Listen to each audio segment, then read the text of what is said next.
Good morning, everyone. Welcome to your weekend. It's Saturday morning here at the NEC in Birmingham. It's obviously the ProFlex English Open powered by the APP, and my name is Chris Beaumont. I will be taking you through the vast majority of today's play, and boy, have we got a day's play for you here.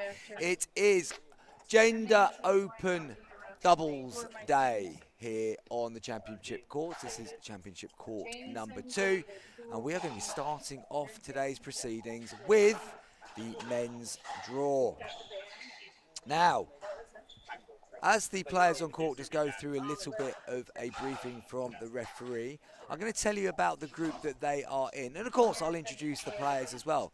You've got Cyril Peltier and Jay Greywall up against Rodri Oliver and James Matthey. Now, Rodri Oliver, well known on the English pickleball circuit. He's an absolute character, is Rodri. He's in the dark blue, is Rodri Oliver, the dark blue t-shirt, and his partner, James Matthey, is in the white baseball cap. Jay Greywall is the tallest on court in the pink or maybe peach t-shirt, and his partner, Cyril Peltier, is standing at the top of your screen in the dark blue t-shirt as well. But back to Rodri, absolute character, regular PPL draft. And I think he was number 28 in last season's PPL draft, for example, with the Pickleball Store team. He's medalled at various things across the country over the years, and absolutely love watching Rodri Oliver on court. James Matthey, his partner, down there in Weymouth, also a PPL player. One silver medal in the Exeter Grand Slam with teammate Daniel Wren just last weekend. He's in the season for regularly a 5.0 competitor, and looking forward to seeing how these two play on court today. Now they are up against Kiwi Jay Greywall, number 1 in New Zealand, national champion, based out of Wellington, started playing back in 2019 and regular on the PPA Tour of Australia. He's a PPA Tour Australia ambassador this year, which is great to see as he continues to spread the word with the likes of players like Rose Van Riek, George Wall and Rob Cassidy. Cyril Peltier, well, he's one of the top-ranked French players based in Brittany. He's became the champion of the inaugural Open de France de Pickleball in June 2024, taking gold in men's doubles and mixed doubles. He followed it up with a triple crown, in fact, in 2025. So still used to doing well. He and Gray will be looking to go well today. They are in their 3rd seeds in this group, I think it would be fair to say. Rodri and James 4th seeds. They've also got Joe Claremont and Ewan Skillicorn, Randy Blanco and Brandon Lane, and Joey Farias and Martin Thomas make up Group C. Quickly going to give you some of the other pairs to watch out for as the day goes on, as you're watching across both our streams. Richard Livanese and Jack Monroe, possibly favourites for the tournament, but there's lots of players that would also consider themselves to be in that mix. Also in Group A, Boris Hack and Joshua Bright, for example. Group B sees Tristan de Sultan, Ronan Cameron, Connor Duvalli and Julian Slive.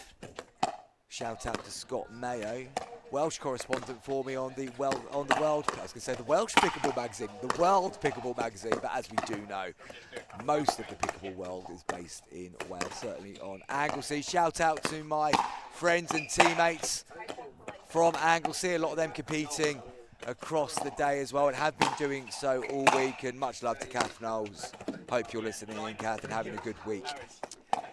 Group C, Randy Blanco and Brandon Lane, as we've already said, the top seeds in that one. Group D, Theo Platel and Ben Corsten, doing so well in Europe since deciding to play together. Go back and listen to the World Pickleball podcast that I did with Ben Corsten a little while ago. In fact, I did one with Theo as well, talking about their partnership and how well that's going. Dylan Lewis and Jake Bauer in there also.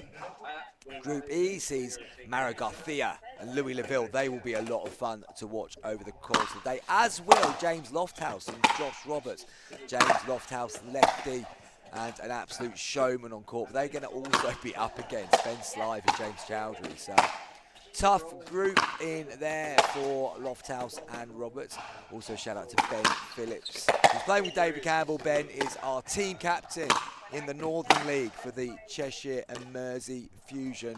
Always like being on the court with Ben. Spent some time with him last night in the hotel. He's looking forward to today, hoping that they can try and sneak in, because the top 4 from each group will go through, which means, looking through the groups, only the bottom team in each group are going to be eliminated, other than Group E, F and G, where the bottom 2 will be eliminated at the round robin stage. Where did we get up to? We got up to Group F, which has Jaden Broderick and James Broker in there, Rosen Naidenov and Balint Bacco, Adrian Jimenez and Harry Hamilton from Northern Ireland, Flynn Crothwaite and Jack Edwards, and also the Indian boys, Shrey Mishra and Samarth Surya Mishra are in the group of F. And finally, Group G today sees Matthias Matisic, who impressed everybody with his run in the singles yesterday, eventually taking bronze medal. He's in there with Jay Sentonzi. That's his partner today. They will be ones to look out for in the men's. Pep Cañadel, Ignacy de Rueda. They are also, the Spanish duo are backing themselves to go far. What do you want? They're the ones to really, truly be looking out for, I think, as the day goes on. But as I say, top 4 teams go through. Just going to take a quick pause. I'll be back in a moment, and this game will be getting underway. Team to 11.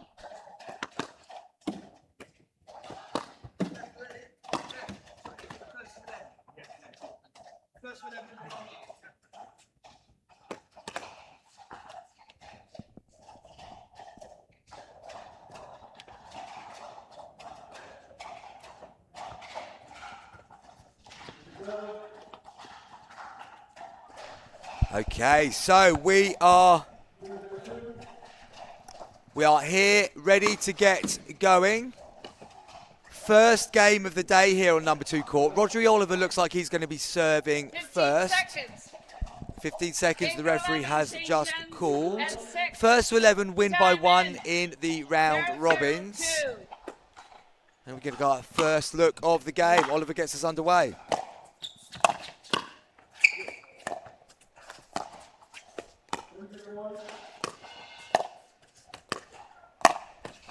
Slight lift on that forehand dink there from Oliver, and Greywall, imposing at the non-volley zone, just sits there and just rolls it down the middle. So early side out for Greywall and Peltier. Oliver impatient there, goes for the speed up straight to Peltier, but hits the net. 1-0-1. Oliver just needs to settle into this game. Early doors, some nerves.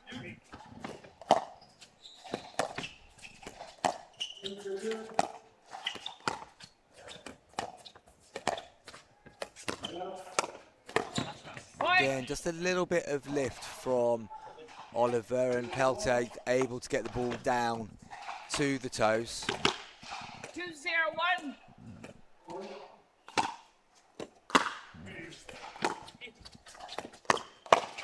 Speed up from Oliver works this time. Catches Jay Greywall to his backhand side. Second server.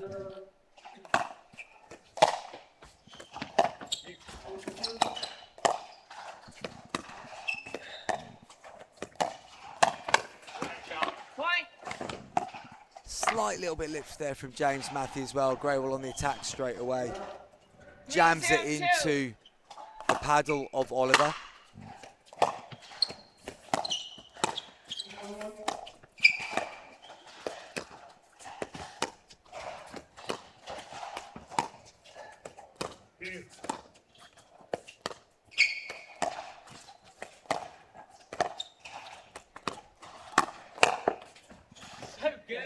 Just good there from Matthew. Greywall left it. I can understand why he did, but the ball just dipped a little bit at the last, and Patient rally that time. 0-3-1. Little bit of lift on the dink from Oliver, but Matthew was able to cover and gets the point. Matthew comes central, gets it down to the toes. Oliver on the drive. Matthew comes flying across, gets it down to the ankle of Peltier. 1-3-1. First point on the board for Oliver and Matthew. And goes down the middle. We see that a lot from Roger Oliver. When he gets going, he can drive the ball at will. 2-3-1. Second point on the board for Oliver and Matthew. Second serve. Matthew just unable to execute the third shot there, but they've got their second serve. Can they get themselves level in this passage of play? Too much height on that one and goes out from Matthew. So 2 points in that side out for the 3-2-1. slightly more local team than Jay Graywell, who's come all the way from New Zealand for this event. Oliver goes for the speed up, gets it, took it quite low underneath the net there, Roger Oliver, but able to get enough top spin. Up and down, force the error again off the paddle of Matthew. 3-2. Referee correction. 3-2-2. Referee just got the scores the wrong way around there, and the player's quick to correct her and took it in good humour.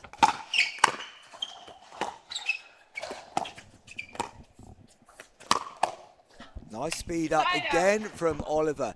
He had a look at speeding up a couple of times early and they didn't come off, but that hasn't put him off from employing that tactic again. Non-scoring side out.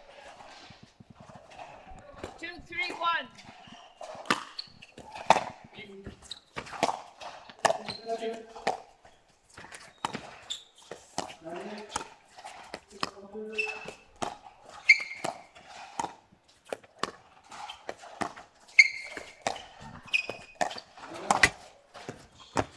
Off the net cord. Off the net cord. And out. 2 net cords in that rally for Oliver and Matthew, and they come out with the point as well.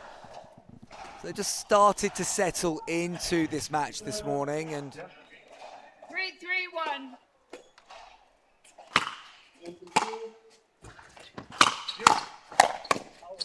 Matthew comes central, forces the error again.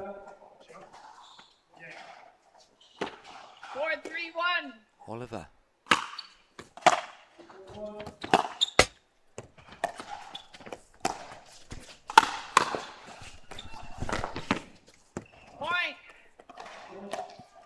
On a run here, Rodri Oliver and James Matthew.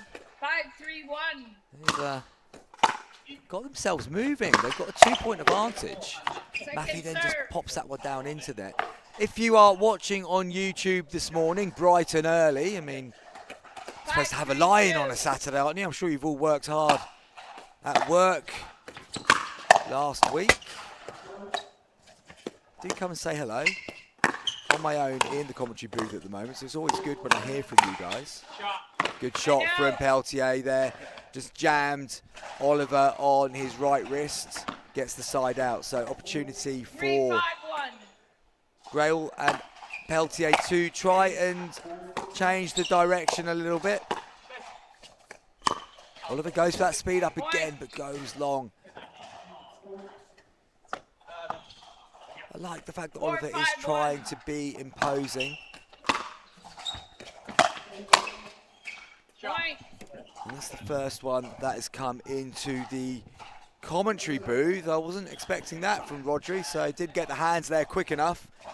Means Peltier has to come out of the arena to retrieve the ball. 5 apiece.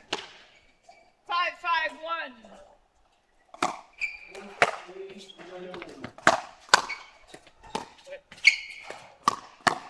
Oliver on the speed up again. This time Graywell expected it. Got the defence in. And then on the attack hits the net. And we have a change of ends. Of course, first to 11. Win by 1 here in the round robin stages. Graywell and Peltier get there first, and looking at how Oliver and Matthew might be able to just arrest the slide again. A little bit more consistent decision making would be the recommendation. They've got a game plan which they're looking to enforce, but at times it might be considered a fraction predictable, as Greywell is now knowing that Oliver is likely to speed up each time and the paddle is getting into a good defensive position. So maybe a little bit more variety needed from 15 seconds. Oliver and Matthew in the second phase of this game, but they've got the ability to keep themselves very much in this tie. It's going to be Jay Greywell Time in. 6-5-1. on his first serve, leading by 1. Point. Matthew moved late there. I think he was not too sure how quickly Oliver was going to be getting in. Moved a little bit late, therefore didn't get set to play that next shot. And always 7-5-1. like seeing who wins the first point after a change of ends, because I feel it does give an indication as what might happen. Second Matthew goes for the serve. speed up. Tags Greywell. Goes over to the second server. 7-5-2.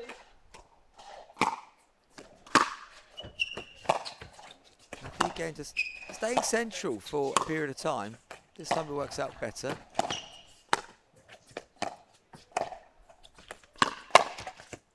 Speed up into Greywell, and I was saying that Greywell's getting the measure of Oliver's speed ups, but not that time. Paddle angle not quite right, goes down into the net.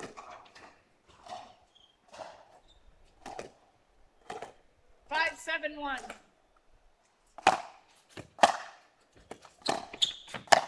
Too much height there for Matthew. Second Allowed serve. Greywell to get the 1-2 in, got it down to the toes. And moves over to second 5-7-2. server.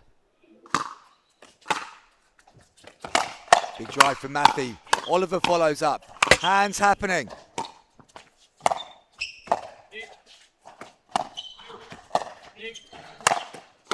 Good defense from the back of the court. Matthew on the charge. Point. Gets enough on that smash to get it off the tip of Greywell's paddle, and it goes up and over the LED screen. So the deficit is again only a single point.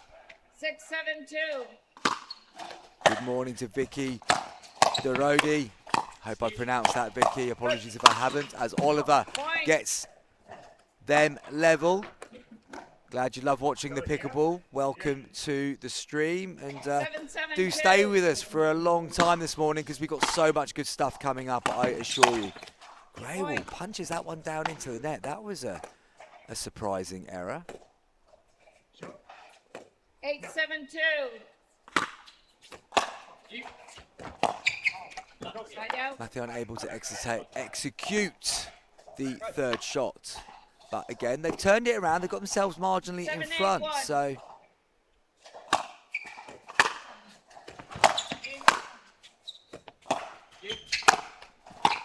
Matthew takes central position. Again goes wide. Greywell does ever so well. Oh, and then Matthew just waits that fraction longer. Rolls the double-handed backhand through the gap in the middle. 7-8-2.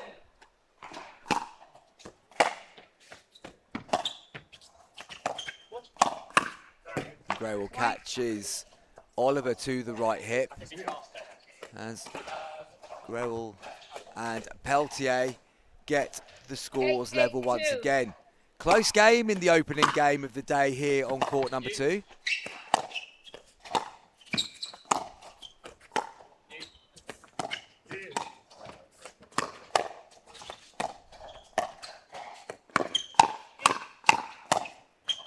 Defense.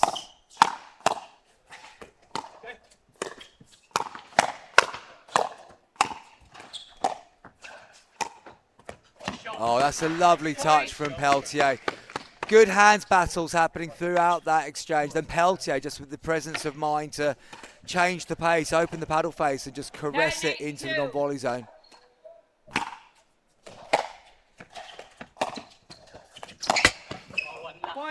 Matthew, that's not a good decision when you're letting the team get on to match point. 10-8-2.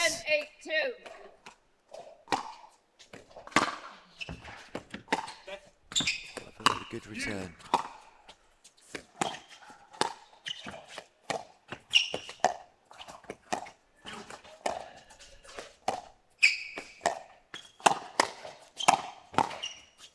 Great defence from Peltier. Against the lob, Matthew smashes. Grewal gets there. Oh, what a way to win it. Matthew went for the speed up. Grewal kept the paddle in a good place. Punches it back past his opponents. And Jay Grewal and Cyril Peltier take this first game of the morning. Strong start from both pairs there.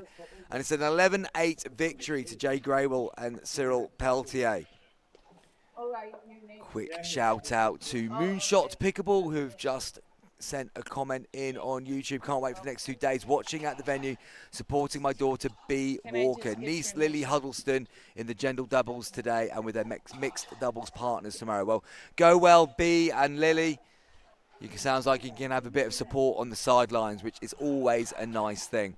We're going to take a quick break here, and the next game that will be coming up will be Dylan Lewis and Jake Bauer up against Stuart Parminter and Thomas Turney.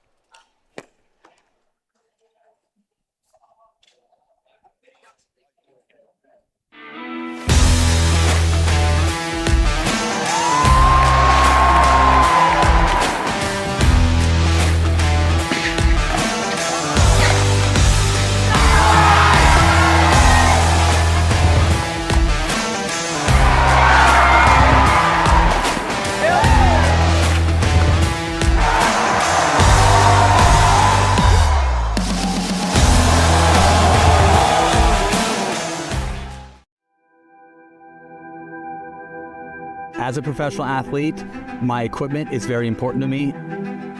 When I'm on the court, I need to trust what's on my feet. I need to stay focused with no distractions. I personally feel like the ViperCourt Pro 2.0 is the best performance shoe out there. Durability for me is really important because I like to slide all over the court. I also love how lightweight they are. I feel like I can run faster. Skechers. Comfort.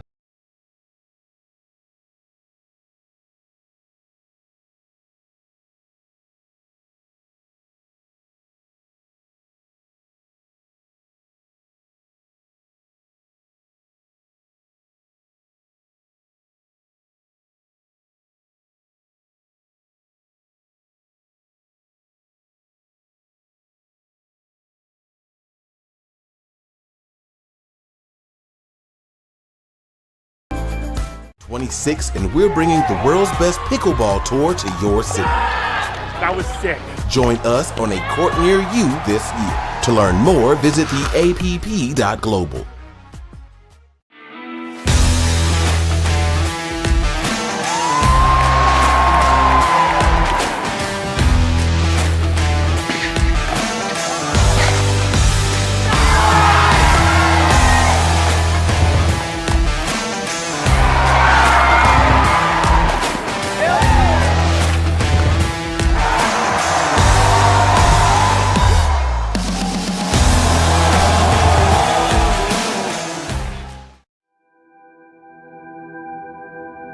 As a professional athlete, my equipment is very important to me. When I'm on the court, I need to trust what's on my feet. I need to stay focused with no distractions. I personally feel like the ViperCourt Pro 2.0 is the best performance shoe out there. Durability for me is really important because I like to slide all over the court. I also love how lightweight they are. I feel like I can run faster. Skechers. Comfort that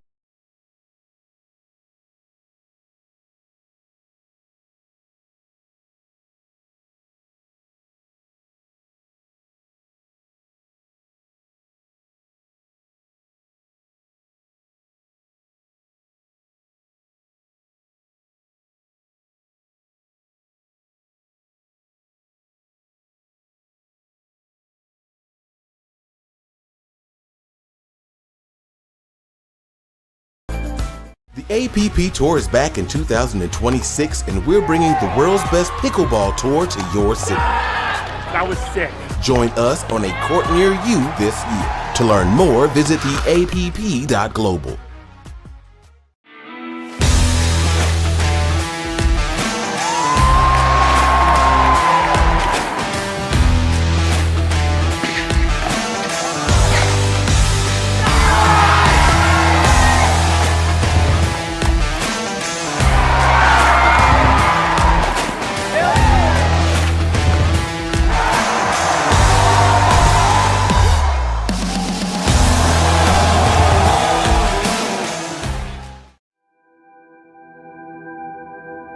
As a professional athlete, my equipment is very important to me.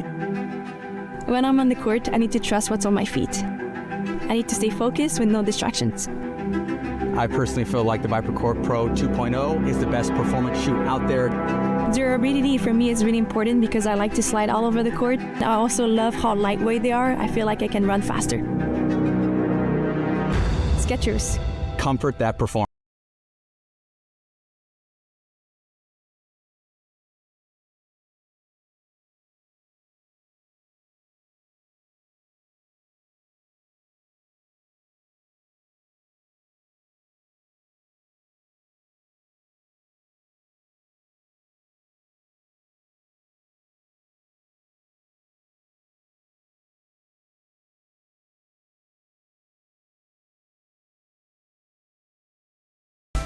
The APP Tour is back in 2026, and we're bringing the world's best pickleball tour to your city. That was sick.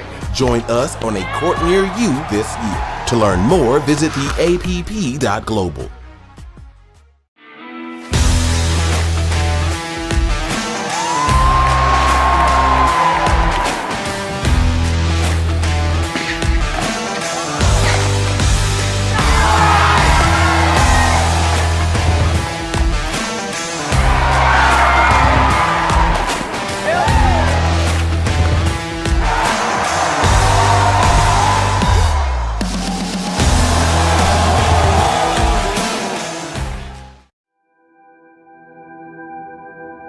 As a professional athlete, my equipment is very important to me. When I'm on the court, I need to trust what's on my feet. I need to stay focused with no distractions. I personally feel like the ViperCourt Pro 2.0 is the best performance shoe out there. Durability for me is really important because I like to slide all over the court. I also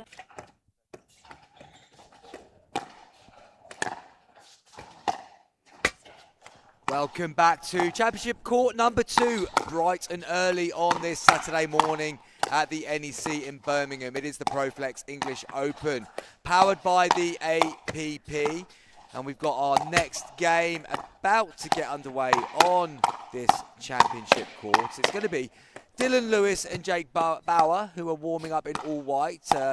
Lewis in the bucket hat, Bauer opting not to wear the hat. Thomas Turney, just waiting for his partner Stuart Parminter to join him on court. And I can tell you a little bit about what's been happening so far in the men's doubles. So, in Group C, Joey Farias and Martin Thomas got off to a convincing start. They beat Joseph Claremont and Ewan Skillicorn by 11 points to 1. Jay Graywell and Cyril Peltier, we saw them beat Oliver and Matthew 11-8 on this court a little bit ago. Dylan Lewis and Jake Bauer, they won their opening game 11-0 against Barney Maddock and Jacob Lee.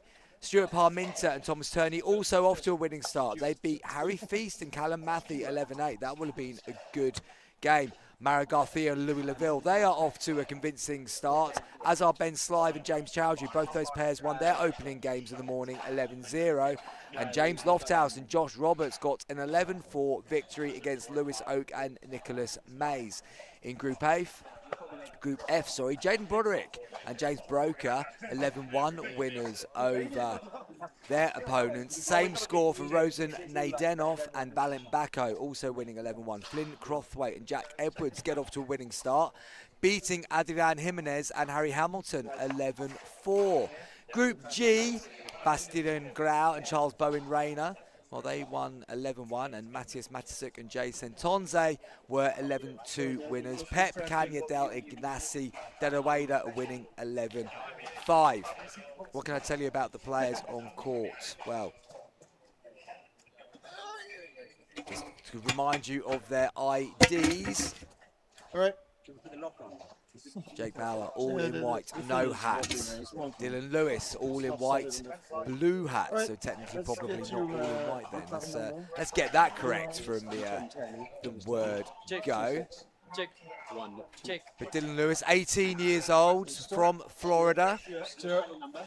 He was part of the World Cup winning team for the US last year in the APP national team program, part of the APP Next Series. Ram Sports professional. Jake Bauer. Silver medal yesterday in the men's singles. Helped the University of Florida Gators to an APP Collegiate Series National Championship. Recently also part of Team USA. Very impressed with his tactical intelligence yesterday in getting to the singles, but of course doubles is pretty much a different sport. Stuart Parminter, he's the shorter of the two. He's wearing the black T-shirt, 5.3 Duper rating, qualified coach. He's the founder of Dink Space, and they put on some really good coaching clinics, festivals, and major UK tournaments. And, tennis background, LTA qualified coach as well, playing in the PPL, often seen in and around the podiums at the events that he plays in. Thomas Turney from the Isle of Wight. He's got a signature shot that they call the Isle of Wight shovel. Also a PPL player. And he's, as a lot of these top English and British players are, in and around the podiums so much of the time. Representing the Isle of Wight, a fellow islander. I'm not from the Isle of Wight myself, I'm currently living in Anglesey. But yeah, good stuff, and this game is going to be getting underway. Vicky Dorodi's back in touch again, wanting to wish her son Omid, again I hope I pronounced that correctly, Vicky, if I haven't I do apologise, playing in the 35 plus 4.0 group.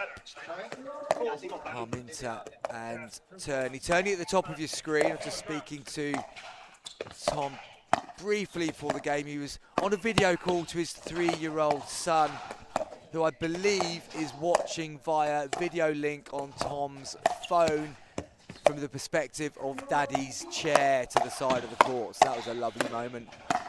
And support coming in from these players at all ages, all places, etc., etc. I think Lewis and Bauer just checking out their opponents there as they go through their final bits of a warm-up. The Americans are ready to get going. And this game will be underway any second now. Parminter or Turney. Parminter to be serving first. To the right of your screen, at the top left of your screen. I do apologise, we're under play.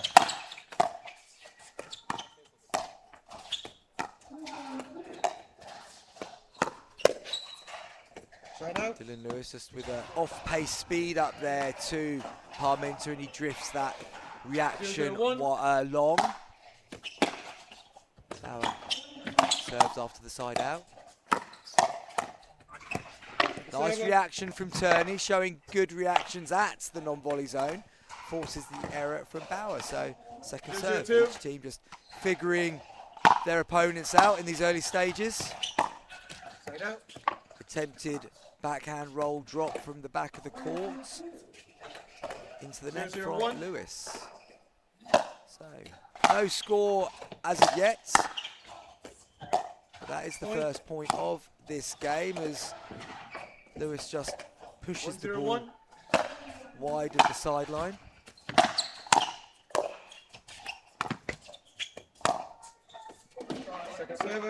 Turney goes for the speed up, just goes long off the baseline over to the second server.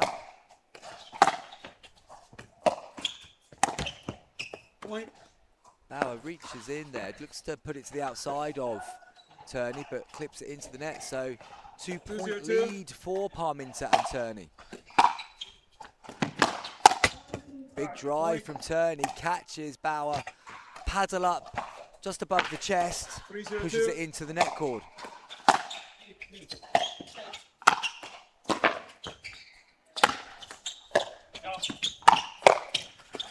Parminter saw a gap there, just slightly moving through that volley, looking to push it back in behind, goes into the net. Turney with some good reactions at the back of the court. They've got 3 points on the board. Lewis and Bauer looking to get their first on the card. And they get it there as Turney unwinding the stack. Caught a bit jumping at the non-volley zone. That goes down into the bottom of the net. 1-3-1.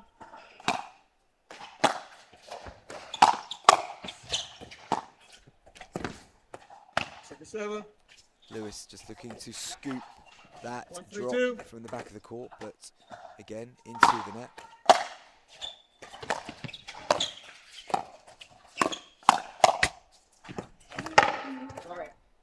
Off the net cord, and Turney gets the benefit of that. So side out, just 1 point taken by Lewis and Bauer in that side out. Unwinding the stack as Turney looks to drive to the moving Lewis, hits the net.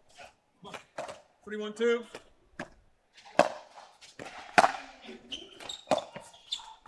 Yeah. Too much height on that drop from Stu Parminter.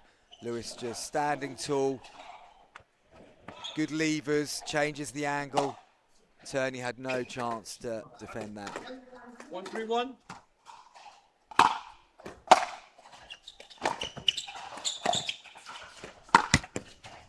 Interesting choice there from Lewis. The ball would bounce, not the highest bounce off these courts. He went for the two-handed backhand speed up, and didn't feel like there was a lot of patience being shown there. And then Parminter and Turney got a side out as Bauer is unable to lift it over the net.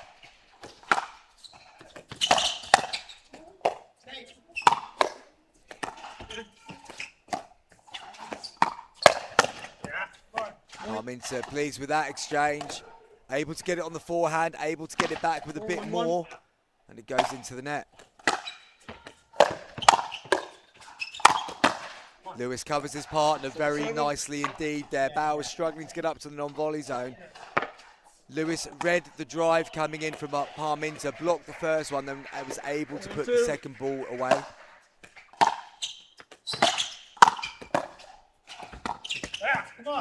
Turney again, just going inside out on that third. Lewis getting to the line, but never really got balanced from there.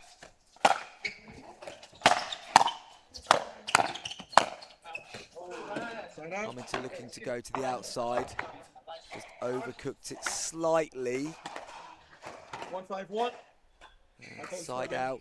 But they've got a 5-1 lead here. Don't forget, first 11 win by 1 in these round robin stages. The top 4 in each group do qualify for the next round, the first knockout stage. That'll be coming up a lot later today. Turney, impatient, saw a gap in the middle, but that gap was a false friend. Tried to speed up.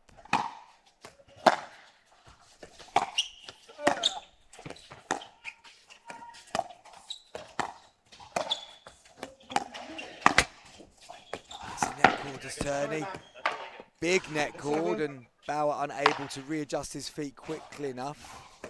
2-5-2. Server.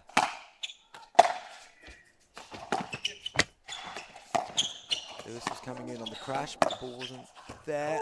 Just fractionally wide from Parminter. 3-5-2.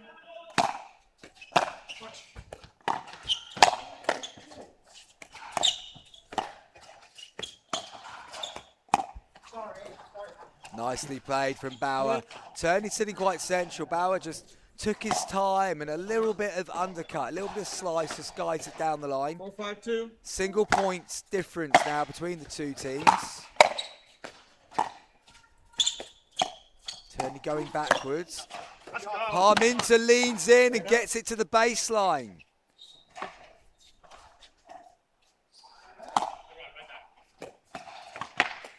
Important side out there for Parminter and Turney.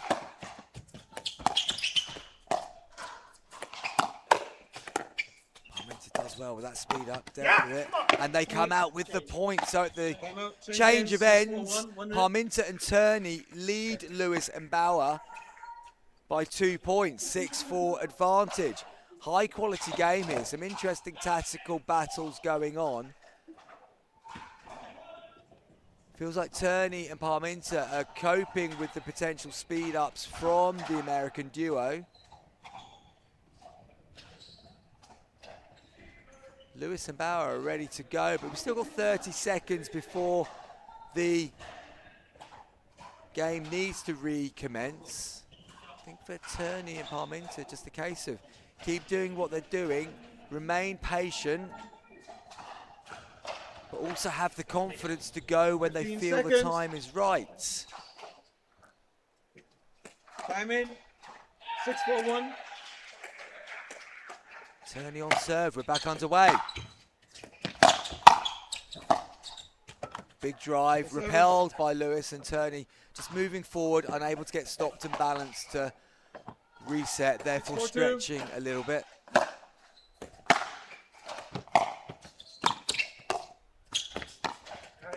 Nice touch by Turney, just took a lot off that ball on the touch volley, and Lewis unable to dink from there.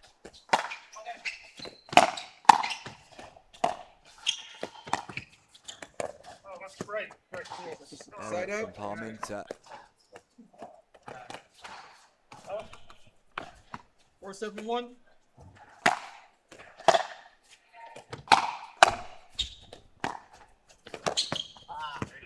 Point. Turney just unfortunate with that cross-court dink. Finds the net, point on the board for the Americans. 5-7-1. Slower return from Parminter. Bauer looking to drive to the space that was left, but I think there was a little bit of baiting there. Net in the way. Big serve from Lewis. Big drive from Lewis goes into the net. The Americans aren't really hitting anything consistently just yet. 5-1.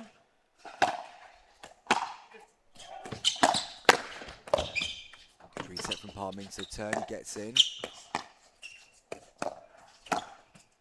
The width goes for the ATP, defended well by Lewis. Speed up from Parminter.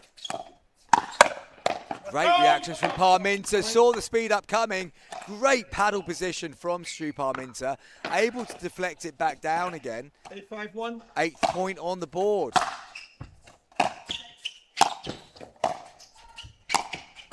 Tony trying to get through that transition zone, but was always on the back foot. 8-5-2. Return from Lewis, good return from Lewis. Just got Parminter caught on the line, but again, they've got a 3-point advantage. Turney just keeping his partner's spirits up, and no reason why they should be dropping. Point. Pulls that return wide. Important for Parminter and Turney not to start letting unforced errors slip into their game.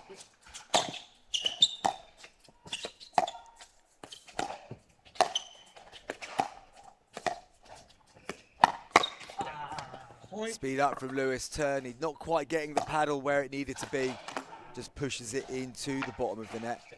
Single point difference again. Lewis and Bauer on a little bit of a run. Bit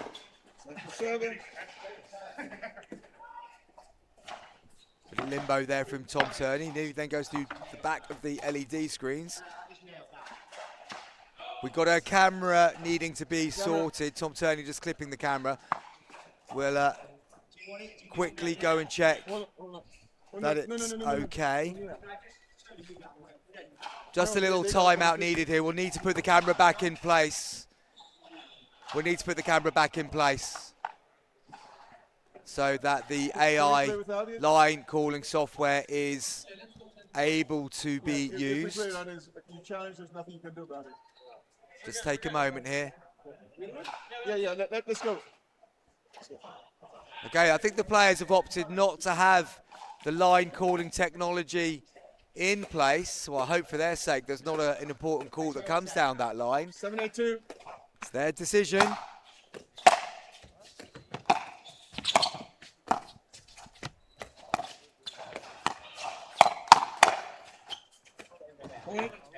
Turney just below the net there, lifts it up and it goes long. 8-8-2.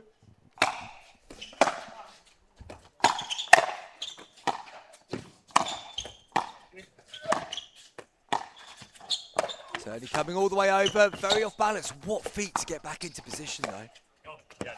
But eventually was unable to keep going. So 9-8-2. on serve, 9-8-2. off the net cord. Bauer gets up.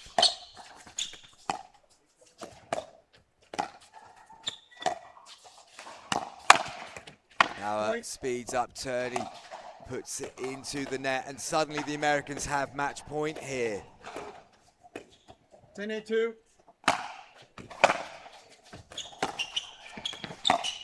Point game. Lovely misdirection there from Bauer. Just got it in behind Turney. And the American duo come out on top in this game, 11-8. Very good standard. I think Turney and Parminter will feel disappointed they weren't able to get that game over the line themselves, because they were in a good position on several occasions there. And we'll take a quick break. I think our tech team are going to go and need to sort out the cameras once again, because we do want reviews today. We do want the challenge system to be in full swing. We'll take a little break and we'll be back soon.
Welcome back to Championship Court number 2, approaching 9 o'clock on your Saturday morning here at the ProFlex English Open, powered by the APP.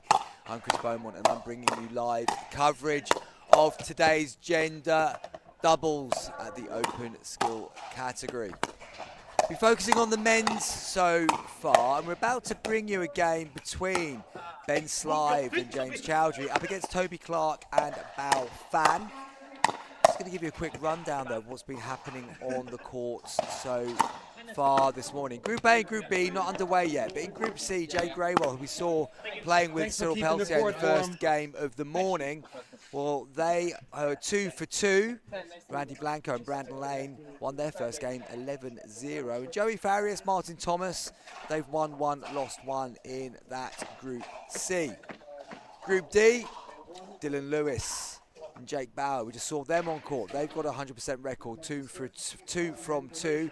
Theo Patel, Ben Corsten won their first game to 2. Group E, Mara Garcia and Louis Laville, 2 from 2, just conceding 2 points along the way there. Ben Slive and James Chowdhury, who we're about to watch now, they've won both their games, conceding 2 points along the way. Well, unfortunately for Toby Clark and Bao Fan, they've only got 1 point on the board so far. So they've got a pretty tough task coming up here against Slive and Chowdhury. In Group F, Broderick and Broker, 2 from 2, only conceding 2 points along the way. Nadanov and Bacco, also 2 from 2, conceding 5 points along the way. Crothwaite and Edwards have got off to a fantastic start. They've won both their games too, and we're feeling very confident about getting out of that group. They've also got a 100% record. And in Group G, Grau and Bowen Rayner only conceding 1 point in their 2 victories. Matasik and Sentonze only conceding 2 points in their 2 victories. Kanyadel and Doraweda 1 for 1, as are Anakin Owen and Daniel Wren. So it could be quite tight in Group G. Trust me though, I'm not Focusing back on this game now on court number 2. What do we know about the players that we have got here? Ben Slive, 16 years old, part of the APP Next Generation national team. Widely recognised as an up-and-coming prodigy in the sport. He's knocked out Louis Laville and James Broker in the tournament 1 game yesterday. To 11, James change ends Chowdhury, at 6, time in. an absolute 0, legend 0, of 2. European pickleball, up against Toby Clark and Bao Fan from Vietnam. Chowdhury returns, gets up to the non-volley zone. Slive pushes one down the middle. Early side out. 0, 0, 1. I saw Bao Fan play in the Universities tournament I was commentating on a couple of months ago now, and I've seen Toby Clark play 1, as 0, well. 1. It's going to be a very big ask for them to do anything in this game. Chowdhury gets the net cord, and 2 points on the board quickly for Slive and Chowdhury. Big fan of Ben Slive wearing his name on the back of the shirt, always useful for the commentators. Chowdhury drives to the outside of Bao Fan. Slive leaps over the LED screens to go and retrieve the ball from the seating area. Nice energy already showing between Slive and Chowdhury. 3, 0, 1.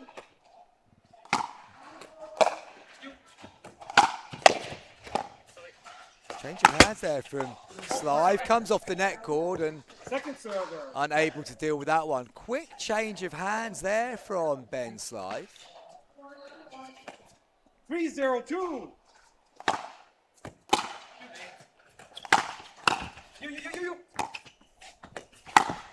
ATP attempt from Toby Clark, never really in danger. Slive just watching that one go wide and long. 4-0 lead already here on Championship Court number 2. Don't forget to stay in touch on YouTube if you are watching along. Nice placement that time from Foul, just slightly behind Slive. Side out, opportunity for Clark and Fan to get themselves on the scoreboard, make them feel a lot better. Fan a bit high on The third pushes Slive back. Went for the double-handed backhand straight into the middle of the net. So it is a point for Clark and Fan. 1-4-1.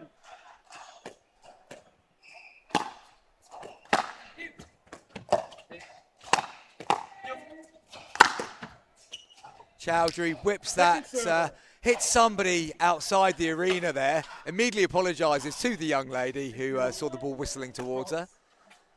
Too much height on that. Bit of defence on the other side of the net, and it was whipped across by James Chowdhury.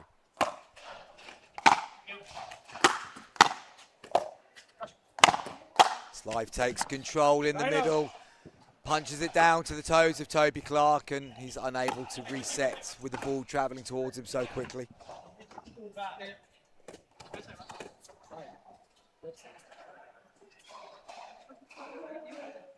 Bit of confusion here from Fowl and Clark as to how they're going to do this stack.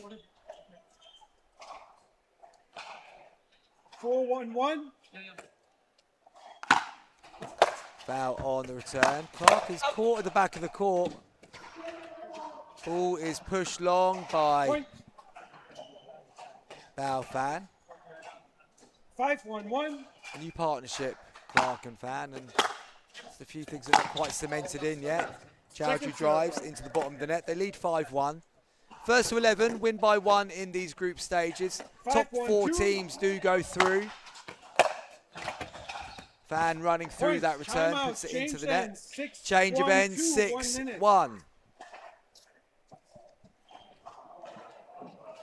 So, difficult for Fan and Clark. I mean, they've not had an easy ride of it yet in this competition. They've only won, well, they've now got 2 points in the competition. They picked up their second point in their third game here.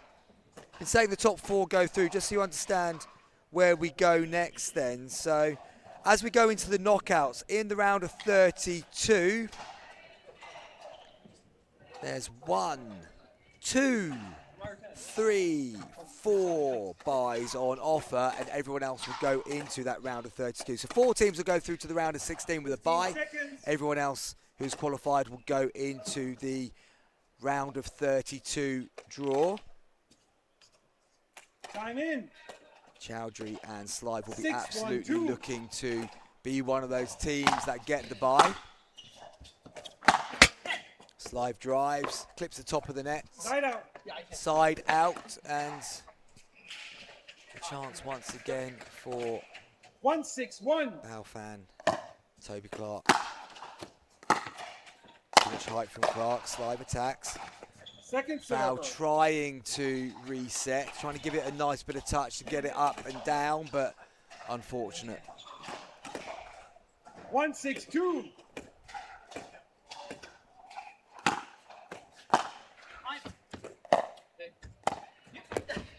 Lovely touch from Ben Slive, just kept the wrist nice and loose there, just a little touch under the ball.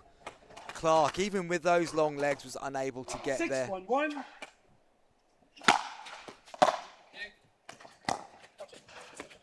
Clark back from the line, big speed up, just sails long.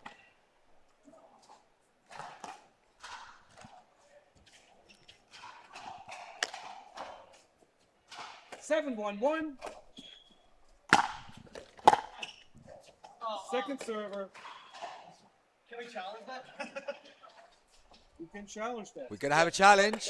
We're going to have our first challenge of the morning. Okay, referee timeout. Serve was called There long. was a challenge on the out call. Let's see. The out call would put us at 7. Serve was wide, called wide. Sorry, let's have a look, see what happens. We proceed with video review.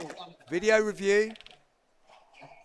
On the center line. On the centre line. Clear direction from our referee. That's what we like when we're trying to get the video review fired up for the first time this morning. Now, Beaumont versus Stupa.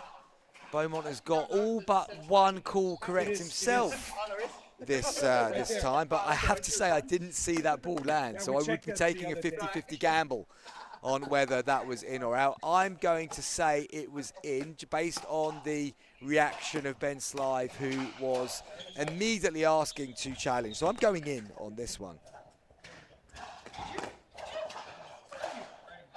Whilst we wait for this to come up, good morning to Joe Gilbert saying go Jack. Not exactly sure which Jack she is referring to. There's a few, I think there's a couple of Jacks in the draw. Let's say it was Jack Edwards, because Jack Edwards has got off to a good start this morning.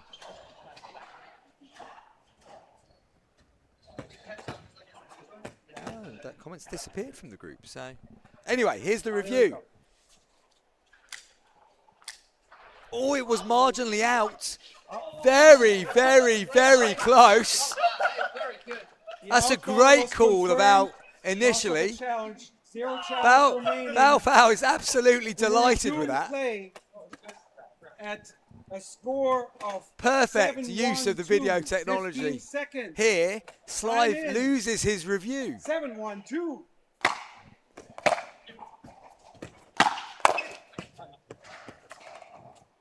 Side out. Point.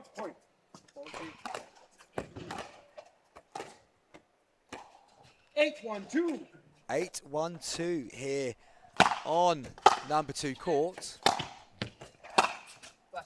Lob goes up, goes long. Is Clark going to review? No. No thought of putting a second review in back-to-back there. 2 points away from victory. 9-1-2. Chowdhury and Slive. Good drive from Chowdhury.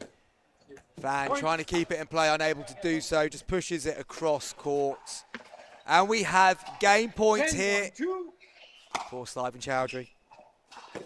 That's a very nice serve. Clark frustrated. But good entertainment here on court number 2. Comfortable victory for Chowdhury and Slive. 11-1 winners.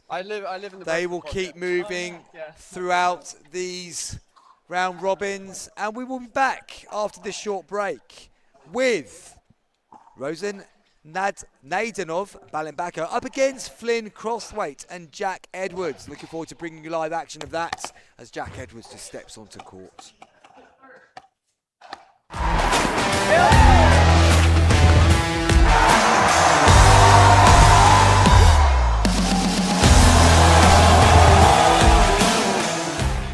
How lightweight they are, I feel like I can run faster.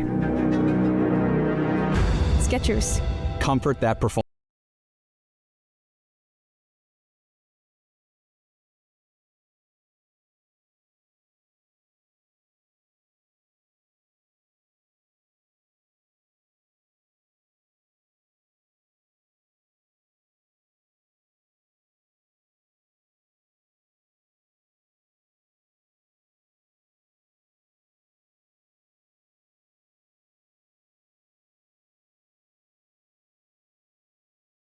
The APP Tour is back in 2026, and we're bringing the world's best pickleball tour to your city. That was sick. Join us on a court near you this year. To learn more, visit theapp.global.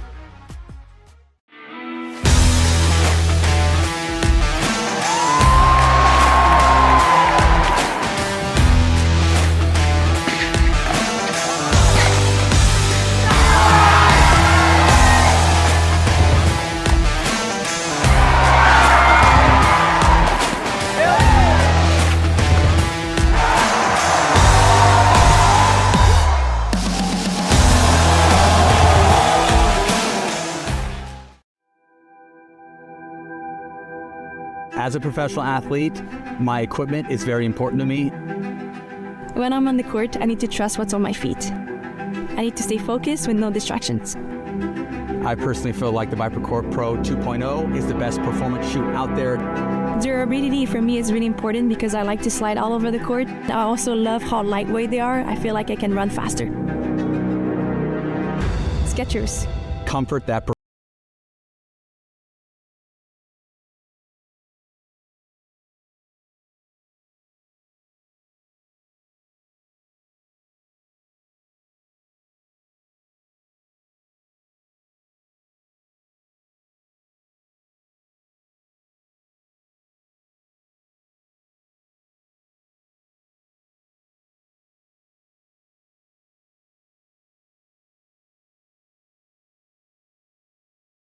The APP Tour is back in 2026, and we're bringing the world's best pickleball tour to your city. That was sick. Join us on a court near you this year. To learn more, visit theapp.global.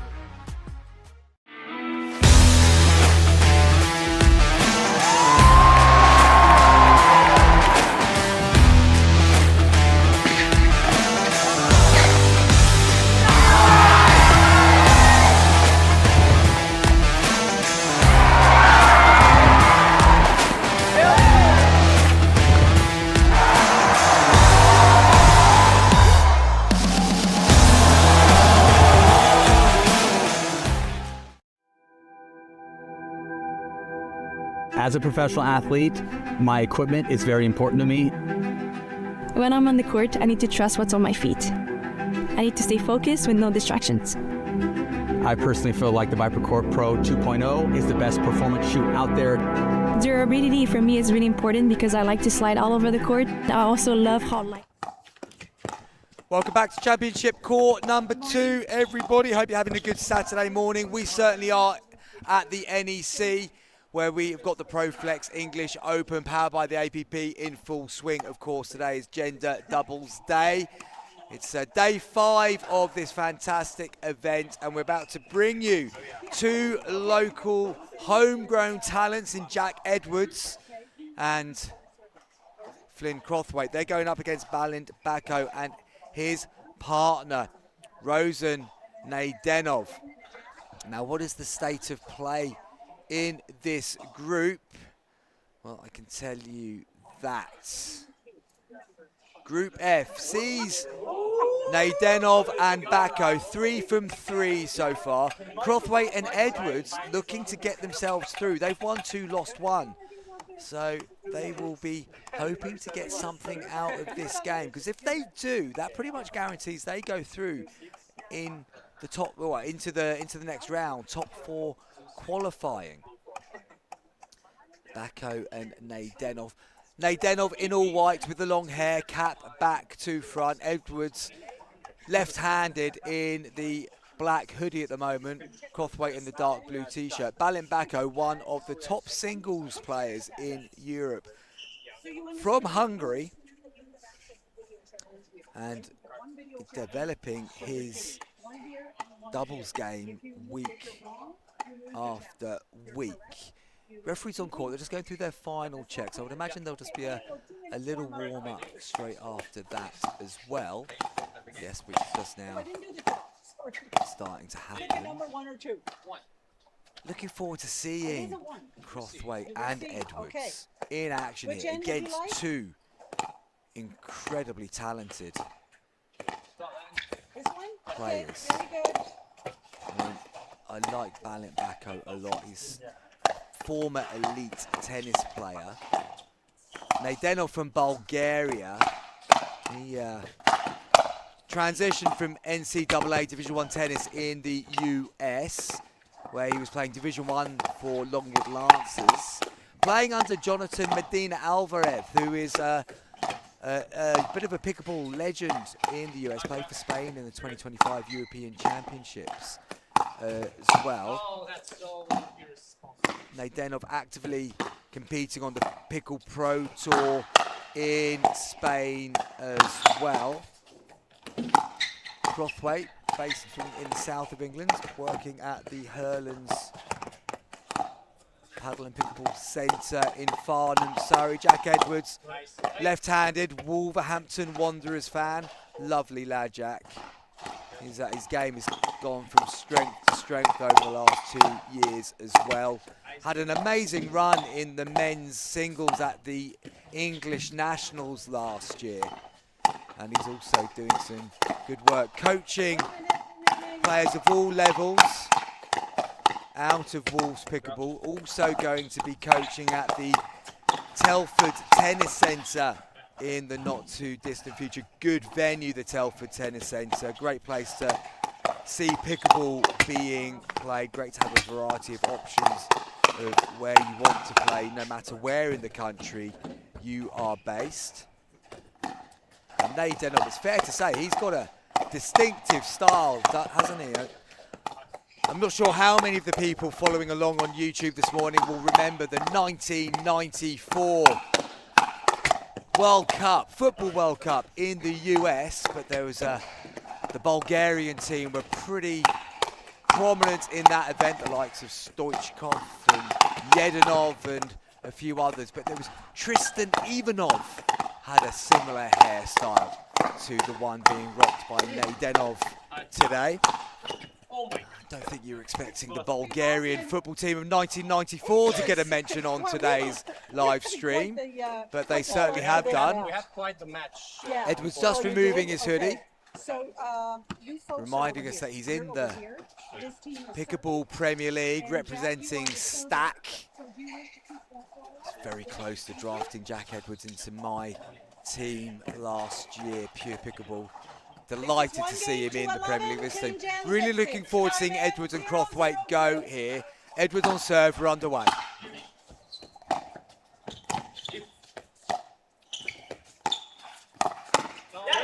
Nice attack from Jack, immediately goes into the middle, flicks it at Naydenov, gets the mistake.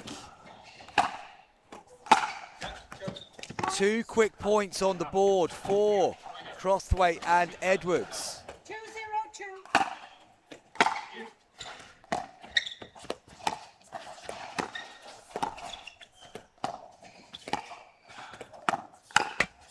Off the net cord, great reset from Edwards. Naydenov was lining up the Ernie, didn't come to him. Oh, very nice indeed from Flynn Crothwaite. Gets it down to the toes. Strong start here from Edwards and Crothwaite. They've got to keep this momentum, but they've also got to keep their composure.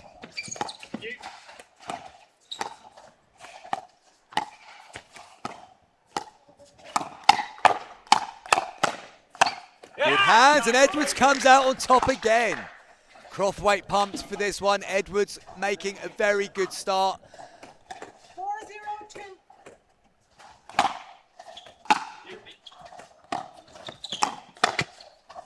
Side out. Just got to stay calm. Crothwaite is pumped, but he's got to be balanced with composure. 4 points off the opening side out.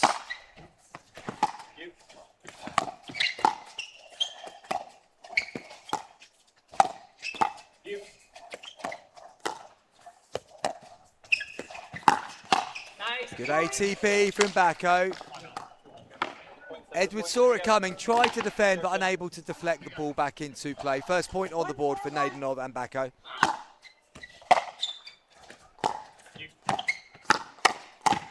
Oh, good hands that time from Balint Bacco. Don't think Edwards did anything particularly wrong, just good play from the Hungarian. 2-4-1. Showing a little bit of Jack and Flynn appreciation here on the YouTube live stream as Edwards just lifts that one out of play. Joe Gilbert back again with come on Jack and Flynn. Go Jack and Flynn, says Francis Marshall. Will we be showing Para Weekly live at 10:30? Well, that isn't on my schedule here. I have to say that might be a game on Championship Court number 1. Naydenov and Bacco, however, have got themselves back to a point. Bacco with a big drive. Naydenov moves through.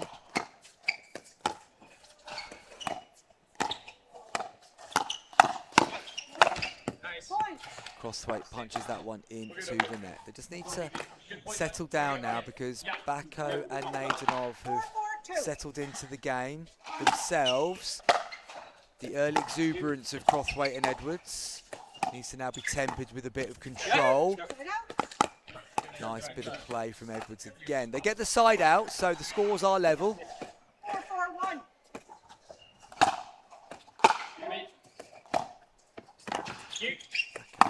Both go to the same ball. Edwards speeds up to Balint Bacco, comes off his wrist and flies out of the arena. Ball's back in court number 2 now, so Edwards on serve.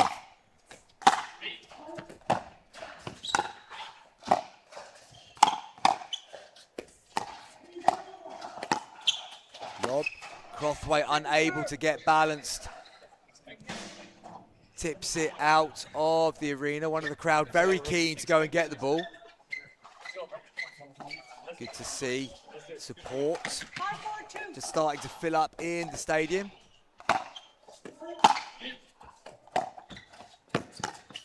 Edwards comes central, keeping balance Bacco to that side. Nadenov helping it over. There's that lob again, this time Crossway gets there. Oh, and Balint Bacco with a good reset. Good bit of defending. Comes off the paddle of Jack Edwards, and 4-5-1. got a point advantage. Unwinding the stack, Crossway gets up to the line as Bacco. Crossway just going a little bit too soon here, maybe. Edwards then having to battle his way out, unable to continue that rally. Good drive from Balint Bacco. Good play from Balint Bacco once again. Changing ends at 6-5. Entertaining game this. Good bit of play from both teams. Impressive start by Crothwaite and Edwards, but that early enthusiasm, that early passion wasn't particularly controlled when they got to 4, which allowed Nadenov and Bacco back in. It's really important that the composure comes back into the game, particularly for Flynn Crothwaite. Edwards rarely looks ruffled on court. Crothwaite bouncing around. Great enthusiasm, just got to keep the control element in there.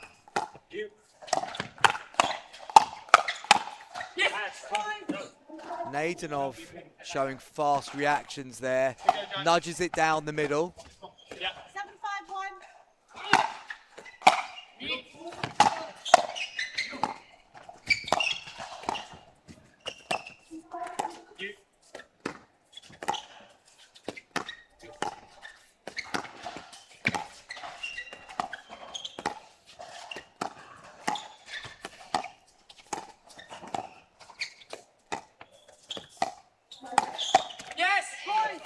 And again, just getting Crothwaite off balance.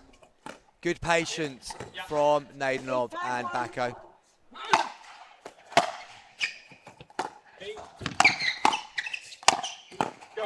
Ooh, Edwards gets it down. Is Bacco okay? Yeah, I think he is. He's just worn that to the side of his face. Yeah. Just gives a nod of he is okay. 8-5-2.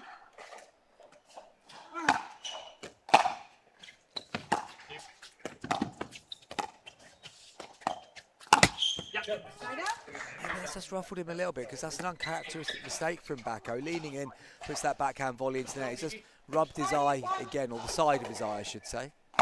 Crothwaite on serve. Great reflexes from Edwards. That gets them up to the line. And Crothwaite doesn't get the next ball over. Bacco still just rubbing the side of his eye there.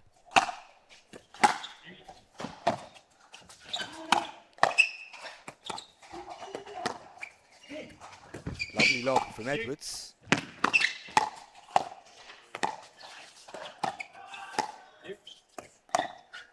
Nice from Crothwaite. Changed the body shape at the last, nudges it down the middle.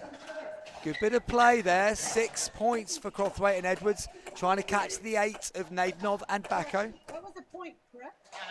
Yes, okay, yes. 6-8-2.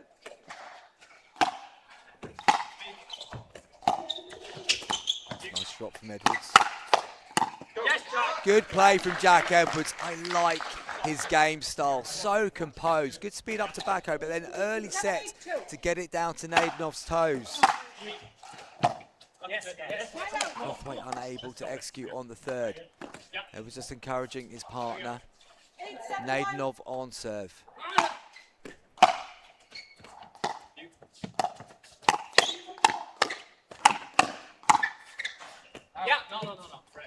Are we going to have a video challenge? You may request a challenge. Are we going to challenge? We shall see. What are they going to do? They're thinking about it. Okay. Referee timeout. Challenge of the out call. Out call puts us at 8-7-1. Challenge has been called on the out ball. Video request. Baseline. Referees, remember to give us the signal.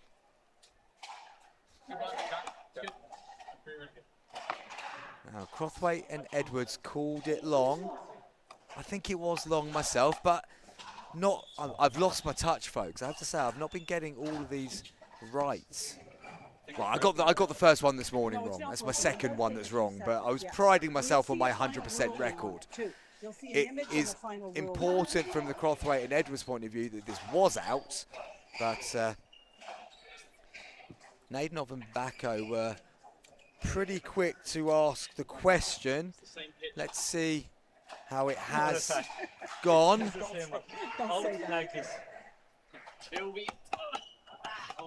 waiting for it to appear on the screen. The tech team are just making sure it's all ready to go. Drama building here on court number 2. Crucial point in this game. Could go as far as saying this video review will make all the difference.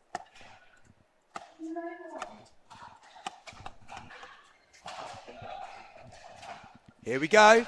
Okay. The ball was in. Nadenov has got the call correct. Good choice to challenge. So the call is, you called it out, right? Yeah. So the call is overturned. We resume play. You keep your challenge. The resume play with 8-7-1. Correct. We were at 9-7-1. The score is now 9-7-1. So, big moment there in this game. Nadenov was convinced, and he was right to be convinced. Edwards, that's the first mistake I've seen Jack Edwards make in this entire game, which is credit to Jack Edwards because he's put on a very good performance. Crothwaite just gets Bacco moving forwards onto the second serve. Point, game, match, 11-7. And that is the game. Crothwaite and Edwards put up a brave fight. They got off to a good start, and Nadenov and Bacco were able to settle into the game, got playing on their terms, and they take the fixture. The next game will be up shortly on court number 2, and we're going to be bringing you Anakin Owen and Daniel Wren up against Will Wolford and Robert Walters.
Welcome back to Championship Courts number 2. Men's Open action still coming thick and fast. About to bring you a game between Anakin Owen, Daniel Wren, up against Will Walford and Rob Walters. Will Walford in the blue t-shirt, baseball cap. Anakin Owen, green baseball cap, green shirt. Daniel Wren glasses, black t-shirt, and Rob Walters in the black singlet. Let's bring you an update of what's been going on. Group A, Group B still to get underway. Group C, Randy Blanco, Brandon Lane have won all 3 of their games, only conceded 7 points. In Group D, Dylan Lewis, Jake Bauer, also 3 from 3, as are Theo Patel and Ben Corsten. This is what happens when someone covers. See this little thing here, the holograph? Oh, okay. That's what determines whether it's a real one or not. So when you cover that, you can't tell if it's a knockoff or if it's identical. They're probably made in the same pattern.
As I was saying, folks, Dylan Lewis and Jake Bauer, they have also won 3 from 3 in Group D. Theo Patel, Ben Corson matching that record as well. In Group F, Slive and Chowdhury, 4 from 4. Garcia and Laville, 1-3, lost 1, as have Lofthouse and Josh Roberts. In Group F, Broderick, Broker, 4 from 4. Nadenov, Bacco, 4 from 4. Crothwaite and Edwards, we just saw 2 and 2.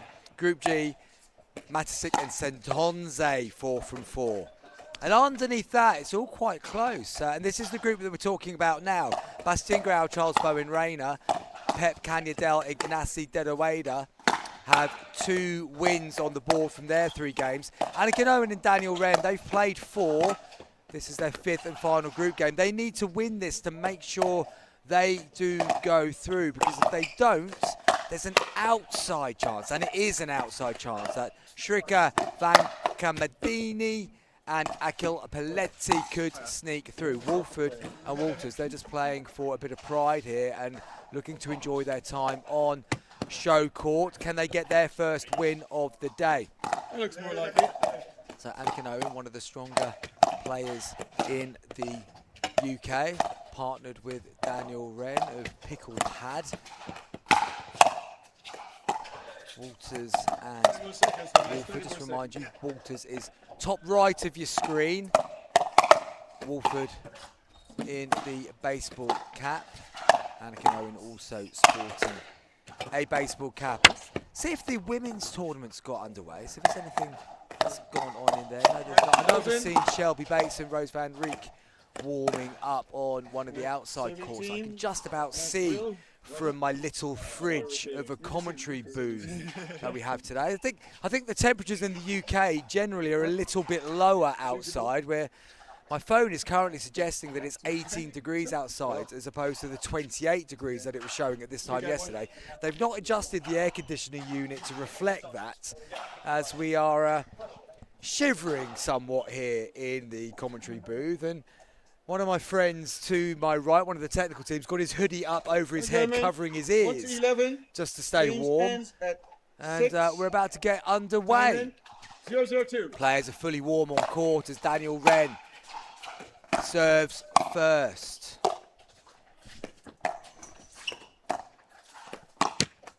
Point. So first point on the board for Owen and 1-0-2. Wren.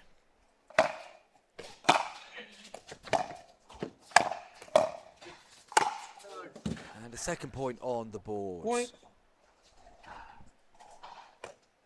As 2-0-2. Walters punches that one long. Wren on serve again. Deep return, big drive. Wolford doing well in the middle there. Nice balance from Wolford. Got a good paddle position. Owen just goes long, looking to thread the needle down the middle. So side out. 0-2-1. And Walters on the drive. Puts this one into the nets. Good morning to Anne Tuck Brown. Good luck to all PCA and CAP players today and tomorrow. I don't know who the PCA and CAP players are, but good luck to them. I think Canterbury Area Pickleball maybe, and PCA, if I was to guess, maybe they've just mixed the letters up a little bit and gone Pickleball Canterbury Area. I don't know. I'm guessing, as I'm doing a lot of the time here. Maybe Anne Tuck Brown will get back in touch and help me unpick some more acronyms, which is one of my favourite things to be doing on a Saturday morning. But the most favourite thing I can be doing is commentating on the Men's Open, as Daniel Wren gets the serve. Owen, nice third. Resets from the back of the court. They're not able to get forward yet. Now they're in. Owen looking to poach, but wasn't quite there. Trusts his hands, though, and wins that battle, plays it down the middle. Quite liking the T-shirt that Anakin Owen is sporting today. A nice shade of green and a big Nike logo emblazoned across the middle. Just a very simple style of T-shirts. 4-1-1. Not sure it will go amazingly well with my pink shorts, but nevertheless, it wasn't pink. I'm wearing racing green shorts myself today, so 4-1-2. because I'm not playing yet. Owen on serve. Then drops. Owen looking to speed up there to Wolford, and it was a bit low to do that. 1-4-1.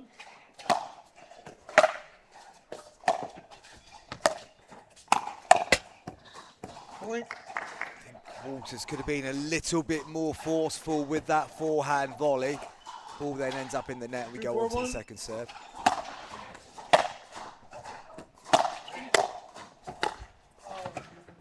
And then just still moving as he looked to reset. Quite impressed with the shape of his partner so far, though.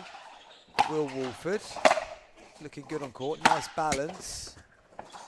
Paddle position is good. 4-2-1.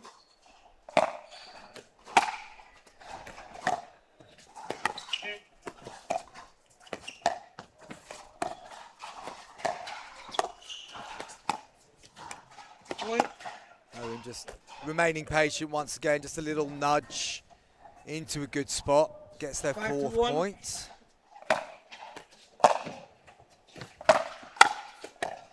Good reset from Owen. Then just a bit high on that one. Great defensive work by Anakin Owen. Gets it up and over to the backhand side of Wolford, and now we have a change of ends. There we go. I've got the answer I was looking for from Antuck right on time, as I've got 55 seconds to kill as they change ends. PCA is Pickleball Complete Academy. Of course it is. I did know that, and I do apologise to Scott Tift and Laura Yeomans. I I did know PCA was Pickleball Complete Academy, and CAP are Canterbury Area Pickleball. I'm pretty confident I've got that one right. But both clubs are based in the Canterbury area. Laurie Yeoman's one of the players we were following on the World Pickleball magazine Road to the English Open journey, where we followed, well, we started off with 12 players of all ages, all skill levels, all abilities, following their preparation over 12 weeks up to the English Open. We didn't quite finish with 12, unfortunately. Some dropped out along the way due to various reasons, injuries mainly, which was sad to see. Owen on the drive, and straight away Walters puts one into the net. So 7th point on the board for Daniel Wren and Anakin Owen. They're looking pretty good in this. As soon as I say that, Owen lifts that third shot far too high and then finds the ball back down at his toes in an instant. Coming up after this game, we are going to have our first game in the women's doubles. Maria Constantino and Sabrina Mendez-Dominguez will go up against Nia Rogers and Emma Rickson. Just out there from Owen. Side out, chance for Wolford and Walters to add to their single points. That we're then going to bring you 3 back-to-back Women's Open matches. Walters, Wolford, my apologies, just pushing that one long. So you can see that game. Then we've got Thadia Locke and Katie Morris up against Molly O'Donoghue and Mary Monson.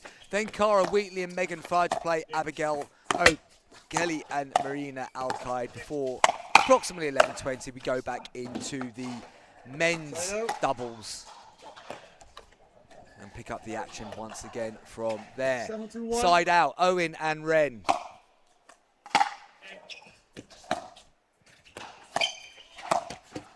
Owen again, interesting choice there. Wasn't really there to attack with the backhand.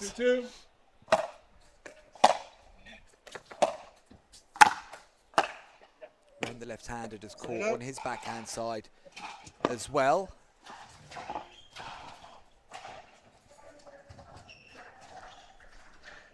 Two 7-1.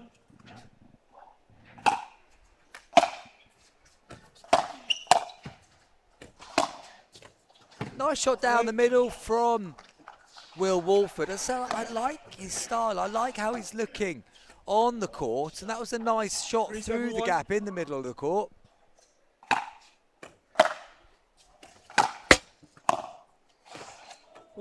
Owen comes off the net cord, then just look to readjust, but pulls it slightly wide of the sideline. Not going to lie to you, folks. If you hear my teeth chattering in the middle of this commentary, I do apologise. The temperature just feels like it's gone down another 5 degrees.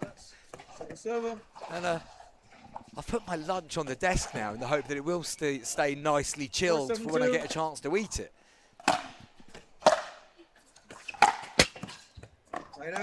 Drive from Rob Walters into the net. So they've got themselves 4 points on the board. They've not picked up a victory yet today, but if they keep chipping away, they could get themselves in a position where they could get their first one.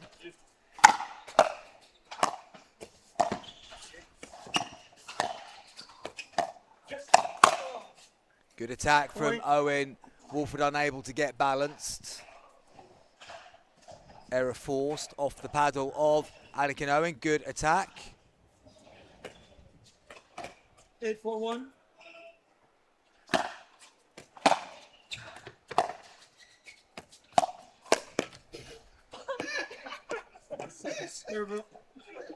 Sorry. 8-7. 8-4-2. Serve from Daniel Wren. 8-4 ahead. Good put down to the toes there by Rob Walters. Side out. 4-8-1.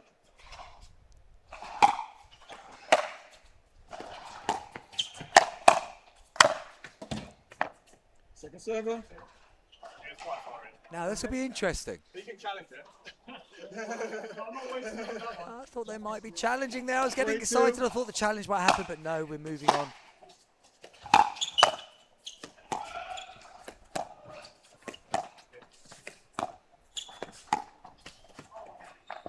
Walters just hopping to the side, not really balanced, playing that dink alongside out of his body. 8-4-1. Try and say to players that I'm coaching, not at this level, but players in general, try and imagine a hula hoop around you and try not to have the paddle moving too far outside that hula hoop 8-4-2. when you're playing shots, particularly at the non-volley zone.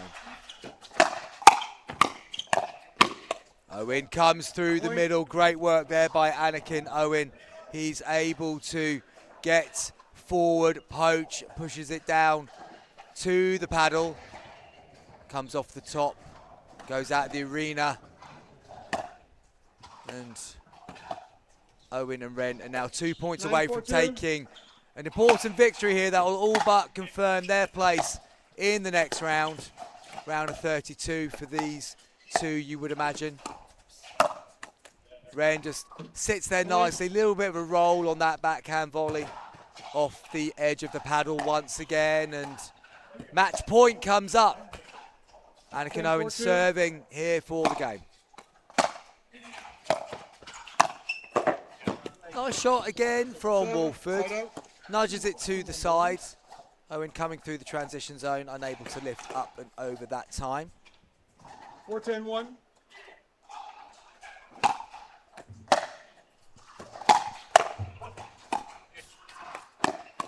And Owen speeds up down the middle. Second serve.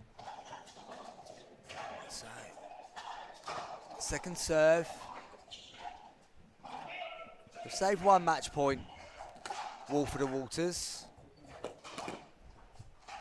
Can they add to it now on the second serve? Try and take this game a little bit deeper. Nice switch from Owen. Side out, so non-scoring side out there for Wolford and Walters, and you would imagine that Wren and Owen will be keen to get this done this time around. Deep serve. Nice drop there. Owen slides across, punches the forehand down to the toes. Job done for Owen and Wren. We're going to see them later on, I'm sure of it. But we are moving on now to the women's doubles competition. First on court will be Maria Constantino and Sabrina Mendez Dominguez. The Spanish pair up against the English duo of Nia Rogers and Emma Rickson. We'll be bringing that one to you shortly, live and exclusive here on Championship Court number 2.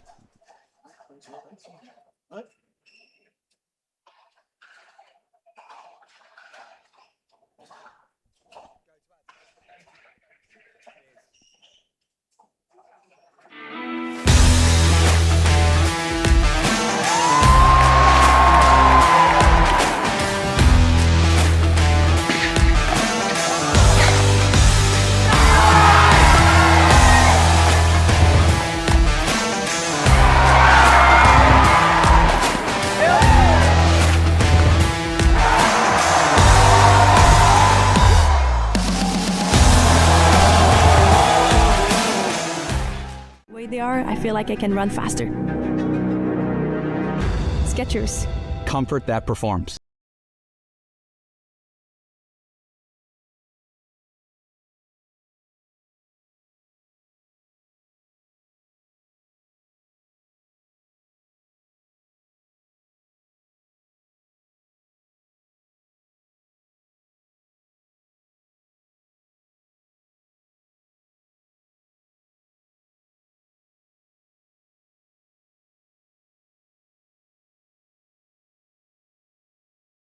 APP Tour is back in 2026, and we're bringing the world's best pickleball tour to your city. That was sick. Join us on a court near you this year. To learn more, visit theapp.global.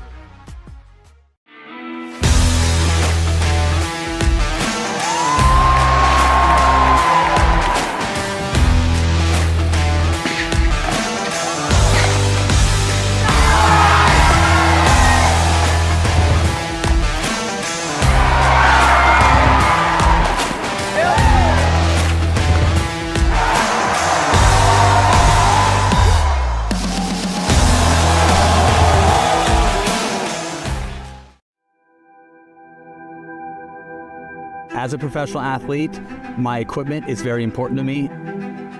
When I'm on the court, I need to trust what's on my feet. I need to stay focused with no distractions. I personally feel like the ViperCourt Pro 2.0 is the best performance shoe out there. Durability for me is really important because I like to slide all over the court. I also love how lightweight they are. I feel like I can run faster. Skechers. Comfort that performs.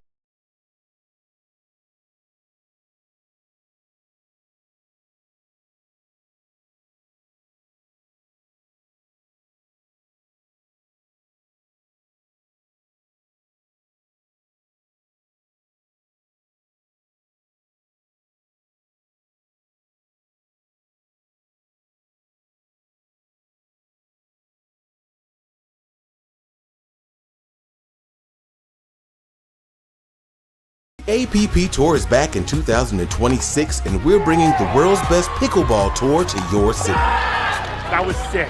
Join us on a court near you this year. To learn more, visit theapp.global.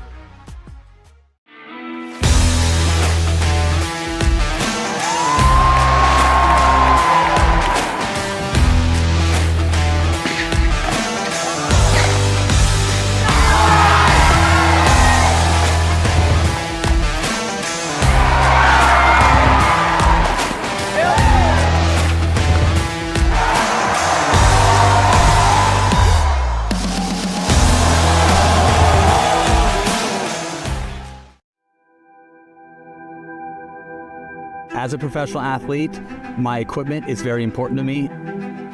When I'm on the court, I need to trust what's on my feet. I need to stay focused with no distractions. I personally feel like the ViperCourt Pro 2.0 is the best performance shoe out there. Durability for me is really important because I like to slide all over the court. I also love how lightweight they are. I feel like I can run faster. Skechers. Comfort that performs.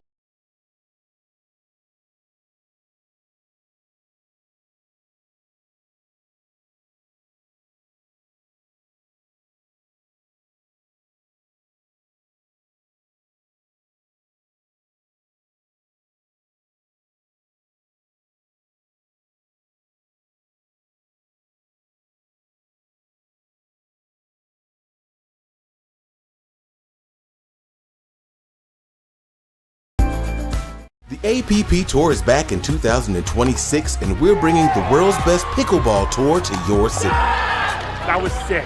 Join us on a court near you this year. To learn more, visit theapp.global.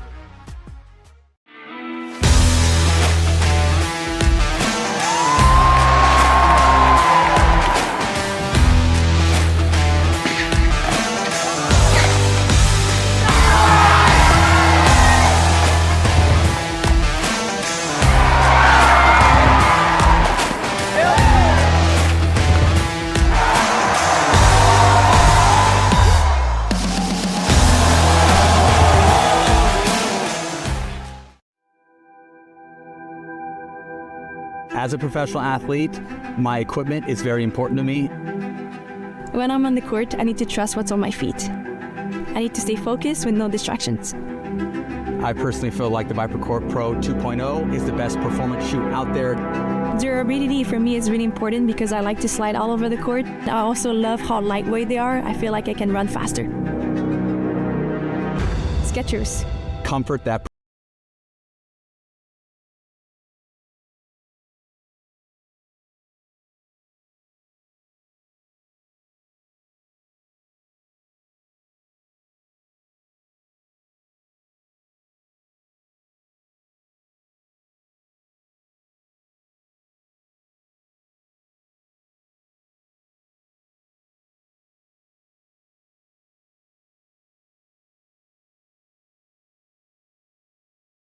The APP Tour is back in 2026, and we're bringing the world's best pickleball tour to your city. That was sick.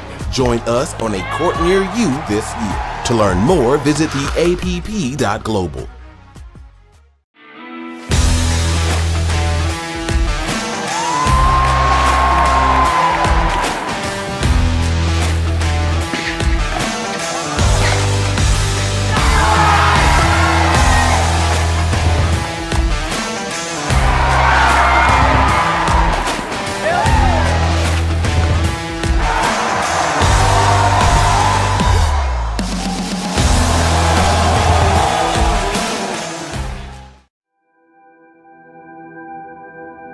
As a professional athlete, my equipment is very important to me.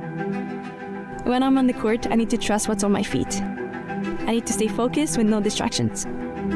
I personally feel like the ViperCourt Pro 2.0 is the best performance shoe out there. Durability for me is really important because I like to slide all over the court. I also love how lightweight they are. I feel like I can run faster. Skechers. Comfort that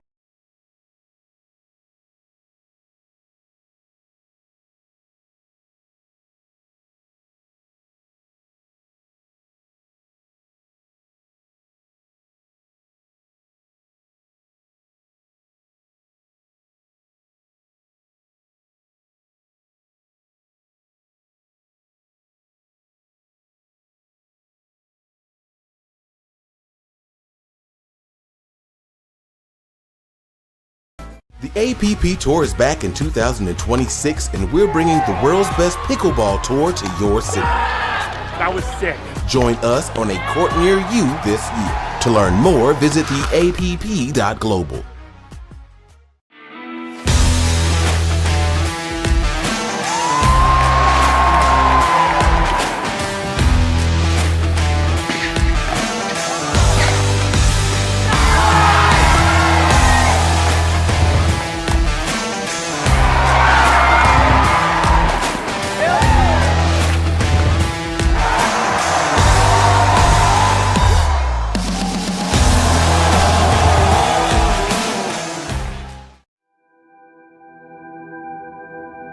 As a professional athlete, my equipment is very important to me.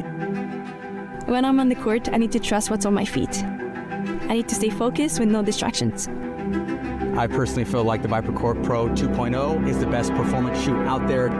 Durability for me is really important because I like to slide all over the court. I also love how lightweight they are. I feel like I can run faster. Skechers. Comfort.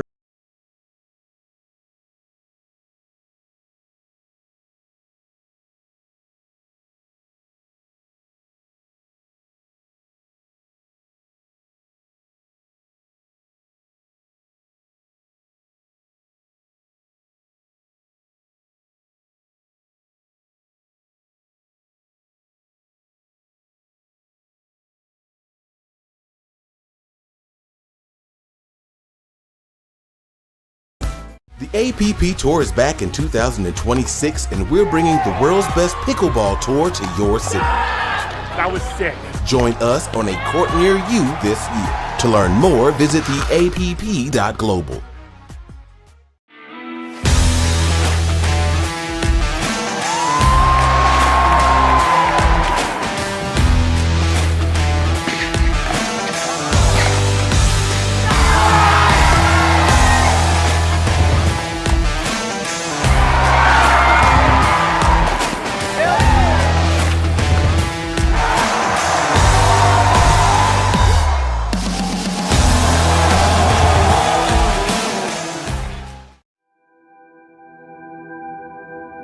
As a professional athlete, my equipment is very important to me. When I'm on the court, I need to trust what's on my feet. I need to stay focused with no distractions. I personally feel like the ViperCourt Pro 2.0 is the best. I've got it on here. Welcome back to court number 2, championship court here at the ProFlex English Open, powered by the APP. 10:05 on your Saturday morning. I hope you're all settled into a bit of live pickleball with me, Chris Bowman. I'm joined in the booth by James Lofthouse. Before we hear from James, just want to quickly bring you up to date with what's been happening so far, because we've had some of the groups finish in the men's doubles, and going to quickly run you through the teams that are qualified from the groups that are completed. In Group D, Theo Platel, Ben Corsten go through with a 100% record. Dylan Lewis, Jake Bauer, Stuart Parminter, Thomas Turner, Harry Feast and Callum Matthew are also all through. In Group E, Ben Slive and James Chowdhury finished with a 100% record. James Lofthouse and Josh Roberts finished second in the group, winning 4, losing 1. In that, they beat Mara Garcia and Louis Leville, who finished in third. Lewis Oak and Nick Mays also go through. They are the groups that are finished and confirmed so far. James, good morning. You must be feeling very pleased with your work so far today. Good morning, Chris. Yeah, it's been a good start to the morning. couple of good games to get us going, which is always nice. After a good night, I think the good night's rest helped, to be honest. Good stuff. Well, yeah, you're one of the players that's probably turning up nice and fresh compared to a few of the other people that are around here today. But no, that's an exceptional performance. Just think, James, 2 years ago, almost to the day, you were beating me and some random on a leisure centre floor down in Tunbridge Wells. You were playing with Bano Buwaja, and I was watching this big left-hander basically rip the Michael out of me on court, who was still finding my own feet in pickleball, and I thought, yeah, this guy could play, he's going somewhere. 2 years later, you're beating Mario Garcia, Louis Leville, World Pickleball League players, and qualifying with ease into the next round of the open category here at the men's. It's been quite a journey for you. Yeah, it has. I mean, it's definitely had its moments where I've had a lot of injuries and been out for a while, but it's just good to be back, finding a bit of form now and actually getting some practice in, which I haven't done in a while. Absolutely, good stuff. James Lofthouse was also part of our Premier League team, Pure Pickleball, last season as well. And we tried to recruit that team on personality as much as ability. And in Lofthouse's case, annoyingly, he's got a bit of both. And we had a lot of fun with you, Jack, and the rest of the gang, where the energy on court at times was absolutely electric. And I've always said to you, James, it's important that we keep making pickleball fun to watch as well as skilled to watch. Yeah, absolutely. I mean, if you're not enjoying it, you know, then the viewers might not enjoy it as well, because they just see you getting annoyed on court. But it's always good to have a bit of fun, but also, you know, competitiveness as well. No, definitely. Well, look, we're going to see a competitive game here, I think, James. Let's have a little look at the players that we're on court. We've got Nia Rogers and Emma Rickson to the right of the screen at the moment. Rickson at the bottom. We've got Maria Constantino and Sabrina Mendez Dominguez as well. Let's give you a little bit of information on both these pairs.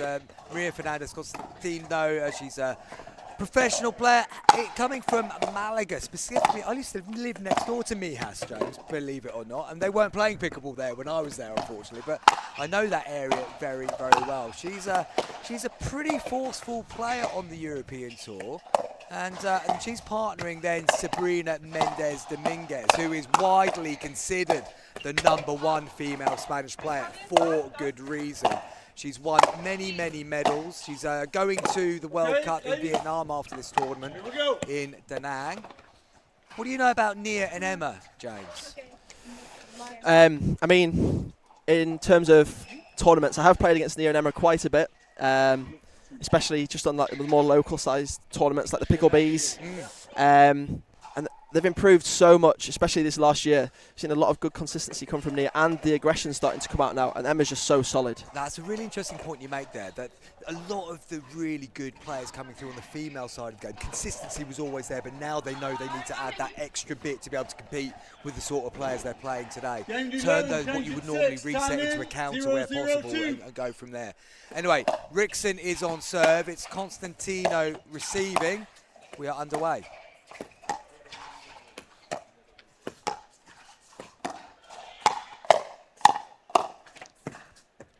The first lift there from Rickson and Rogers allowed Dominguez to get going, James?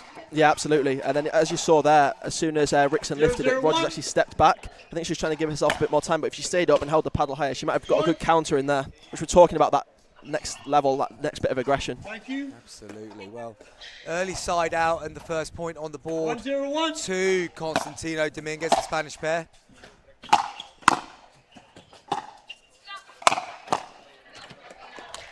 There we have it. Yeah, nice put away there from Rogers. Got down to the toes, James. Perfect spot. 1-0-2. That's what you'll be doing later, Chris. Right We down would to the hope feet. so. You're presuming I'm playing left though, James. Point. And again, Rickson just backing away from the line a little bit there. And it's difficult to get that control of dink if you're stepping back. I think especially on these courts, I feel like it's a low bounce. So I feel like sometimes staying up and maybe even taking a few on the volley just to give your opponents a bit less time as well could be a good idea. But that time, in fairness to Rogers, stepping back actually worked out well that time. Yeah. Able to get that little bit more of an arc down to Dominguez's toes and force the error. 0-2-1.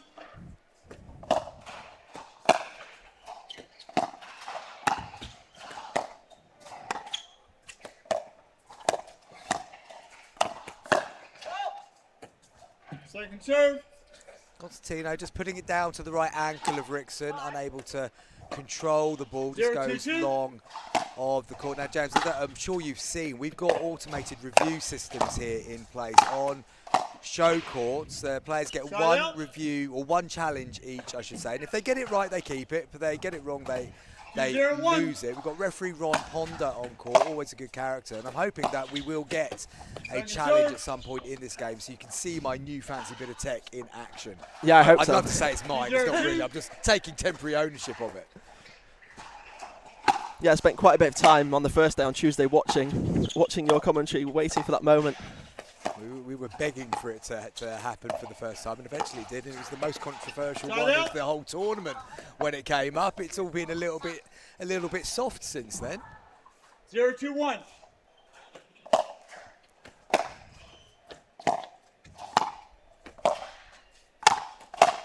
It's not quite getting the ball bouncing in the non-volley zone yet, James. Second serve. No, I mean, that's a big thing. I've seen it a lot today, and even Josh Roberts and I, that was our plan straight away from the out, get those drops in, because I think the drops are going to be more effective today, especially the way the ball bounces. Oh, looking for Rogers. Yeah, just scampering across the side there. Didn't really then get balance to play the shot when she got there. Still slightly moving to the left and difficult to control the paddle from there.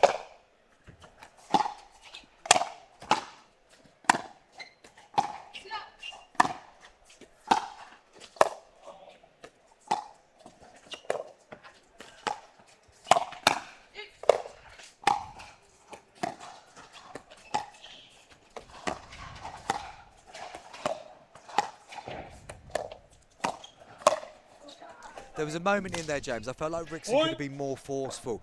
Rogers has got the little pop-up, and Rickson's come in with not the strongest two-handed backhand. Exactly, yeah. When I thought it was great speed up from Rogers. She actually got the high ball from Constantino there, but then Rickson slightly on the back foot. She needs to come across, cover that middle just a little bit more, and she'd have had an easier put away. But I'm liking this start from Rogers. She's trying to be aggressive here. Yeah. I think Rickson's just getting slightly caught on the back foot, just a little bit. She's like on her heels, just a little bit. Not quite reading the speed up coming from Rogers. And it's clear that Rogers is prepared to go, but she needs Rickson to be on the same page and be ready to counter, not then turn that into a reset again. Yeah, exactly. Off the back foot. Because then it lets them off, lets them back in the point. And at the moment, Constantino and Sabrina Mendes Dominguez aren't going to be feeling like the speed ups are worried, because they know they're going to get the next ball to put away.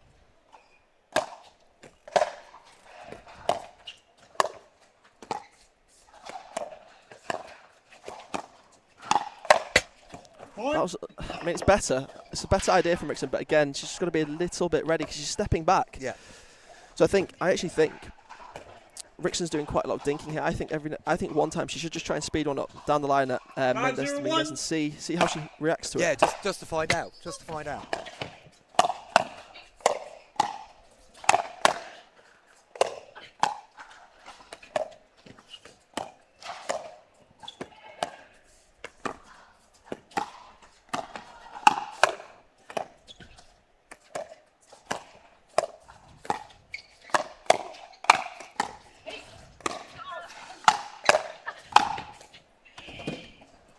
I mean, that felt like it was better at one point. As you said, Rickson did go a little bit more forceful. The ball did go up, but they just couldn't get that next bit in. And suddenly, Constantino and Dominguez have got the change of ends at 6. It feels like they are able to play the game on their terms at the moment. There's not really much coming that's massively worrying them. But I'm impressed by Nia Rogers' outlook in this game so far. I really am too. She's got to keep that up, but I think she needs to say to Rickson, come on, let's just be a little bit more proactive, a little bit more aggressive. Because we've seen Rickson can dink, but if she just shows that a little bit more aggression, a little bit more on the front foot, I feel they can put a little bit more pressure on to the other pair. And when they're playing a pair like the Spanish pair here, all right, we can get into but they're going to be able to sit there on the dinks all day long. Yeah. You're keeping the rally going, but at no point are you really asking them to do anything that they're not comfortable with. And at times, you just got to have a look and learn what might just be that glimmer of hope. Because you're talking about glimmers of hope here, really, realistically. Time in, 6-0-1. Constantino gets the deck underway after the change of ends.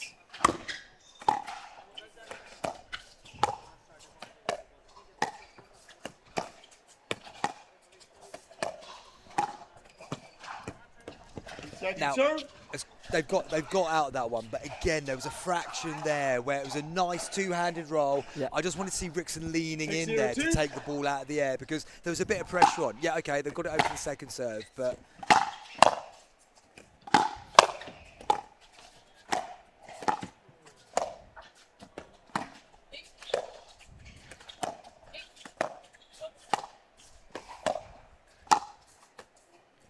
pulled wide by Sabrina there.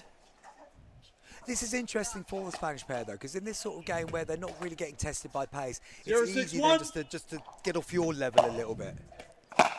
Yeah, definitely. I mean, it's very much staying strong mentally here as much as playing the game. Oh, good leave. Yeah, good early communication there from the Spanish duo. Mendes Dominguez,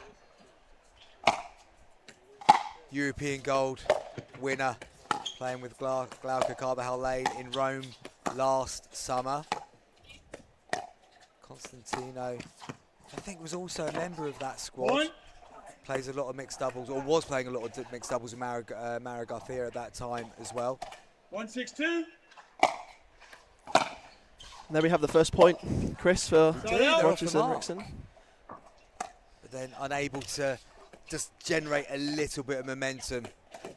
6-1-1. Do find when you're coming into these games as underdogs, you've got to be able to try and find a way of stringing one good action into another good action and maybe turn it into a third good action. Don't let it become too bitty where it's just one good thing every so often. 6-1-2. Yeah, I think once they've made them uncomfortable once, they've just got to keep pressing on that. Don't let them off. That's better from Rickson there. She didn't back off. She took it out of the air and hit a nice shot to Mendes Dominguez's backhand side. And also good selection of where to go as well. She was in the right position, but she could have gone different places. Got it down to the toes nicely.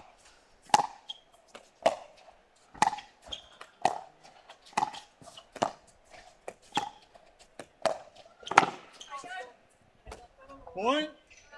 Does feel like since the change of ends, Constantino and Mendes Dominguez have just slackened off slightly.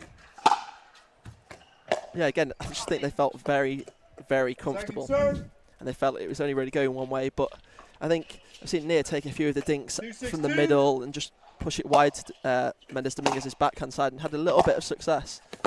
She's gone there again. Great retrieval from Rogers. Oh, but that's again a lovely shot selection. Side out. I think if that was being you, Chris, I'd have been expecting a little tweener there. Mate, I've been watching you doing tweeners for 2 years. I'm still scared of injuring myself if I give it a go. I'll be leaving that one at home for a little while longer. Yeah, good attack there from Mendes Dominguez. Rickson just backing off, and eventually was pinned, unable to deflect it back up and over.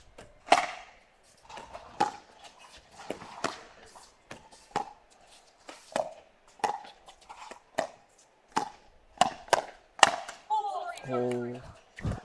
Rogers on the attack, hits the shoulder of Constantino.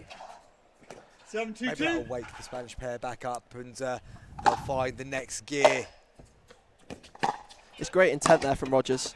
Now, the thing is, though, I'm worried that Nia Rogers has carried that incident into that next shot. We've not seen her make that kind of mistake yet at all, and I think she's still thinking about she's just hit the Spanish on the shoulder. Yeah, I don't think she had any intentions to actually hit her there. No, not at all. You've got to clear your mind quickly, whether it's a good thing you've just done or a bad thing you've just done. Point. Rickson goes long and 9. Up to 9 points now. 2 points away from victory. Of course, it's first to 11 win by 1 in these group stages.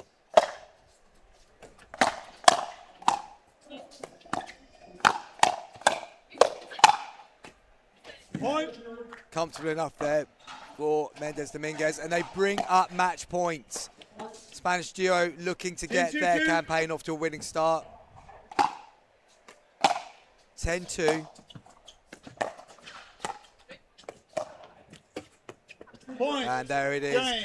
Game kind of fizzled out with that last little exchange, but comfortable enough for Constantino and Mendes Dominguez. But moments in there that Rickson and Rogers can take forward into their next games and look to continue their English Open journey. What would you say to them now, James, if you were just walking off court with them? Yeah, like you said, there's some very, very good moments in there, and I'd say to them, just don't be afraid to be a little bit more aggressive. Stay up at that kitchen line. Like you can reset. You've got good hands, but let's see a little bit more of the counters, staying up at that kitchen, blocking it down to their feet. I think it's just confidence. Once you do it once, twice, 3 times, you'll just have the confidence to stay up and trust yourself up there. And look, we can just see their errors that have come up on the screen for the match there. That 50% miss at the bottom, James, that's forced errors. That's what the opposition have done to them. And it just felt like that. It felt that Rogers and Rickson were just leaving a few things there where they were inviting the attack and getting caught. They didn't hit much into the net. They didn't hit much out. It was just that they were constantly being forced to back off and they're not able to play from there. But I think your analysis there is absolutely spot on. Players that we're not going to have to say maybe they need to be a little bit more proactive on the front foot are going to be Thadia Locke, Katie Morris against Molly O'Donoghue and Mary Monson in the next game. We've been looking forward to this game since I saw it on the schedule. Thadia Locke, of course, queen of European pickleball for so long. Katie Morris, who's had an exceptional 2025 and 2026 so far. Molly O'Donoghue, also one of the, I think she's the highest duper female UK player based in the UK at the moment. And Mary Monson, who was really impressive when I've seen her on court so far this week, one of the APP next generation. So we'll just take a quick break and we'll come back after some adverts to fully bring you up to speed with what's happening here at the NEC.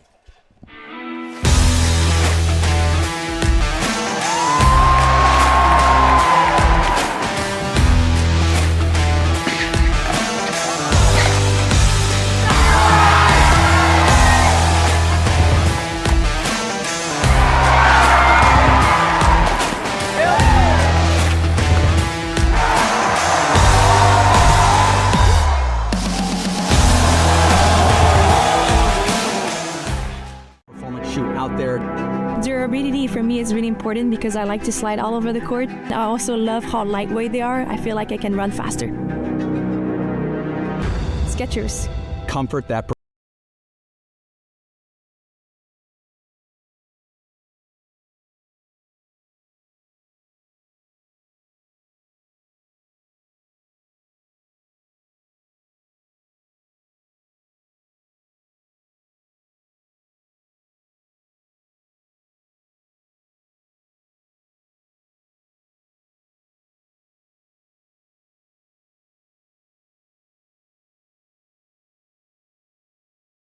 The APP Tour is back in 2026, and we're bringing the world's best pickleball tour to your city. That was sick. Join us on a court near you this year. To learn more, visit theapp.global.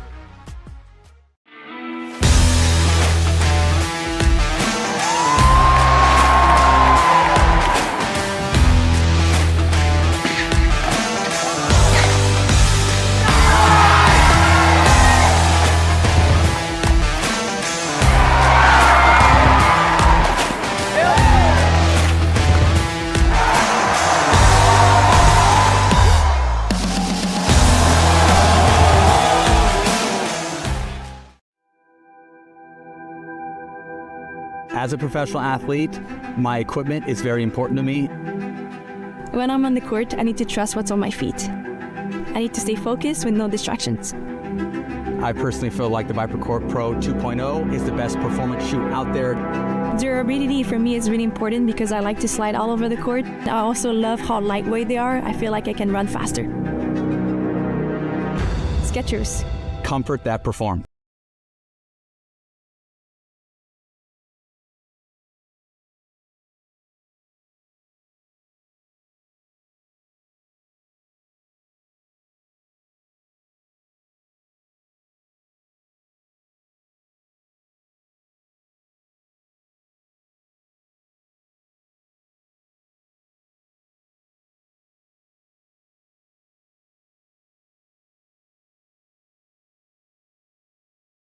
The APP Tour is back in 2026, and we're bringing the world's best pickleball tour to your city. That was sick. Join us on a court near you this year. To learn more, visit theapp.global.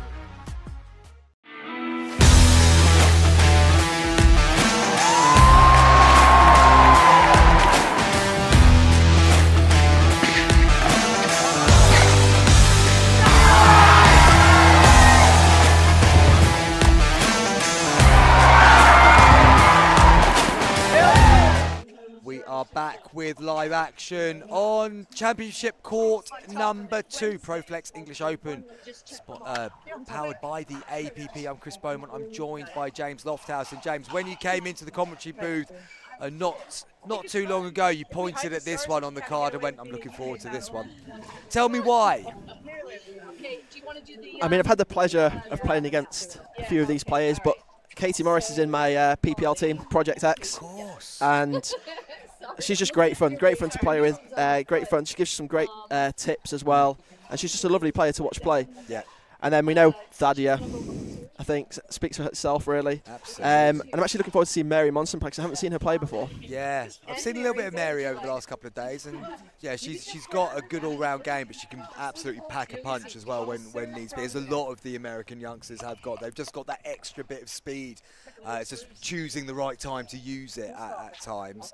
And Molly O'Donoghue, I mean, another, well, as I said to you off camera, I believe she is the highest duper of the females based and living in the UK, which basically means she's not Megan Fudge. So, for those of you who aren't familiar, might be joining us for the very first time, Thadia Locke is to the bottom right of the screen. Her partner Katie Morris directly in front of her, both in dark blue outfits. Molly O'Donoghue top left, her partner Mary Monson with the APP logo on the back of her vest top. And this will be an entertaining game. Now, how do you think it's going to stack up tactically then, James?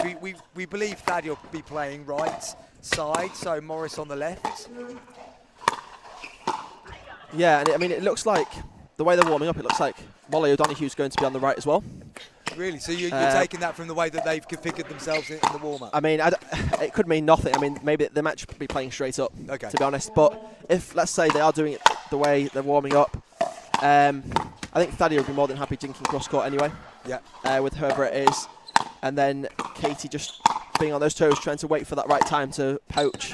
But we'll have to see. I'm very intrigued to see some long rallies here. Yeah, it does feel like the sort of game that actually I think the tactical narrative will unfold rather than there's a clear plan already in place going into it. And I think when you're Katie Morris and you've got the experience of Thadia Locke in there, and she'll be able to see what is happening. Not saying that Katie obviously can't do that herself, but you're not going to be worse off having Thadia Locke's tactical brain on your side. Mary Monson, a much younger player, and Molly O'Donoghue. It'll be interesting to see how they gel and combine. New partnership, of course. Katie and Thadia they played a lot of doubles together and represented England in European Championships. Lost to the pair, well, not to the pair that we just saw, but Sabrina Mendes Dominguez and Glauca Carvajal Lane with the Spanish pair who took gold out in Rome. And just to give you a quick flavour of what has been happening in the women's tournament so far. So O'Donoghue and Monson actually won their first game 11-0. So just gently easing their way into the tournament, beating Tash Hood and Lauren Gosling to zip. And that's not an easy feat to do, full stop. So I think they've probably got their vibe going already. Locke and Morris beat Nags and Presley 11-9. And that might be a benefit to Locke and Morris. That game went a little bit deeper because can work a few things out. I mean, Monson and O'Donoghue won't know what they don't know yet. Yeah, I think it's going to be interesting how this one starts. And I think, as you said, there'll be no specific tactic, but I think we're going to see a lot of changes in what happens in this one throughout, what they have success with and what they don't. So Locke and Morris are coming to the bottom of the court. I think Morris has got the ball in hand, so she's going to be serving first. Yeah, that looks like how we're going to go. Monson has gone to the left, so you were right, James. O'Donoghue is starting right for their team. And away we go.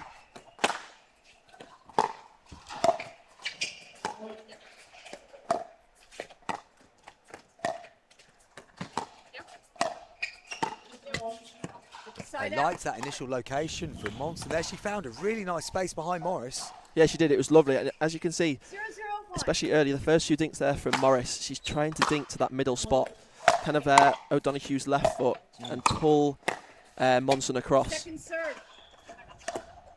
The risk of doing that, of course, we've already seen it. Monson's going to find that angle back. Katie's going to have to just have another look at something else, I think.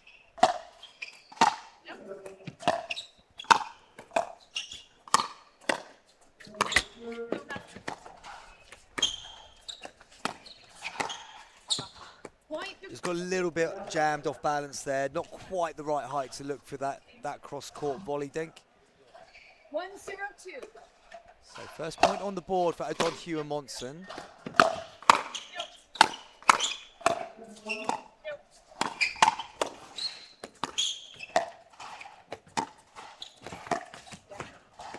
Nice cross-court from Morris. There's a change-up already. Every dink she did before that, Morris, she went to the middle, and then all of a sudden she just flicked one wide, caught Monson a little bit slow with her feet there, but different pace to this game already, James, to the one that we saw in the first women's game. 0-1-2. Yeah, we haven't seen that many speed-ups. I think everyone's a bit cautious that people's counters are very, very good. Just as I say that, there we go. Nice play from Morris. A sliding central, gets it down low, and they have their first point of the match on the board.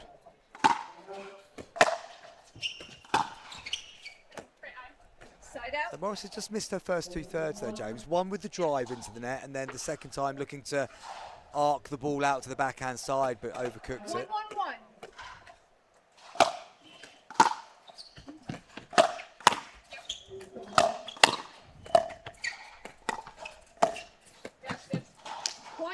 Nice play from Monson. Two down the middle, just opened it up, and that is a really nice angle she's found again. Impressed with Mary Monson's start in this match. 2-1-1. And I think we can see, Chris, why Monson's starting on the left right now. Finding that wide angle very nicely. But also able to come in on that forehand and go on the attack. Just tagging Morris as Monson comes through the transition zone.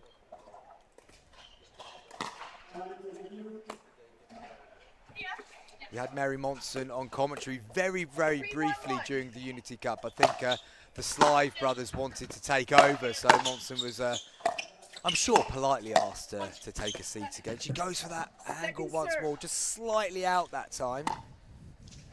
Yeah, I think Morris did well there to push Monson wide enough, and you could see that she wasn't fully set with her feet. But it's just didn't help with that, getting that ball down and in. There we go, O'Donoghue's first real opportunity to unleash that forehand drive volley. 4-1-2.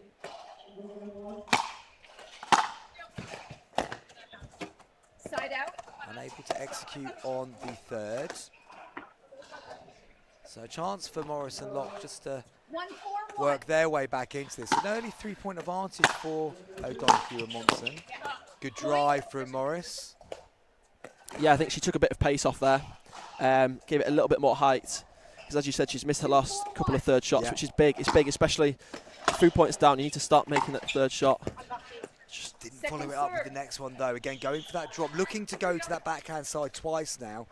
First one went wide, that one just a little bit too short, over-adjusted.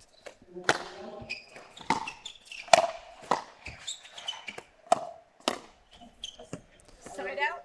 And again, an inconsistent third from Morris again, which just started that pattern where Locke ends up getting caught, James. Yeah, as you can see, they're returning, both Monson and O'Donoghue are returning to Morris because her third shots right now aren't quite on point. And she's been caught off guard there by O'Donoghue. That was a good change of direction. It was. Just held the paddle just that fraction longer and then was able to go to the backhand side of Morris. And as James said, just caught off balance.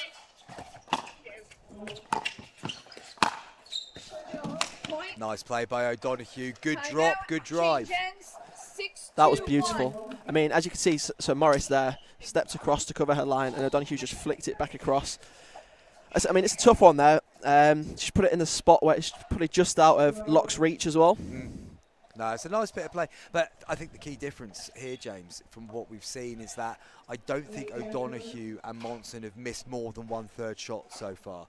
And that's just setting up the points nicely for them. Whereas Morris, I mean, I don't think Locke's had the chance to play a third yet. Morris has been inconsistent on that third, and therefore they're not getting into the rallies. They're not getting the opportunity to set the point up the way they would like.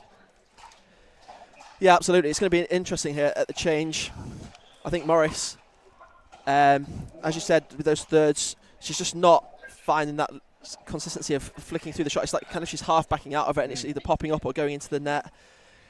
Well, neither Katie or Thadia played singles yesterday, so they won't have had a chance to have a look at this court yet. Not seen them doing anything more than warming up on it, and just finding it a little bit more difficult. Now, that's the first time Locke's really been able to get involved and get a little bit more on the attack. 6-2-2.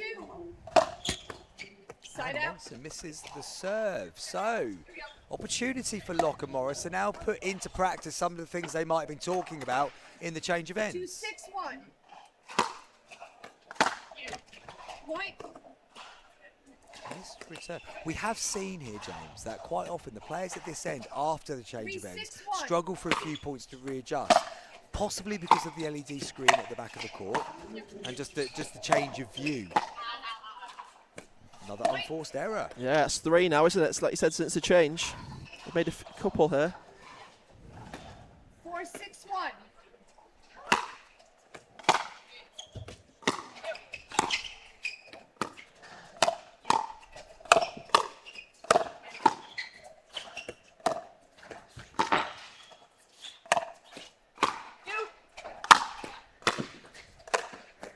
Oh, good finish there from Monson. Yeah, Monson goes inside out. Good defensive work by Locke and Morris from the back of the court, but eventually Monson able to just change the paddle angle.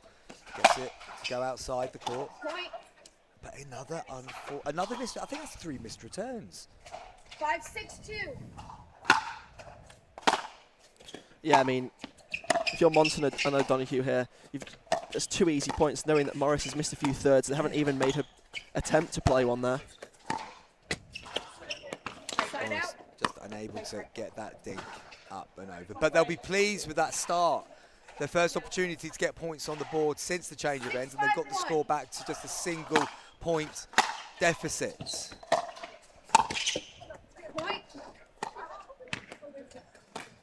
Morris has not really balanced on that one at all. Just came up through the body too early and just nudges it into the net. Serve clips the line, gets a bit skiddy, and Locke unable to return. 8-5-1. See, since the change of ends, it seems to get just a little bit scrappy here. Too much on it there from Locke, and Monson was able to just push it straight back past her. 9-5-1. Suddenly, they've got a 4-point advantage again. Yeah, I think this is a big point here.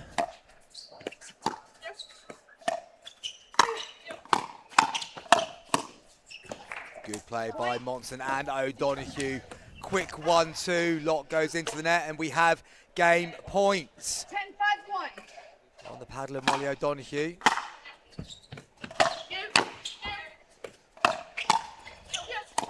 Change of decision there from O'Donoghue. Such a good angle again from Mary Monson. Forces the error from Katie Morris, and it is O'Donoghue and Monson who take the game. 11-5. James, interesting game there. Quite a few things for Locke and Morris to go and unpick, I feel. Yeah, absolutely. I mean, like you said, they got at the change of ends, they got a few points back, and then all of a sudden it just kind of unravelled just a little bit. They let O'Donoghue and Monson control the game, and, you know, a few errors here and there. As I said, but what impressed me about Monson and O'Donoghue was that they did come out at the change of ends a little bit sloppy, 3 or 4 unforced errors. But then suddenly, when they got the ball back, then they got back on it. And it's good to see they didn't get much of a challenge in the first game, according to the scoreboard. We don't know how the game played out, but according to the scoreboard, that game was a challenge. And I was quite impressed how they had their lull, but then got back on it and were able to come through that and still finish strong. Yeah, absolutely. I mean, as you saw, their third shots. I mean, they had the better third shots of the two pairs. Then, you know, the score kind of reflects that. Exactly, and the result is the result off the back of it. I completely agree. Right, so we're going to be moving on pretty quickly. We're going to see Megan Fudge and Cara Wheatley next, up against Abigail and Marina Al-Qaid. We will be back after this short break.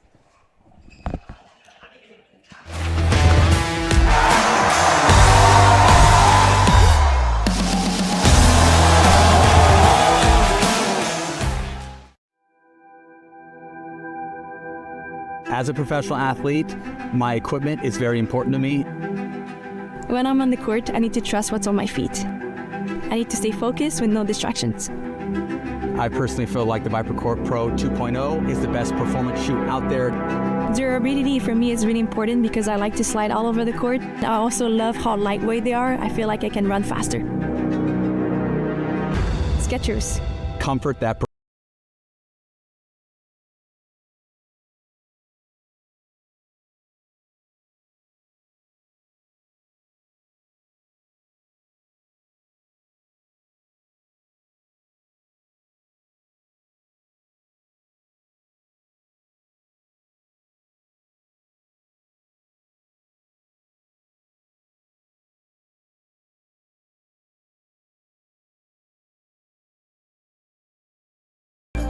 The APP Tour is back in 2026, and we're bringing the world's best pickleball tour to your city. That was sick.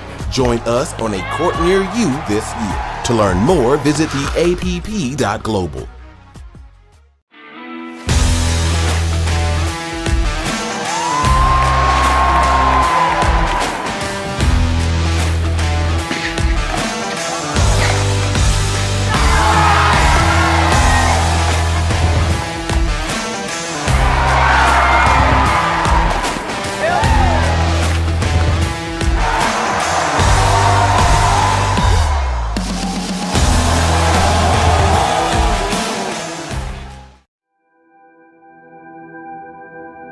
As a professional athlete, my equipment is very important to me. When I'm on the court, I need to trust what's on my feet. I need to stay focused with no distractions. I personally feel like the ViperCourt Pro 2.0 is the best performance shoe out there. Durability for me is really important because I like to slide all over the court. I also love how lightweight they are. I feel like I can run faster. Skechers. Comfort that perform.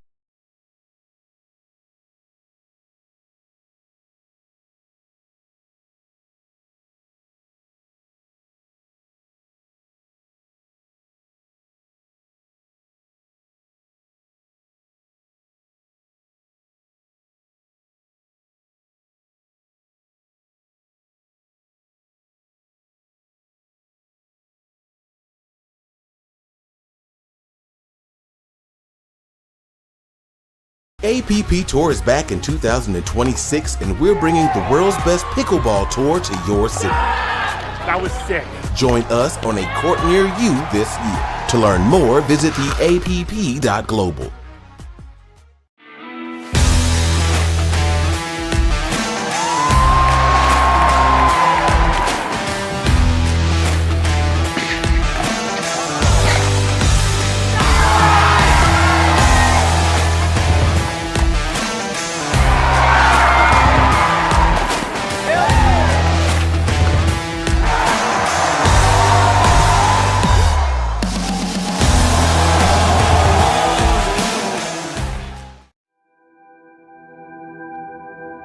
As a professional athlete, my equipment is very important to me. When I'm on the court, I need to trust what's on my feet. I need to stay focused with no distractions. I personally feel like the ViperCourt Pro 2.0 is the best performance shoe out there. Durability for me is really important because I like to slide all over the court. I also love how lightweight they are. I feel like I can run faster. Skechers. Comfort that perform.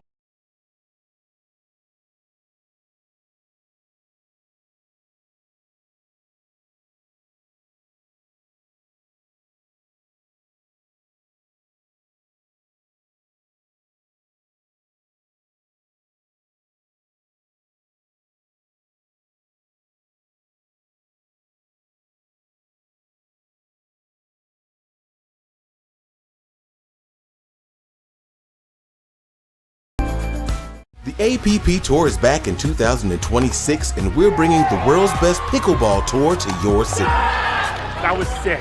Join us on a court near you this year. To learn more, visit theapp.global.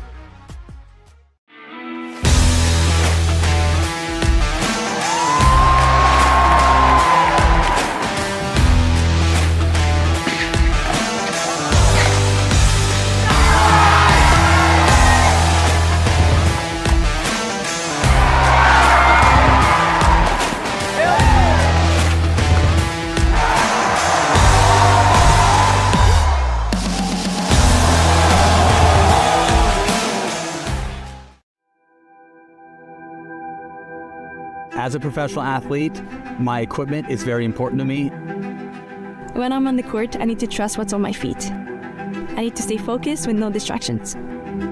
I personally feel like the ViperCourt Pro 2.0 is the best performance shoe out there.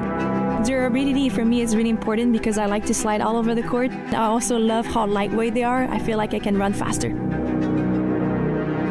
Skechers. Comfort that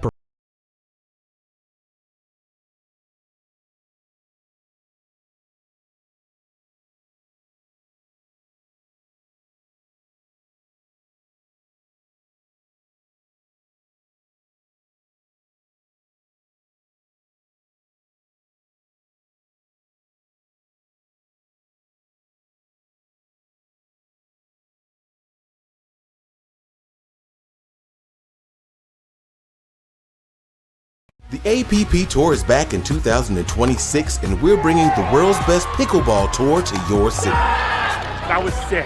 Join us on a court near you this year. To learn more, visit theapp.global.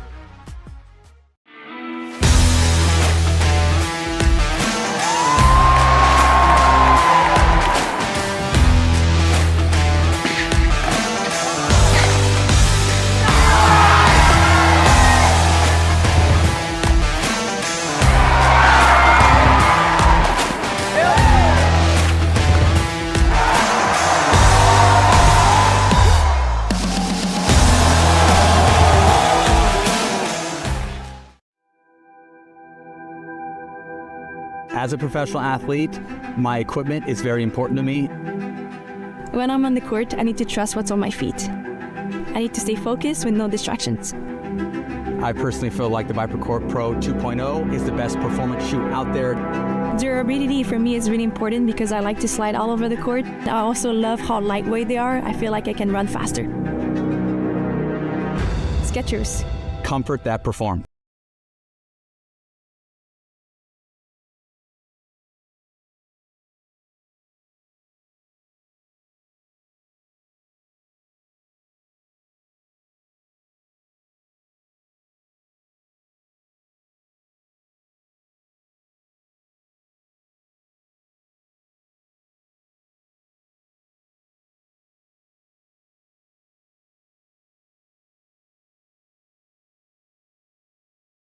The APP Tour is back in 2026, and we're bringing the world's best pickleball tour to your city. That was sick. Join us on a court near you this year. To learn more, visit theapp.global.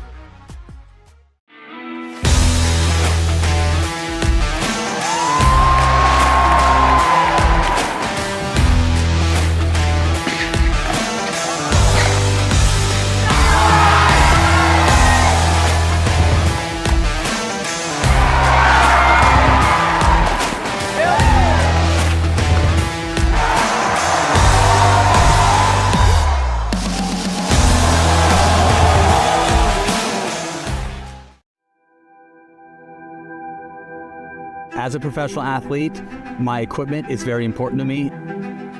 When I'm on the court, I need to trust what's on my feet. I need to stay focused with no distractions. I personally feel like the ViperCourt Pro 2.0 is the best performance shoe out there.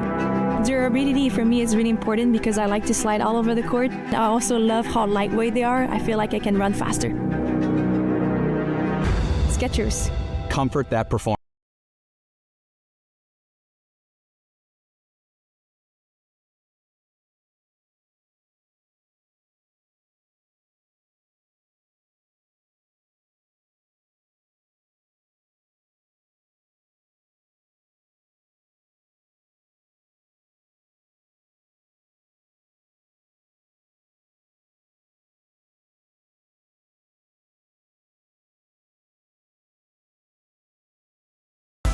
The APP Tour is back in 2026, and we're bringing the world's best pickleball tour to your city. That was sick. Join us on a court near you this year. To learn more, visit theapp.global.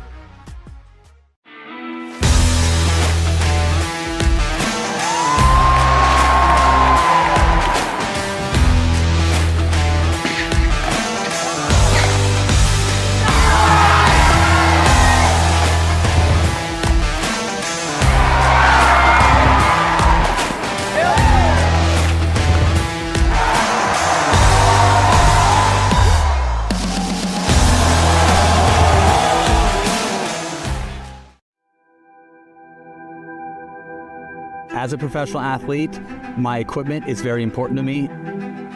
When I'm on the court, I need to trust what's on my feet. I need to stay focused with no distractions. I personally feel like the ViperCourt Pro 2.0 is the best performance shoe out there. Durability for me is really important because I like to slide all over the court. I also love how lightweight they are. I feel like I can run faster. Skechers. Comfort that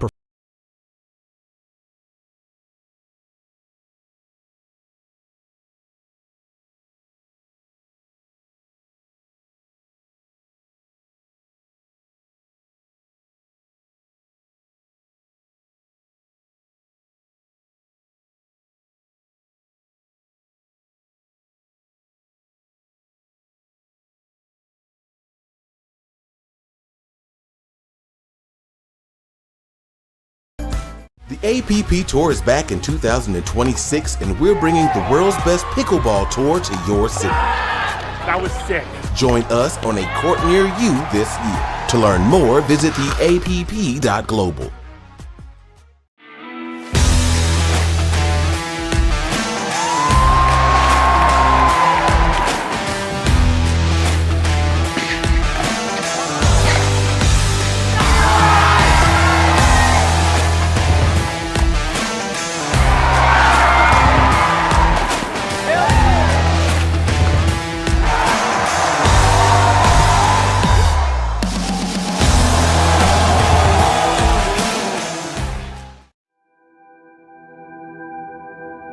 As a professional athlete, my equipment is very important to me. When I'm on the court, I need to trust what's on my feet. I need to stay focused with no distractions. I personally feel like the ViperCourt Pro 2.0 is the best performance shoe out there. Durability for me is really important because I like to slide all over the court. I also love how lightweight they are. I feel like I can run faster. Skechers. Comfort that performs. Welcome back to the NEC in Birmingham. It's Saturday. It's the ProFlex English Open powered by the APP, and we are getting pretty deep into the day's action. So we're about to bring you Cara Wheatley and Megan Fudge up against Abigail O'Kelly and Marina Al-Qaid. And we've got the players on court now. Pretty much, Marina's just joining us. Abigail's just popping off to get something from her bag. Bring up to date with what's happening in the women's competition so far. In Group A, Paige Chuan Cao and Brooke Ruwelta won their first game, as did Kat Stewart and Bobby Oshiro Alconcel, as did Carolina Oshrek and Claudia K. Mel. In Group 2, we've seen Molly O'Donoghue and Mary Monson win their second game. They are 2-4-0 so far. Shelby Bates and Rose Van Reek also off to a winning start. Thadia Locke and Katie Morris have won one, lost one. In Group C, Maria Constantino and Sabrina Mendez Dominguez have won 2 from 2. Cara Wheatley and Megan Fudge, we're about to see them. They won their first game 11-2. Abigail O'Kelly and Marina Al-Qaid lost their first game 11-5. Just going to tell you who they lost that game to. And they went up against Evie Kenner and Eleanor Tompkinson. Got a great win there, beating Abigail O'Kelly and Marina Al-Qaid. In Group T, Domi Turkovic and Glauca Carver held lane 2 from 2, conceding 5 points along the way. Nicola Scoman and Talia Saunders, I'm really excited to see later on. I hope I am on commentary when they are on court. They won their first game, as did Sara Chumilas Lidon and Raquel Amaro. So, We are just waiting for the referee, Kirsty Fish, to go through her final checks. The players are getting in for their warm-up, and we will be underway in 2 seconds.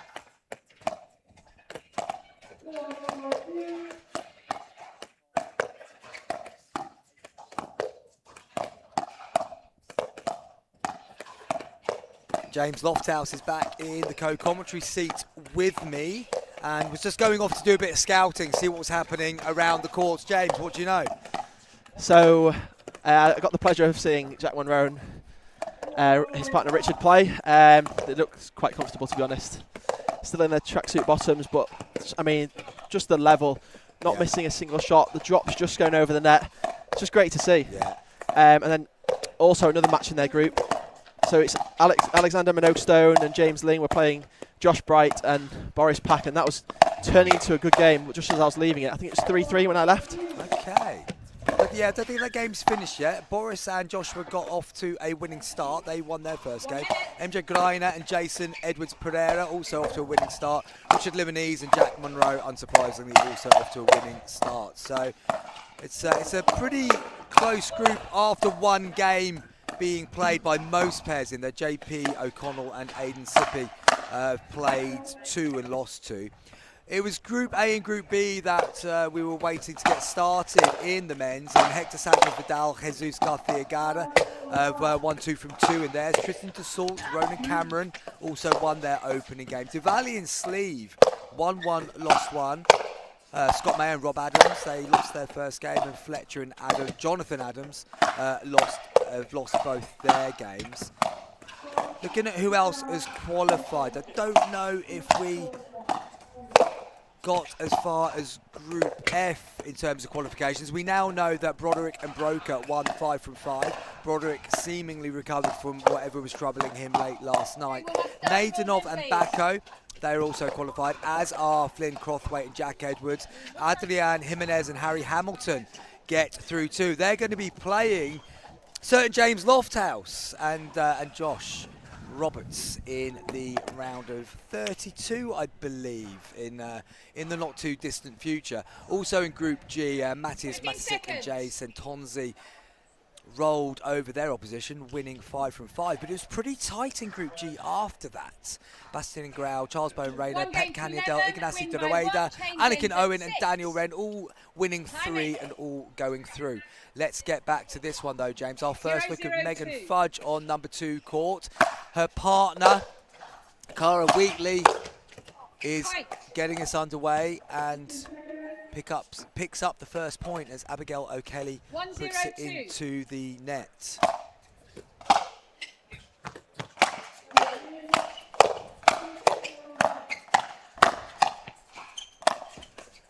Incredible reactions from Megan Fudge, straight on the money within about 60 seconds of this game starting. 2-0-2. Yeah, 2 third shots there from Cara Wheatley, 2 drives. So it looks like they're playing the big game here. Absolutely. O'Kelly just struggling with that return. And O'Kelly and Al-Qaid lost to Evie, Kenner and partner in their first game. A big win there for Kenner and partner, winning 11-5. Just pulled across from Al-Qaid. Partners Balin Bacco in the mixed doubles. And her mixed doubles partner through in the men's draw. 4-0-2. 4-0-2. Very quick start from Wheatley and Fudge.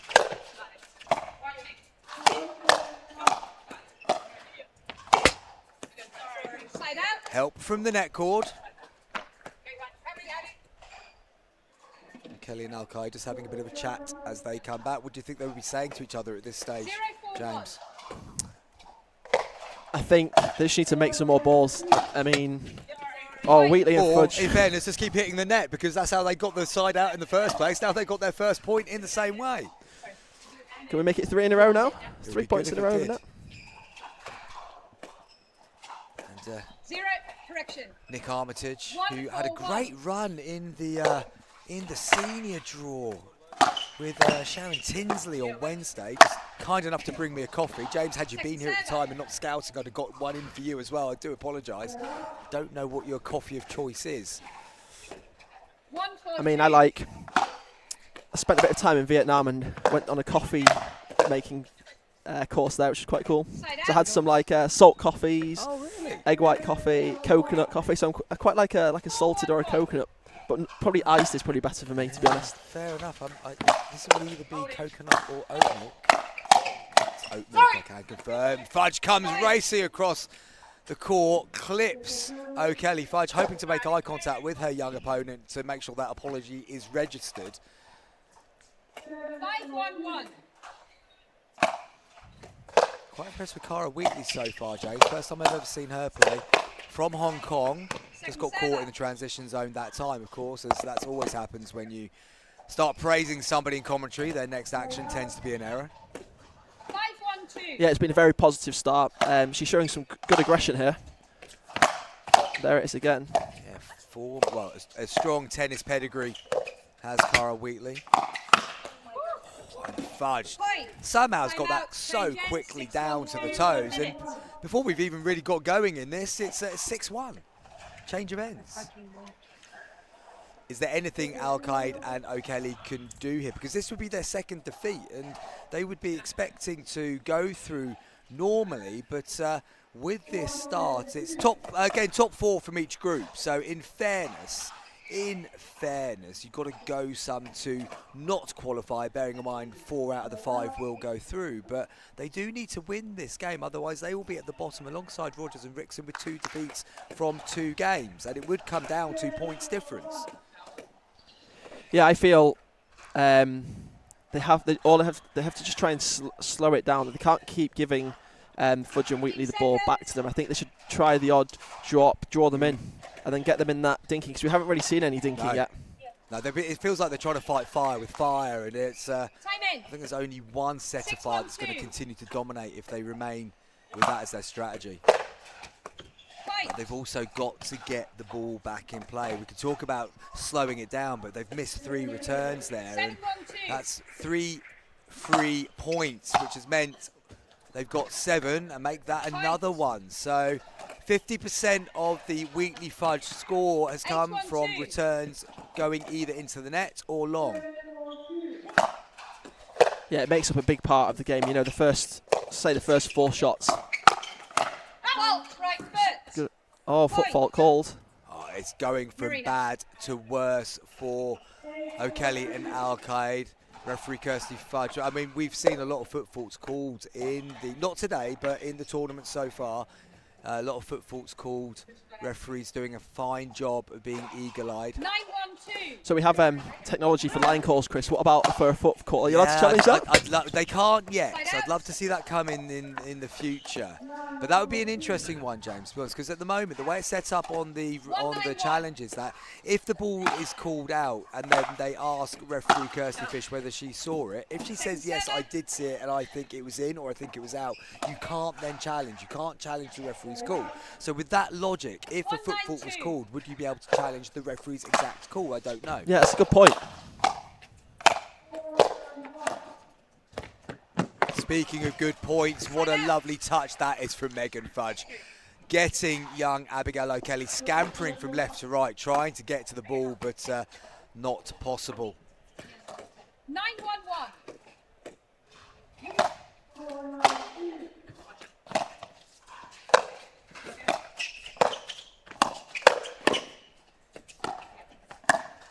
What a reset in there from Wheatley. Look how low she got to that ground. Absolutely. But then able to get back in and just nudge it through that gap that had opened up. I don't think O'Kelly was really reading what was going on in that rally and left the door wide open. But that's a good shot from O'Kelly. Gets it down to the toes. Plenty of lift, plenty of opportunity to do so, but good to actually get something to go your way. 10-1-2. Second opportunity to close this game out.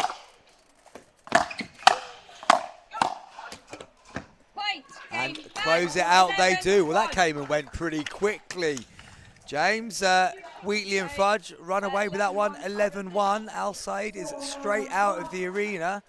her partner, young Abigail O'Kelly, goes off to get her top back on, and Fudge and Wheatley will roll on to the next game that comes up for them.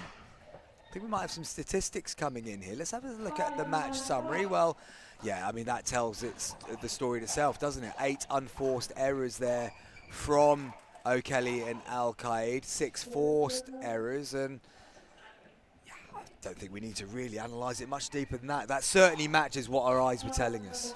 Yeah, as you said, 8 of those 8 unforced errors, was it 4 of those were just on returns? Just on returns alone, yeah. exactly. And that just, I mean, it's hard enough when you're playing a player of the quality of Megan Fudge, and then clearly a talented partner she's got along for the ride. I mean, it's worth pointing out that although we didn't know much about Cara Wheatley, she won a PPA Tour Asia Gold at the Macau Open alongside Arman Bhatia, the Indian superstar. So clearly a player that is capable of going deep into high-level tournaments. She recently reached the pro women's doubles final at the Tokyo Open alongside Pei, who is playing in here as well, and has often gone deep in brackets with Yu Fei Long, who's a player that I know well and is making massive progress as well. So Cara Wheatley, clearly a very, very, very talented player, representing Hong Kong, possibly going to the World Cup, I think, off the top of my head, and has transferred over from a collegiate tennis career at Brigham Young University. So, yeah, I think we'll be seeing them going pretty deep into the tournament, especially if they keep putting so much pressure on their opponents that errors just come along pretty freely. What we got coming up next, James? Let's have a look at the schedule. I know you were keen to stick around for this one before you go and prepare for your knockout game. Tristan Dassault, Ronan Cameron, up against Hector Sanchez Vidal and Jesus Garcia Guerra. We'll be back after this short break and we'll preview in that game for you.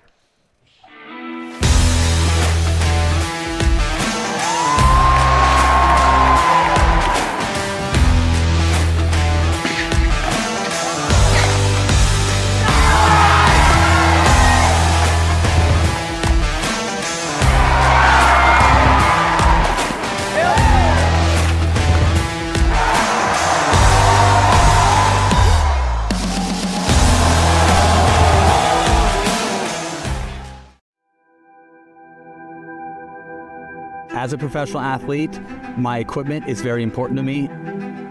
When I'm on the court, I need to trust what's on my feet. I need to stay focused with no distractions.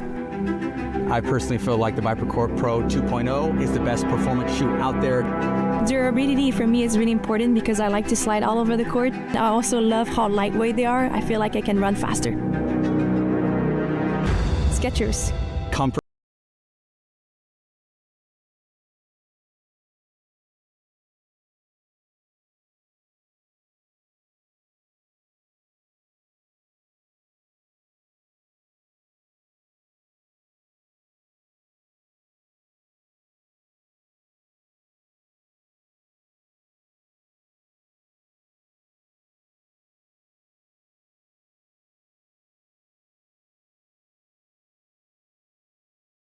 In 2026, and we're bringing the world's best pickleball tour to your city. That was sick. Join us on a court near you this year. To learn more, visit theapp.global.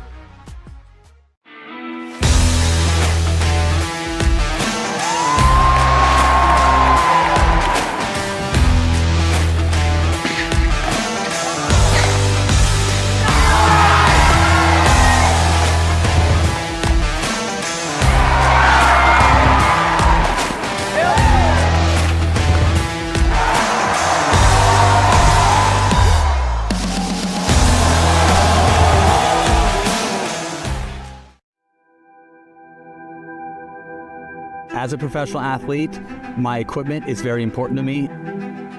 When I'm on the court, I need to trust what's on my feet. I need to stay focused with no distractions. I personally feel like the ViperCourt Pro 2.0 is the best performance shoe out there. Durability for me is really important because I like to slide all over the court. I also love how lightweight they are. I feel like I can run faster. Skechers. Comfort that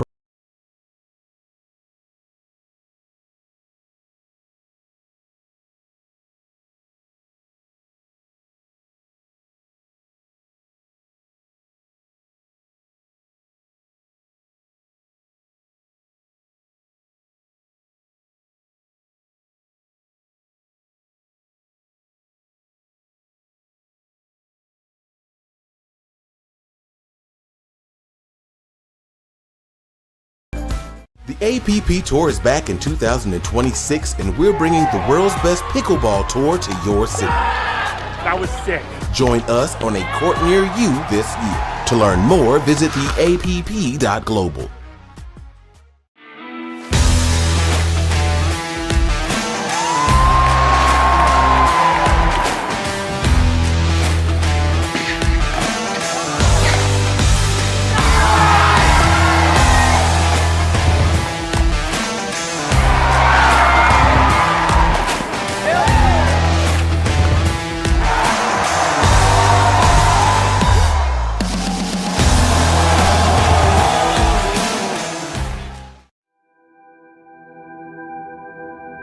As a professional athlete, my equipment is very important to me.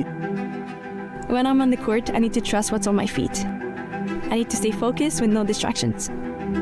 I personally feel like the ViperCourt Pro 2.0 is the best performance shoe out there. Durability for me is really important because I like to slide all over the court. I also love how lightweight they are. I feel like I can run faster. Skechers. Comfort that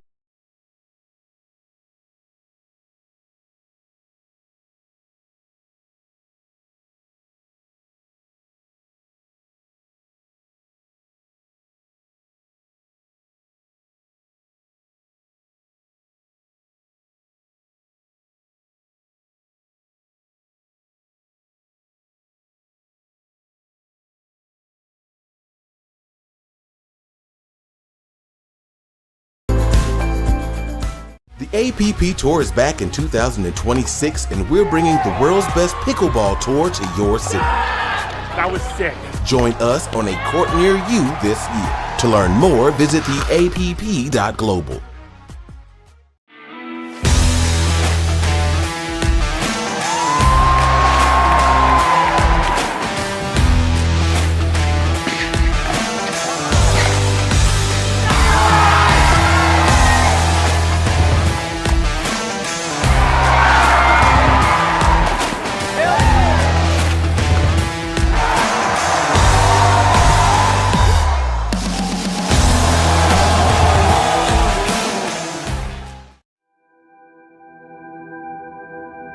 As a professional athlete, my equipment is very important to me.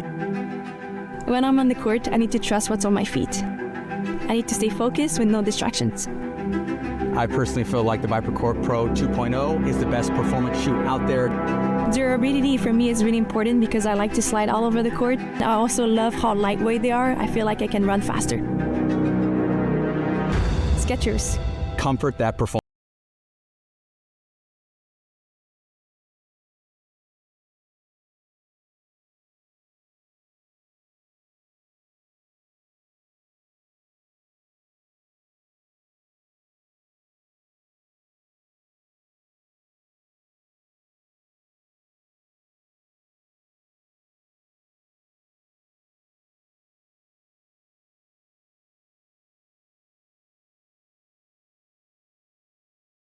The APP Tour is back in 2026, and we're bringing the world's best pickleball tour to your city. That was sick.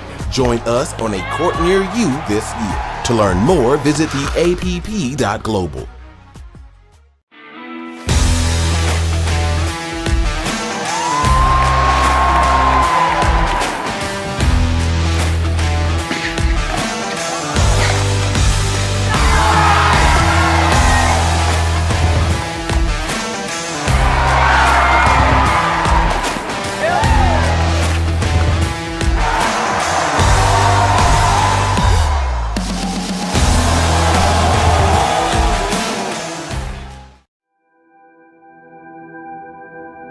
As a professional athlete, my equipment is very important to me.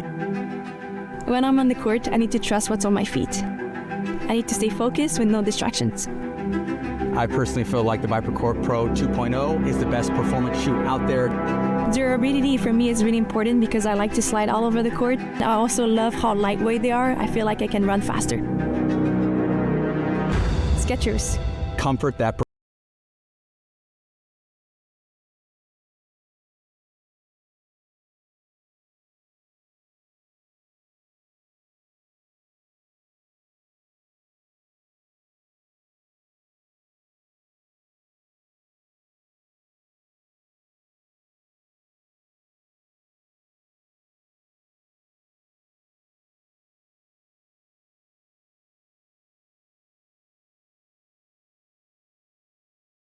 The APP Tour is back in 2026, and we're bringing the world's best pickleball tour to your city. That was sick.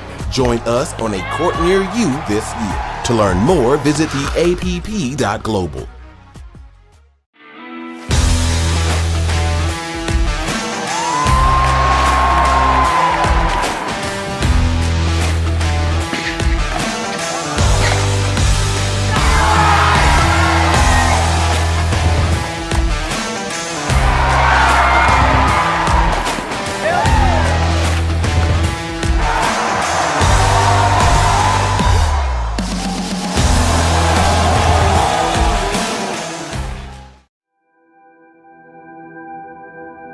As a professional athlete, my equipment is very important to me. When I'm on the court, I need to trust what's on my feet. I need to stay focused with no distractions. I personally feel like the ViperCourt Pro 2.0 is the best performance shoe out there. Durability for me is really important because I like to slide all over the court. I also love how lightweight they are. I feel like I can run faster. Skechers. Comfort that performs.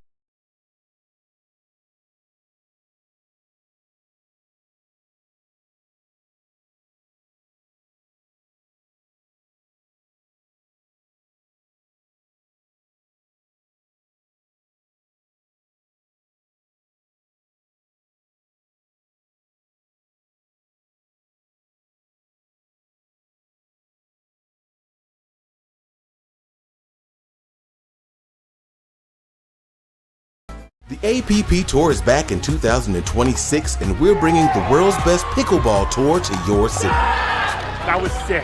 Join us on a court near you this year. To learn more, visit theapp.global.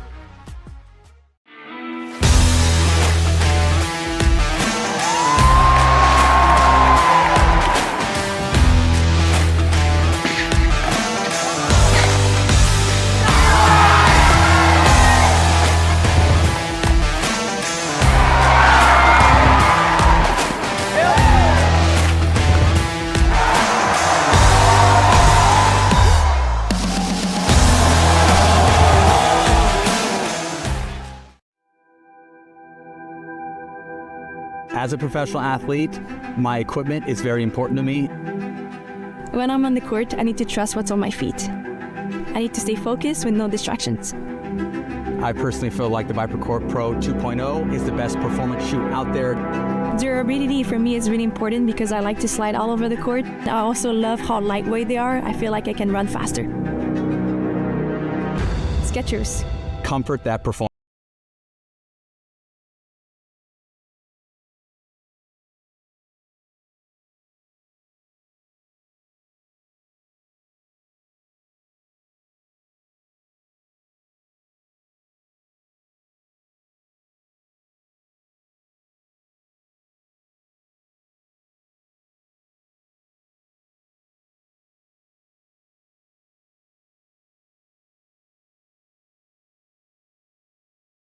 The APP Tour is back in 2026, and we're bringing the world's best pickleball tour to your city. That was sick. Join us on a court near you this year. To learn more, visit theapp.global.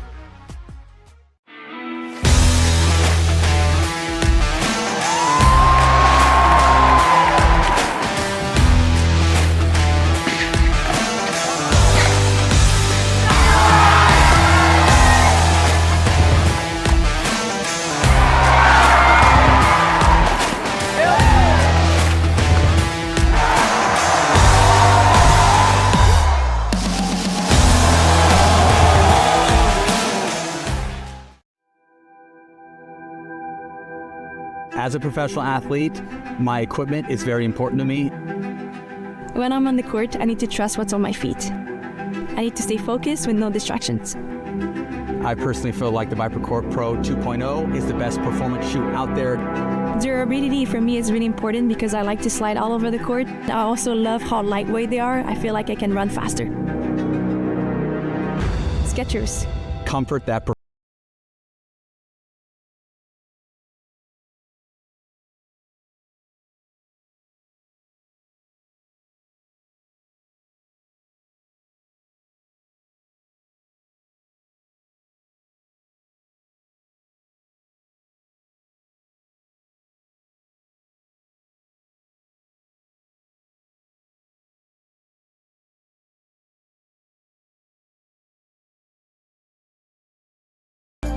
The APP Tour is back in 2026, and we're bringing the world's best pickleball tour to your city. That was sick. Join us on a court near you this year. To learn more, visit theapp.global.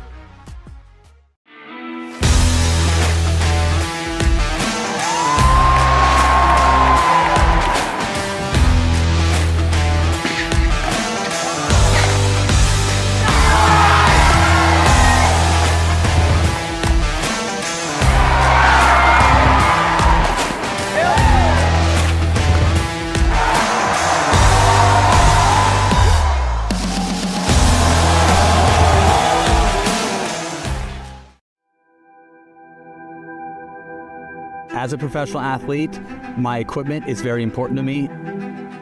When I'm on the court, I need to trust what's on my feet. I need to stay focused with no distractions. I personally feel like the ViperCourt Pro 2.0 is the best performance shoe out there. Durability for me is really important because I like to slide all over the court. I also love how lightweight they are. I feel like I can run faster. Skechers. Comfort that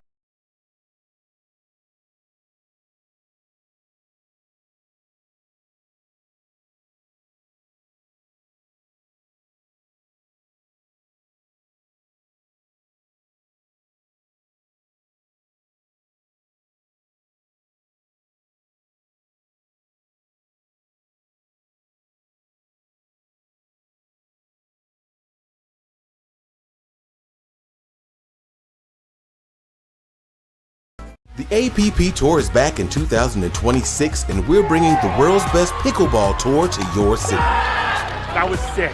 Join us on a court near you this year. To learn more, visit theapp.global.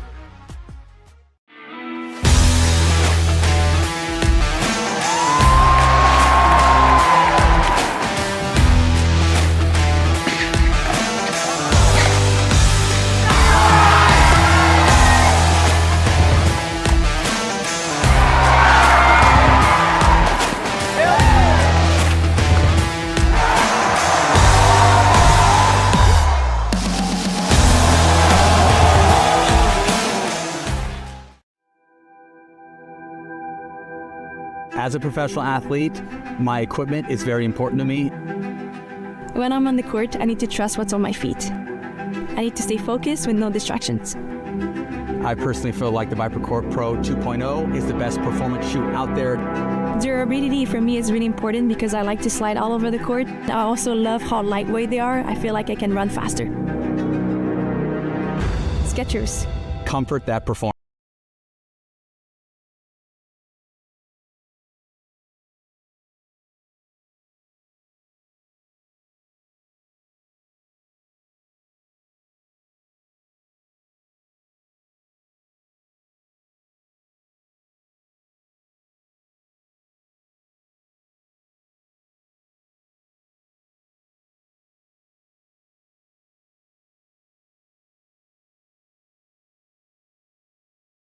The APP Tour is back in 2026, and we're bringing the world's best pickleball tour to your city. That was sick.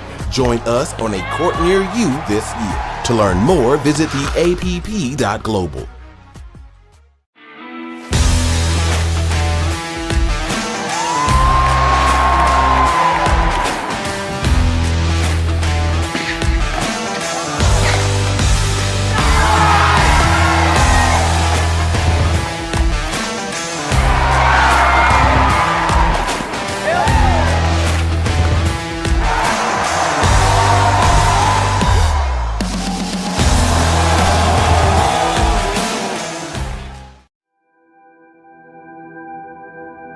As a professional athlete, my equipment is very important to me. When I'm on the court, I need to trust what's on my feet. I need to stay focused with no distractions. I personally feel like the ViperCourt Pro 2.0 is the best performance shoe out there. Durability for me is really important because I like to slide all over the court. I also love how lightweight they are. I feel like I can run faster. Skechers. Comfort that performance.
The APP Tour is back in 2026, and we're bringing the world's best pickleball tour to your city. That was sick.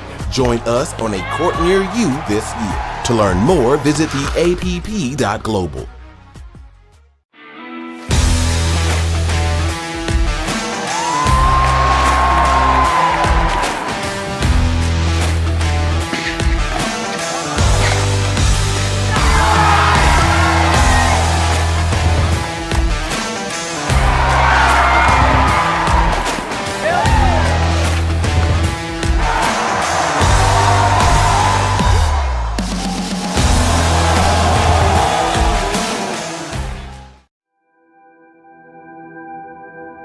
As a professional athlete, my equipment is very important to me.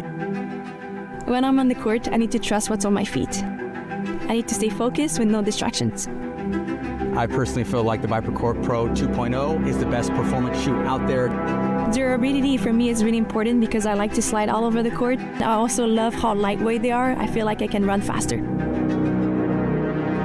Skechers. Comfort that performs.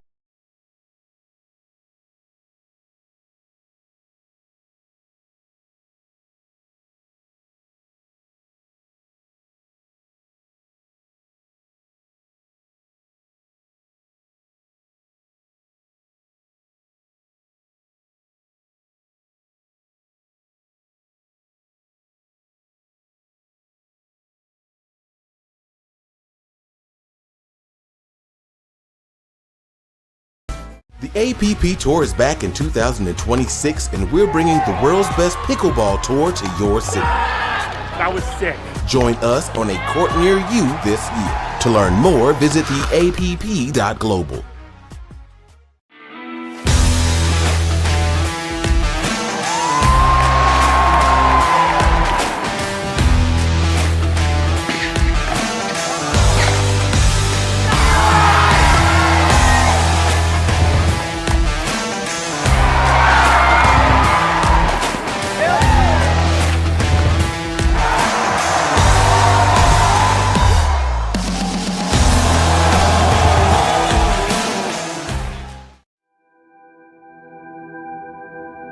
As a professional athlete, my equipment is very important to me.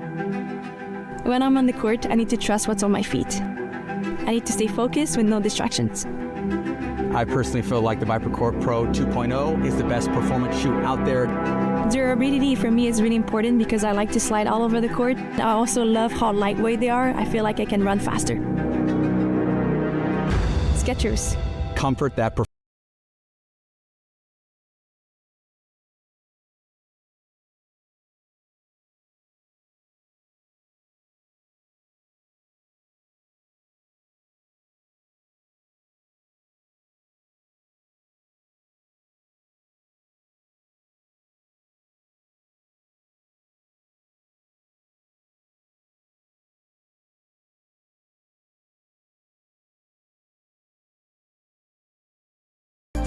The APP Tour is back in 2026, and we're bringing the world's best pickleball tour to your city. That was sick.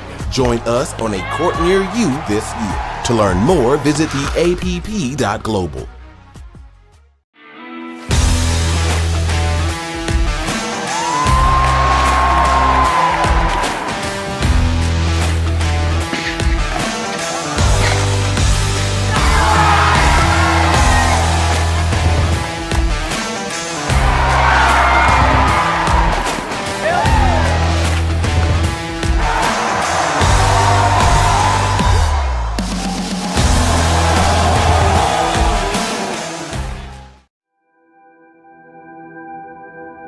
As a professional athlete, my equipment is very important to me. When I'm on the court, I need to trust what's on my feet. I need to stay focused with no distractions. I personally feel like the ViperCourt Pro 2.0 is the best performance shoe out there. Durability for me is really important because I like to slide all over the court. I also love how lightweight they are. I feel like I can run faster. Skechers. Comfort that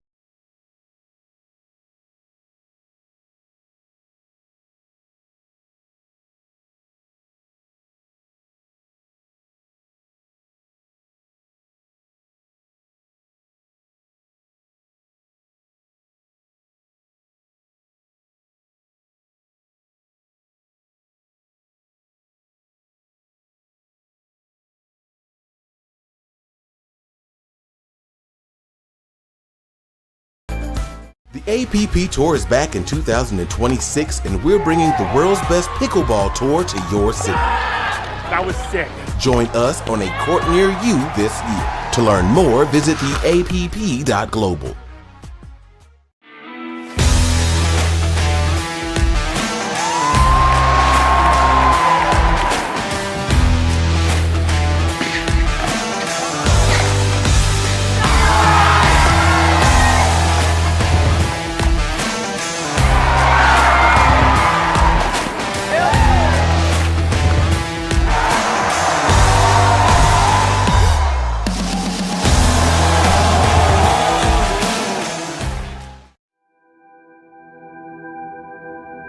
As a professional athlete, my equipment is very important to me. When I'm on the court, I need to trust what's on my feet. I need to stay focused with no distractions. I personally feel like the ViperCourt Pro 2.0 is the best performance shoe out there. Durability for me is really important because I like to slide all over the court. I also love how lightweight they are. I feel like I can run faster. Skechers. Comfort that performs.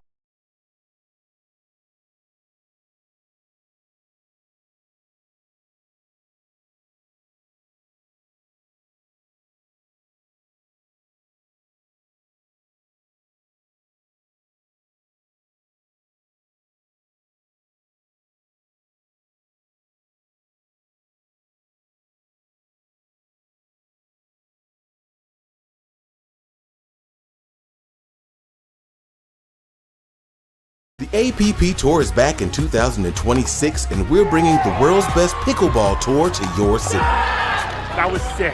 Join us on a court near you this year. To learn more, visit theapp.global.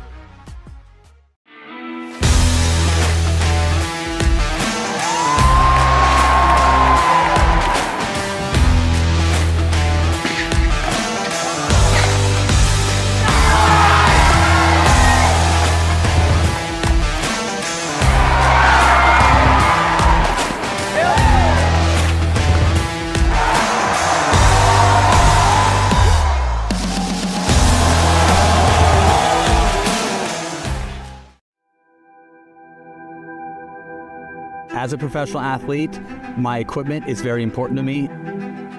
When I'm on the court, I need to trust what's on my feet. I need to stay focused with no distractions.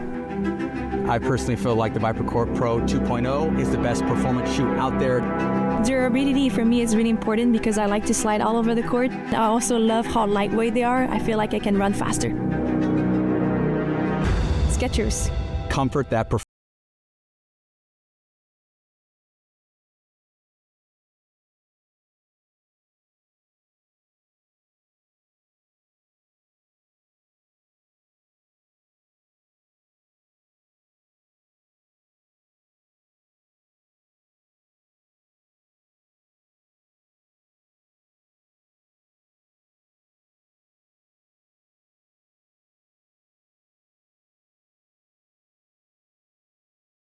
The APP Tour is back in 2026, and we're bringing the world's best pickleball tour to your city. That was sick.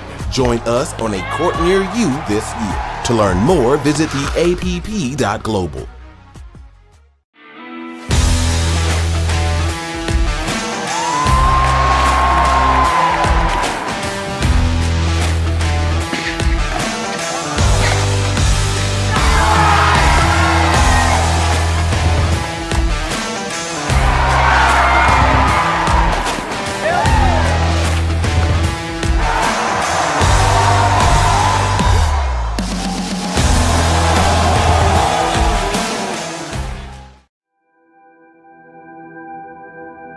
As a professional athlete, my equipment is very important to me. When I'm on the court, I need to trust what's on my feet. I need to stay focused with no distractions. I personally feel like the ViperCourt Pro 2.0 is the best performance shoe out there. Durability for me is really important because I like to slide all over the court. I also love how lightweight they are. I feel like I can run faster. Skechers. Comfort that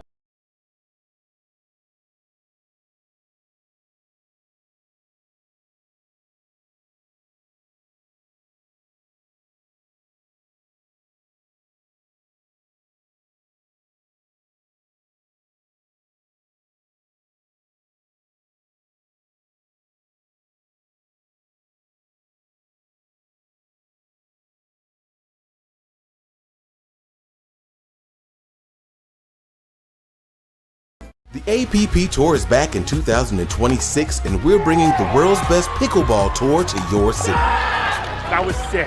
Join us on a court near you this year. To learn more, visit theapp.global.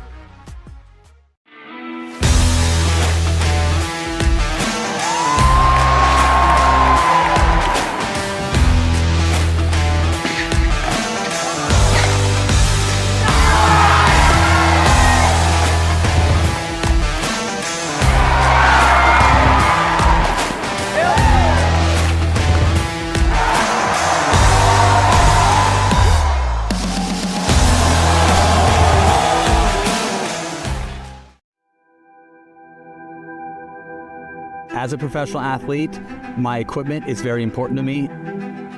When I'm on the court, I need to trust what's on my feet. I need to stay focused with no distractions. I personally feel like the ViperCourt Pro 2.0 is the best performance shoe out there. Durability for me is really important because I like to slide all over the court. I also love how lightweight they are. I feel like I can run faster. Skechers. Comfort that performs.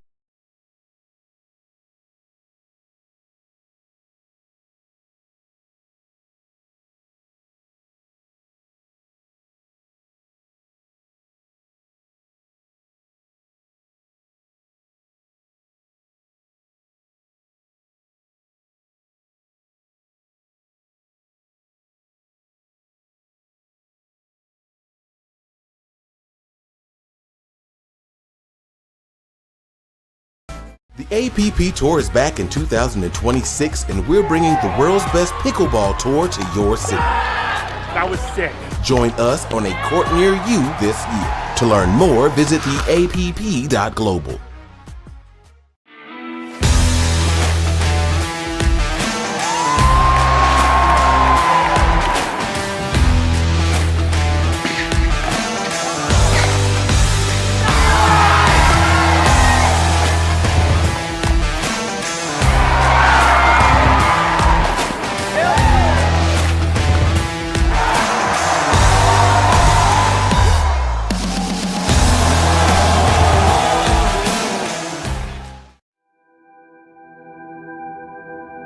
As a professional athlete, my equipment is very important to me.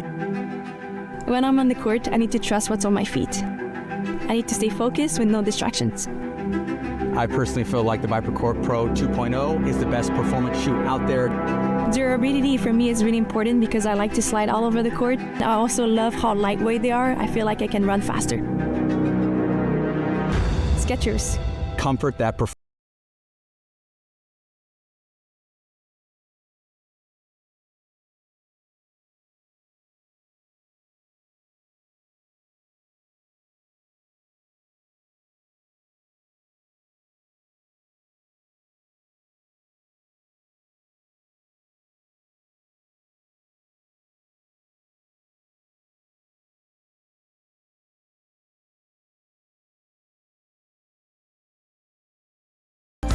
The APP Tour is back in 2026, and we're bringing the world's best pickleball tour to your city. That was sick. Join us on a court near you this year. To learn more, visit theapp.global.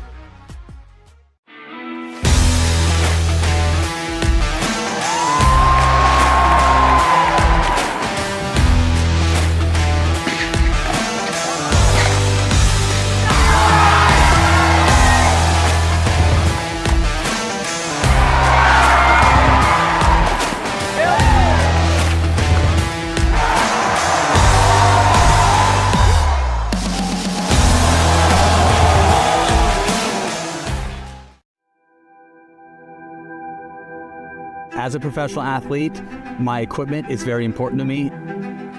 When I'm on the court, I need to trust what's on my feet. I need to stay focused with no distractions. I personally feel like the ViperCourt Pro 2.0 is the best performance shoe out there. Durability for me is really important because I like to slide all over the court. I also love how lightweight they are. I feel like I can run faster. Skechers.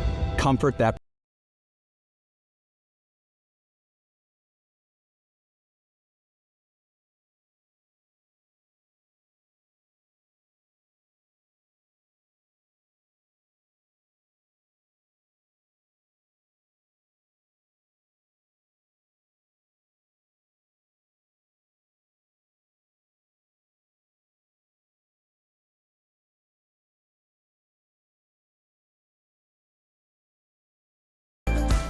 The APP Tour is back in 2026, and we're bringing the world's best pickleball tour to your city. That was sick. Join us on a court near you this year. To learn more, visit theapp.global.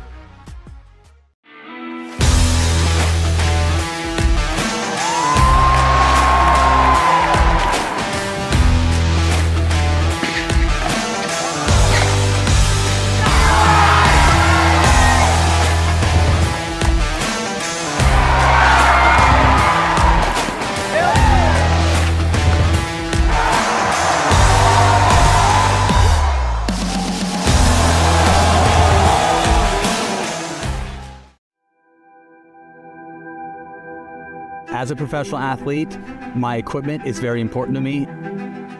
When I'm on the court, I need to trust what's on my feet. I need to stay focused with no distractions. I personally feel like the ViperCourt Pro 2.0 is the best performance shoe out there. Durability for me is really important because I like to slide all over the court. I also love how lightweight they are. I feel like I can run faster. Skechers. Comfort that performs.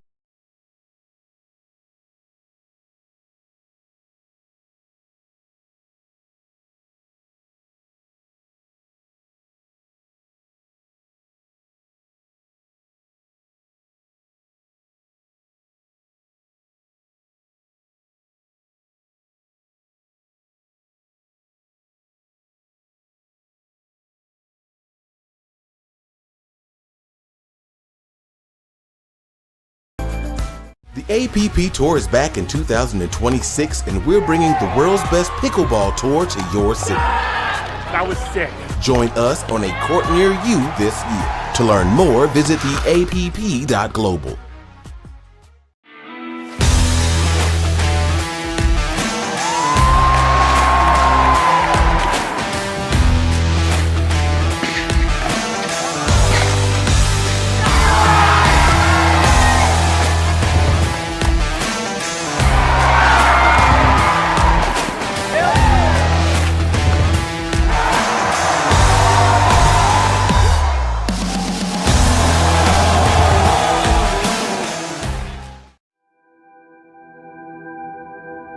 As a professional athlete, my equipment is very important to me. When I'm on the court, I need to trust what's on my feet. I need to stay focused with no distractions. I personally feel like the ViperCourt Pro 2.0 is the best performance shoe out there. Durability for me is really important because I like to slide all over the court. I also love how lightweight they are. I feel like I can run faster. Skechers. Comfort that performance.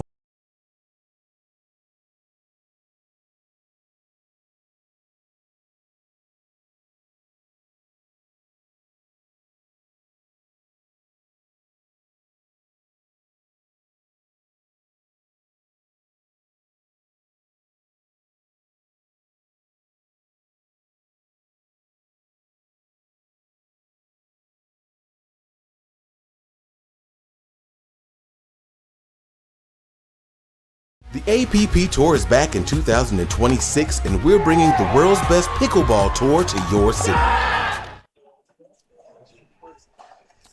Welcome back to court number 2.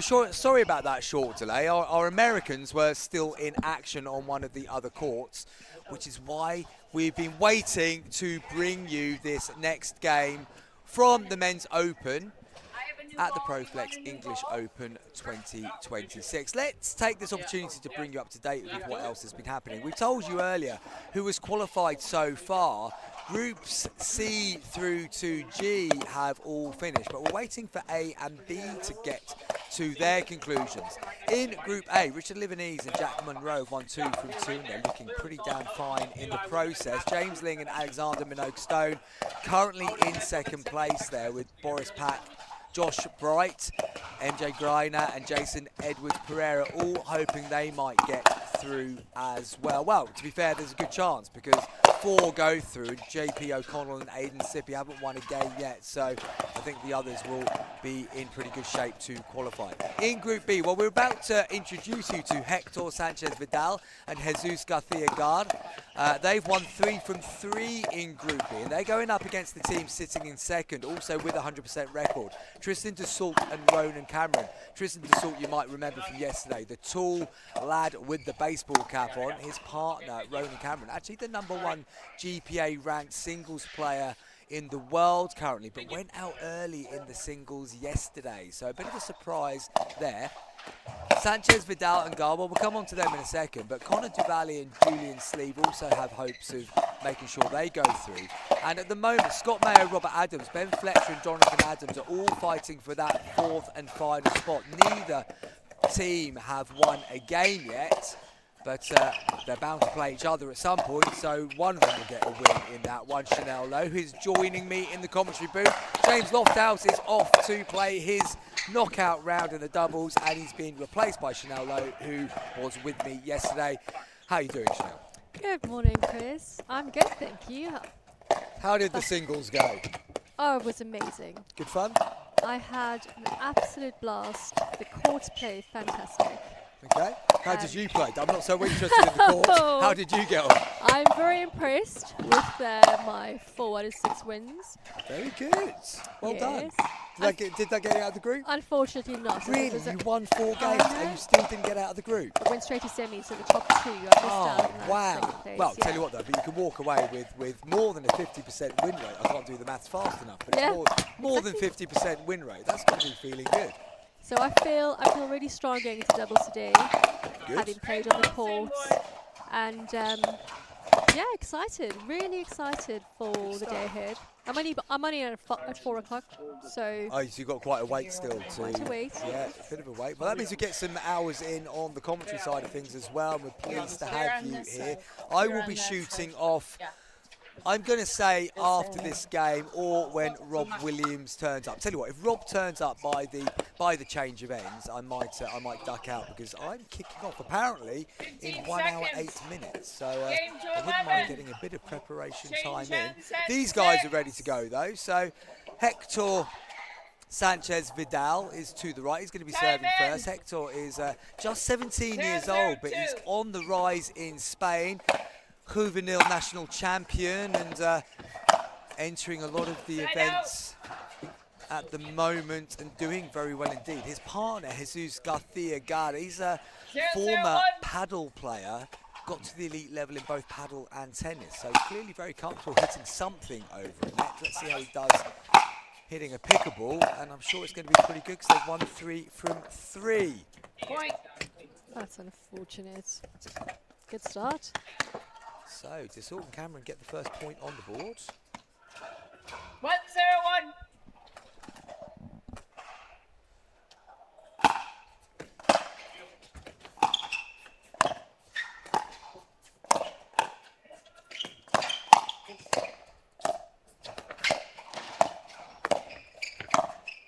Oh, that's a nice lean in there, Chanel. Yeah.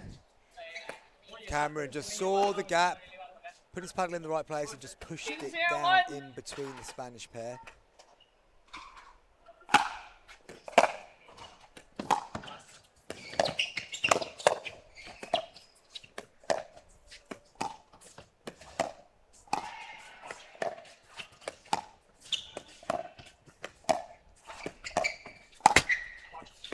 The net cord.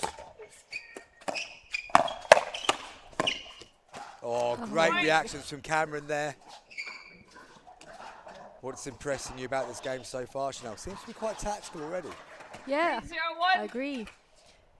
They're finding really great placement. Cameron is anyway. Just went a little bit quicker there. Again, Cameron comes out on top of the battle. 4-0-1. Now, I'm pleased to tell you that Rob Williams is waiting in the wing. So at the change of ends, I'm going to bring Rob Williams in to take over from me. Because, you know, we're only going to get maybe only another 2 points together this morning. Oh. Good put away there from DeSalt. Bit of an assault from DeSalt. Goes through the middle. First pun of the day as well. 5-0 they lead. 5-0-1.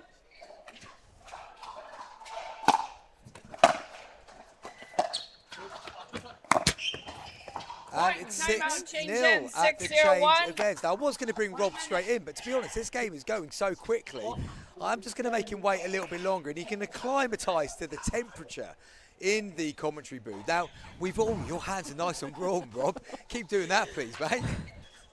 That's what Chanel wants to see in the commentary in the commentary booth. It's a little bit cooler outside in the real world, but inside the NEC, the atmosphere has been kept the same as it was when it was 33 degrees the other day. We are shivering in the commentary booth, but I'm not now because Rob just warmed my thighs up, and he's got lovely warm hands. He must have been holding a hot cup of coffee. There we go. Yes, feel the steam. The steam is coming off. That's we don't want to be doing that for too long, Rob. Right, back to the game. I don't think they took the full minute. No, in a hurry here. We are running a bit behind time. Out there from Jesus. What do you think the Spanish pair need to do, Chanel, to try and arrest this dominant performance from Dassault and Cameron? I think they need to play one more shot and maybe not engage in these hands battles because the Americans are winning all of them, you mean? Yes. They are winning all of it, but I suppose they're also initiating. The Americans are initiating these speed ups. So yeah, I think the American pair have realised that they've got these two guys, and the minute they start the faster part of the game, they're coming out on top fairly comfortably. Yes, so they get themselves to the net really quickly, and then that's it.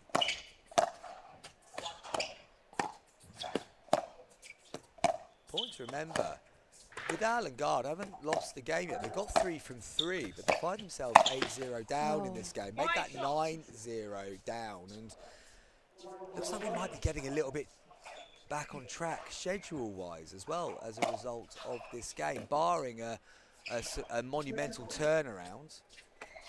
This game was due to start at 20 past 11, but I think it started at 10-2. We're 7 minutes in and 9 points on the board already.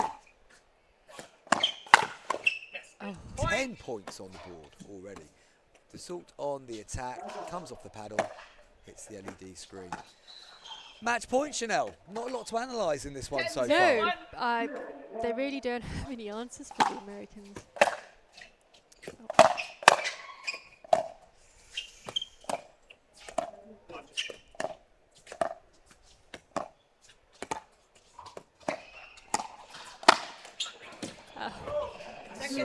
Tries the lob for the first time today at 10-0, but maybe he didn't have to. I don't think he had to. I think he was trying to finish the game off creatively. Yeah.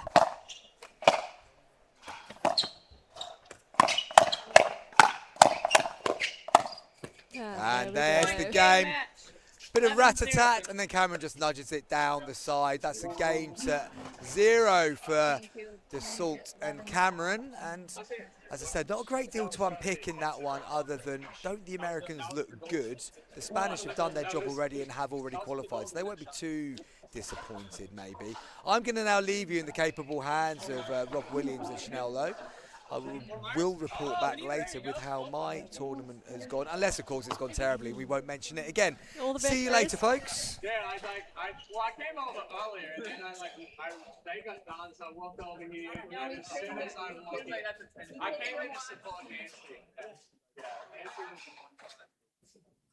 really? Yeah, I was raising for Microsoft.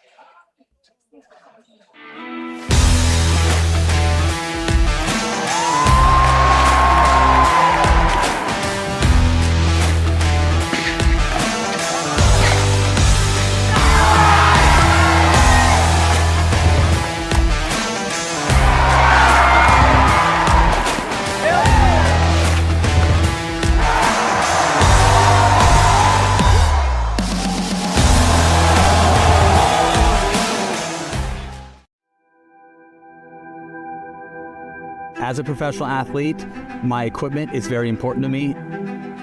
When I'm on the court, I need to trust what's on my feet. I need to stay focused with no distractions. I personally feel like the ViperCore Pro 2.0 is the best performance shoe out there. Durability for me is really important because I like to slide all over the court. I also love how lightweight they are. I feel like I can run faster. Skechers. Comfort that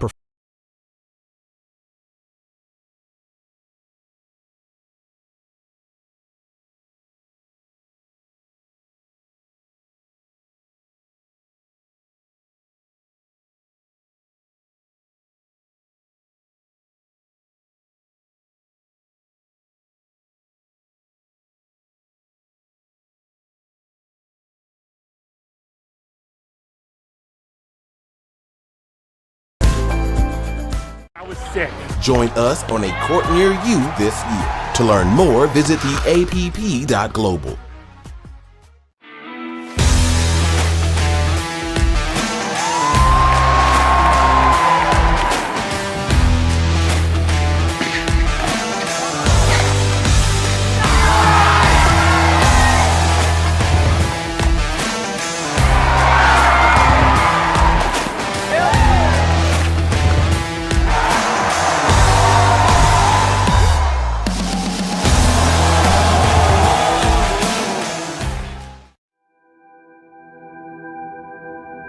As a professional athlete, my equipment is very important to me. When I'm on the court, I need to trust what's on my feet. I need to stay focused with no distractions. I personally feel like the ViperCourt Pro 2.0 is the best performance shoe out there. Durability for me is really important because I like to slide all over the court. I also love how lightweight they are. I feel like I can run faster. Skechers. Comfort that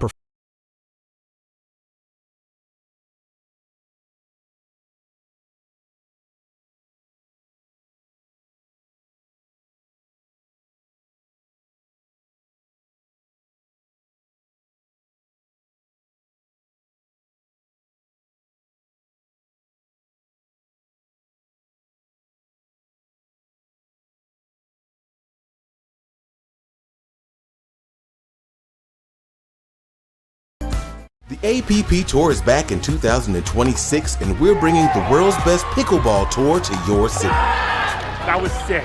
Join us on a court near you this year. To learn more, visit theapp.global.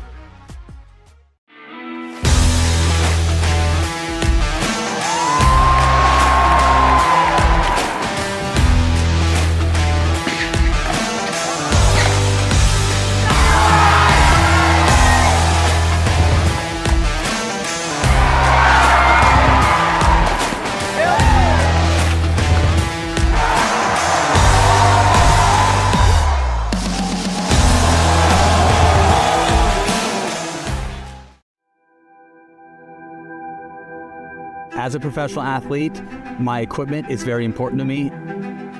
When I'm on the court, I need to trust what's on my feet. I need to stay focused with no distractions. I personally feel like the ViperCourt Pro 2.0 is the best performance shoe out there. Durability for me is really important because I like to slide all over the court. I also love how lightweight they are. I feel like I can run faster. Skechers. Comfort that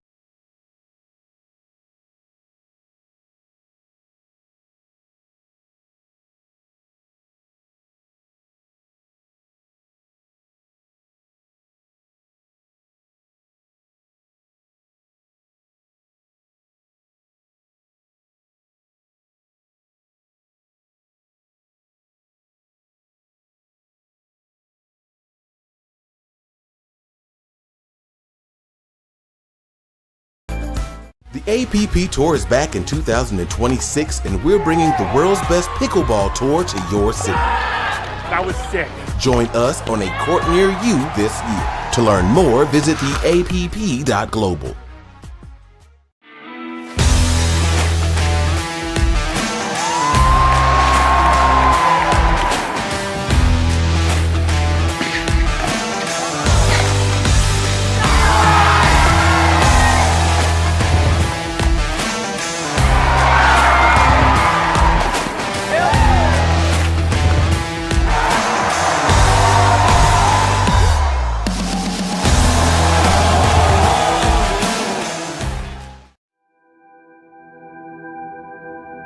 As a professional athlete, my equipment is very important to me.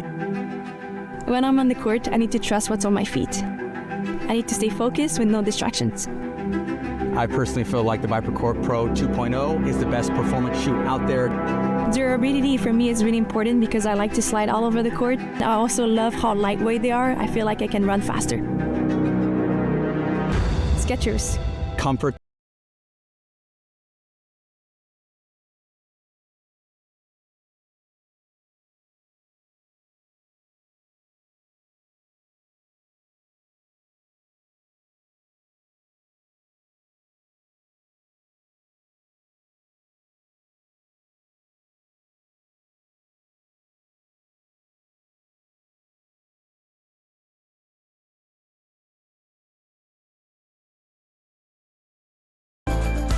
The APP Tour is back in 2026, and we're bringing the world's best pickleball tour to your city. That was sick.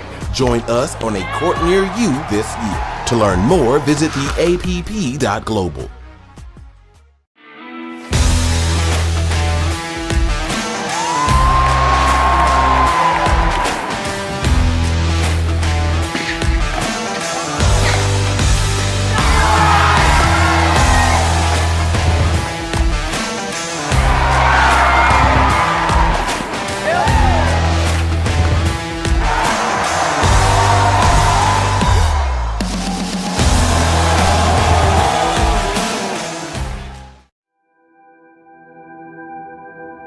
As a professional athlete, my equipment is very important to me.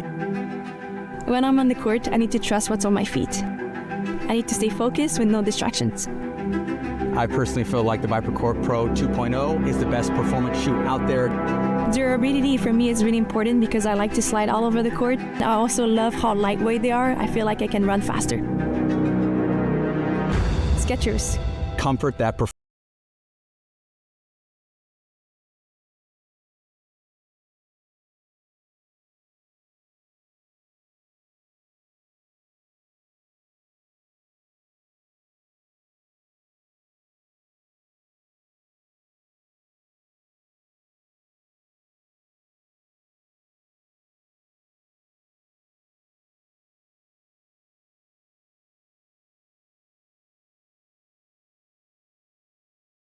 The APP Tour is back in 2026, and we're bringing the world's best pickleball tour to your city. That was sick.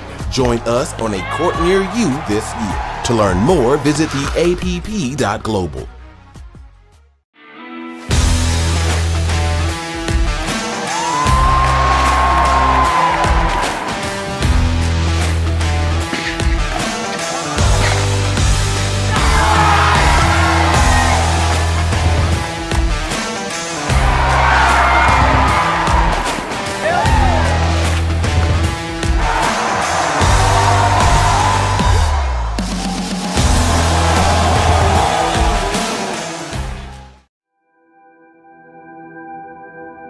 As a professional athlete, my equipment is very important to me. When I'm on the court, I need to trust what's on my feet. I need to stay focused with no distractions. I personally feel like the ViperCourt Pro 2.0 is the best performance shoe out there. Durability for me is really important because I like to slide all over the court. I also love how lightweight they are. I feel like I can run faster. Skechers. Comfort that performs.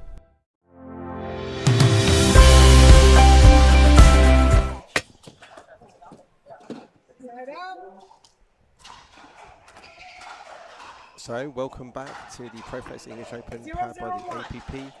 Day 5. I'm joined on commentary by Chanel Lowe. Should be an interesting match here, Chanel. Yeah, it's off to a good start. 0-0-2. Stuart and Ashiro, definitely the favourites in this encounter. Obviously, flying over from the APP. Cat's Australian. Oh, yes.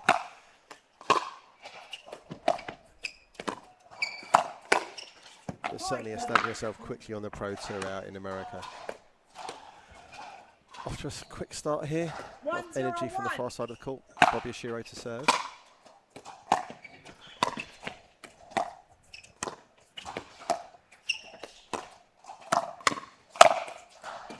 Cat's style is just, she's just a great player. 2-0-1. Quite calm. Very. There's an intensity there, but it looks very measured, very calm. I think that's commentator's pace. Yeah. 2-0-2.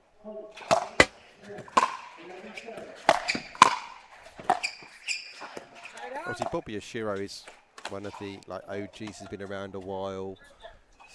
Yeah. Very well established on the scene. Obviously, Cat's come in, taking some names down pretty quickly. Very.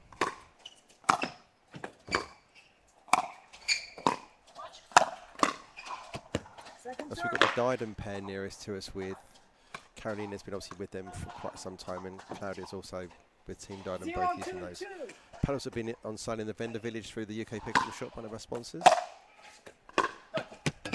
Very much ever present on the European pickleball scene. Just struggling to get anything on the board here against our APP pros. Second server.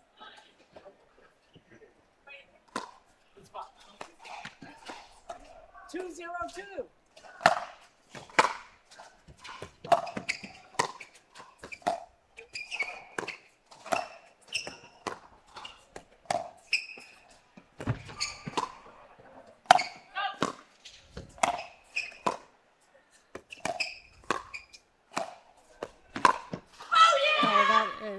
Great ATP there from Osverek. Fantastic. You can hear how happy she's about that. But that's what you're going to have to do win a point against these. Well, this is what I was going to ask. Do you see any strategy? 0-2-1. I think they're hanging in there. They're not really creating anything at the moment.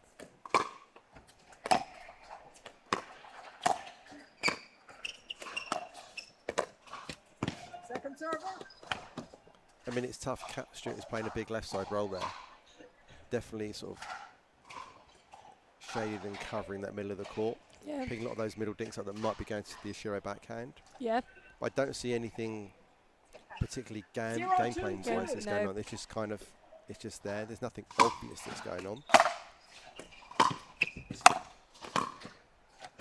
I mean, dropping middle is a worry. Yes. it's normally a fairly good option. Also, they seem to be getting caught in the transition. Yeah.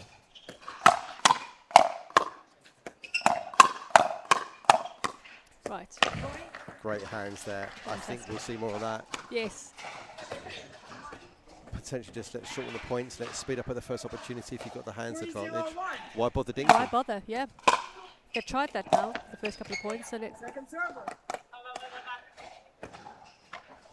3-0-2.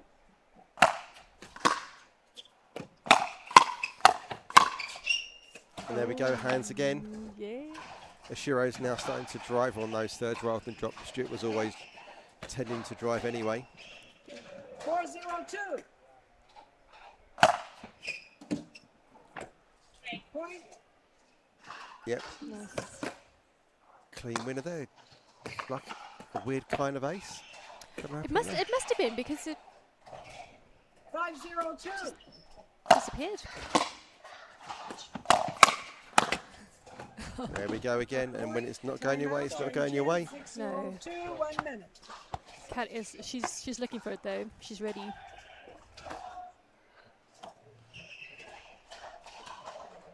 It's just a relentless onslaught now. They've unlocked what needs to happen. It's like, let's just finish this quickly. Let's not play with our food. Just That's a good one. initiate contact straight away and go from there.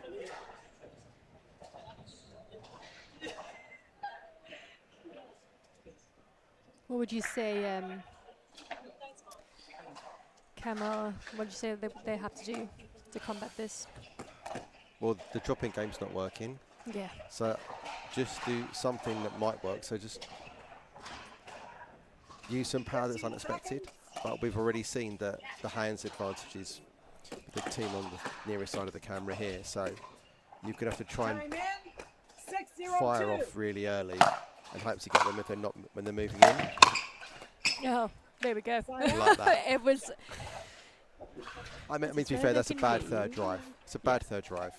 And Cable did a great job of opening the face there to get that cross court. So rather than punching through the court, she punched through the width of the court. Yeah. So Shira can't get to it.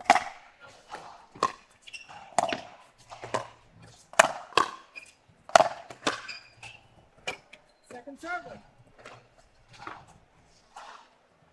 0-6-2.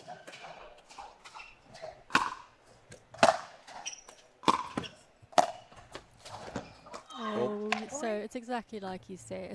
When they go down the middle, Cat's expecting it there. Yeah. When they go down the lines, they get more success with that.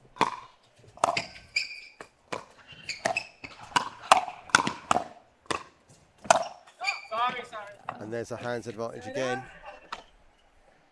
Sure, he puts a good reset in there in the middle of that rally. Yeah. Really digging it out. But it's just an onslaught.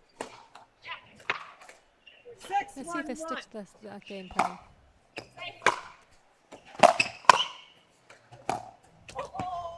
Second server.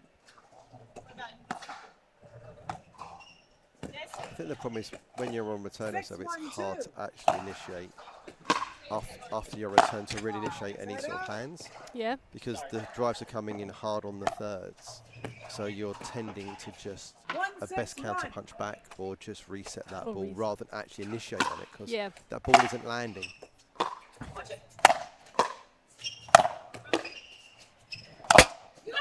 Oh. And then you do not need that in these situations. Celebrating in a cold. She's having fun.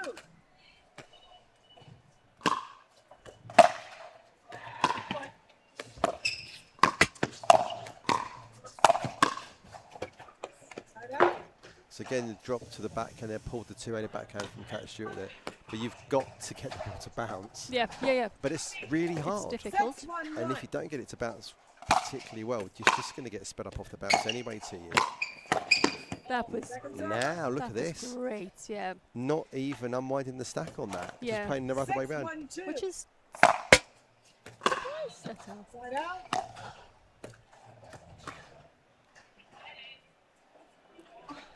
1-6-1.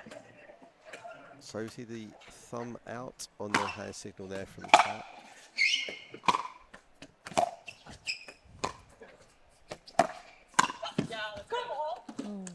Nice shot. A little bit of disguise on that last volley. 2-6-1. The margins are so small. Yeah, they are.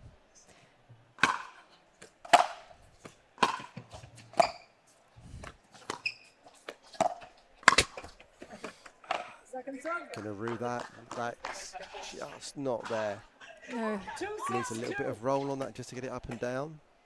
But that's what happens when you get a half chance. You're gonna go for it. You're so desperate for anything to happen. You do the wrong thing.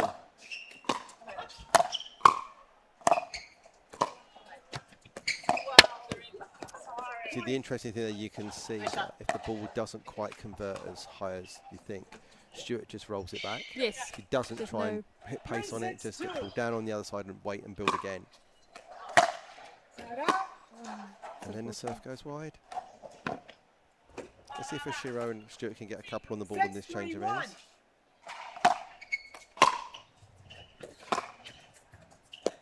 Nope. First shot's going. 6-3-2. Great location on that drive. She held off a bit, which allowed, didn't allow Fosrick to read that one. I love those sort of held inside in speed ups. Yeah. And you just go on the just outside the right hip. Yeah. Because it's going in. You've got to play it.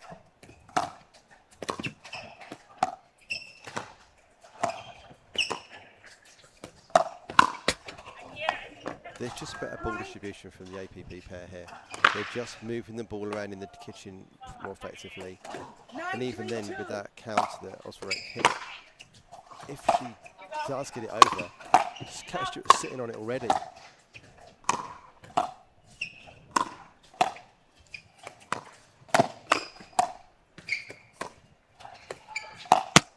Oh, what a point.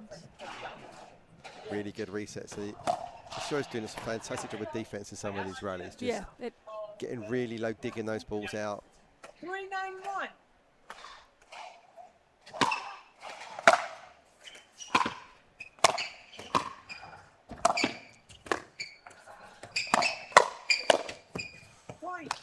That might be the first volley error we've seen from Cat Stewart this game. 4-9-1.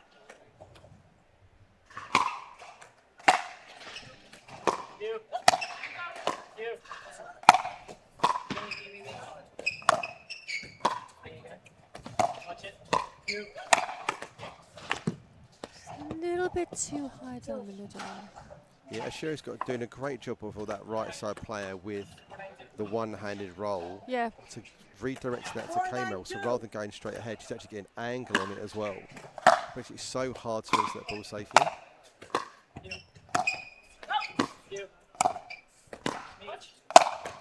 Yep. Not missing that one. No.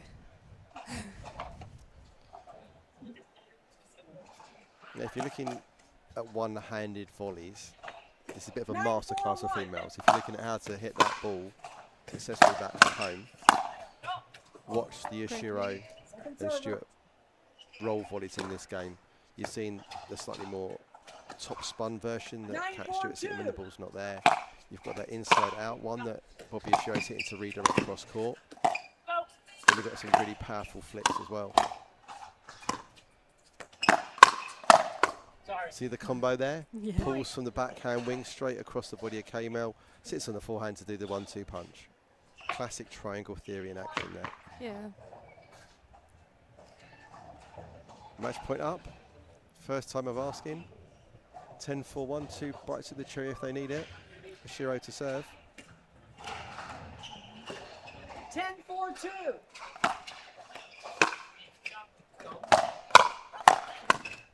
And there we go. Game match, 11-4. A fairly comfortable win there for Bobby Ashiro and Kat Stewart against Kellyanne Ozarek and Claudia K-Mel. They take the game 11-4. Great game. Yeah, clip that back at home. Watch those volleys. See those oneies. So not actually punches in bunches like Chris Hobbs would say. Only a 3-point win streak on the points from Ashiro and Stewart there. But interestingly, the unforced error count is quite high on both sides. But it's actually the forced errors where the shots have actually been taken to the opponents. It's making the difference there.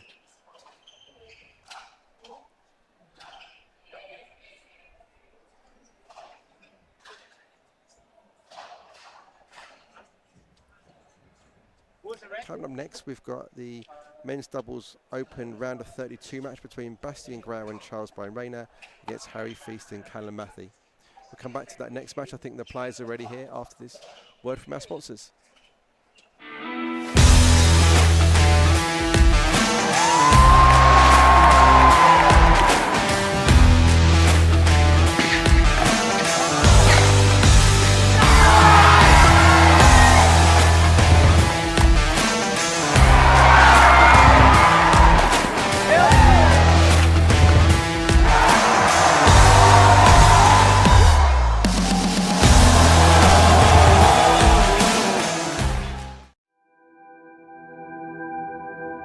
As a professional athlete, my equipment is very important to me. When I'm on the court, I need to trust what's on my feet. I need to stay focused with no distractions. I personally feel like the ViperCourt Pro 2.0 is the best performance shoe out there. Durability for me is really important because I like to slide all over the court. I also love how lightweight they are. I feel like I can run faster. Skechers. Comfort that performs.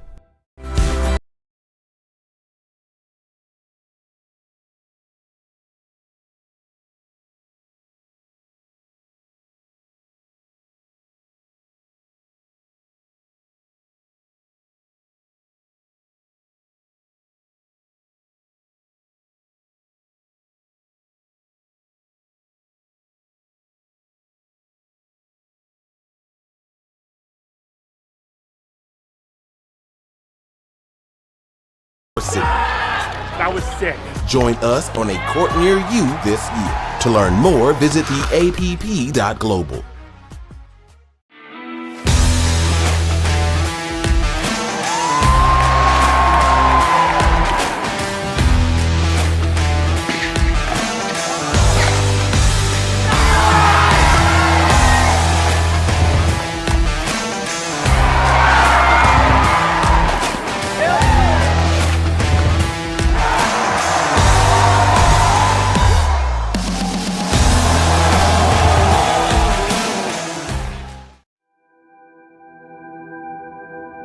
As a professional athlete, my equipment is very important to me.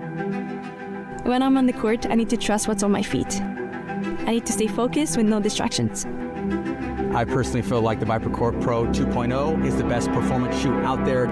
Durability for me is really important because I like to slide all over the court. I also love how lightweight they are. I feel like I can run faster.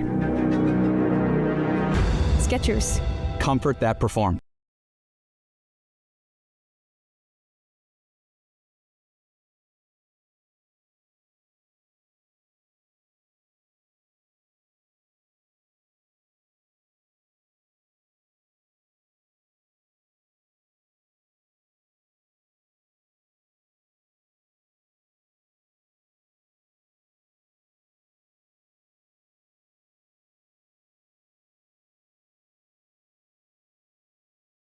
The APP Tour is back in 2026, and we're bringing the world's best pickleball tour to your city. That was sick. Join us on a court near you this year. To learn more, visit theapp.global.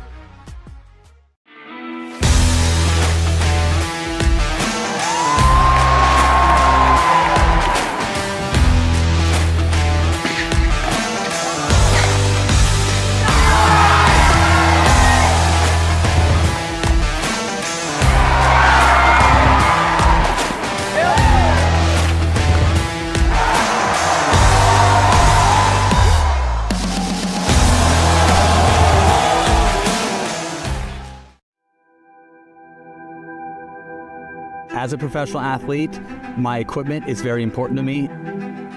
When I'm on the court, I need to trust what's on my feet. I need to stay focused with no distractions. I personally feel like the ViperCourt Pro 2.0 is the best performance shoe out there. Durability for me is really important because I like to slide all over the court. I also love how lightweight they are. I feel like I can run faster. Skechers. Comfort that performs.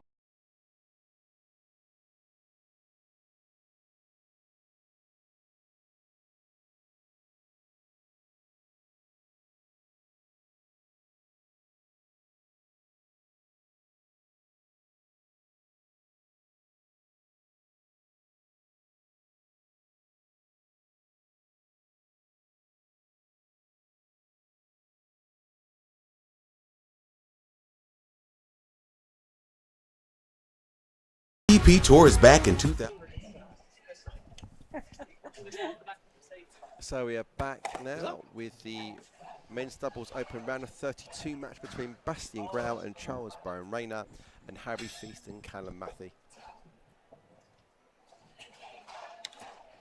Harry Feast, based out of the south of England, another Fox Pickleball athlete and making great strides in the game in the last couple of months. This is one game to 15. Change ends at 8.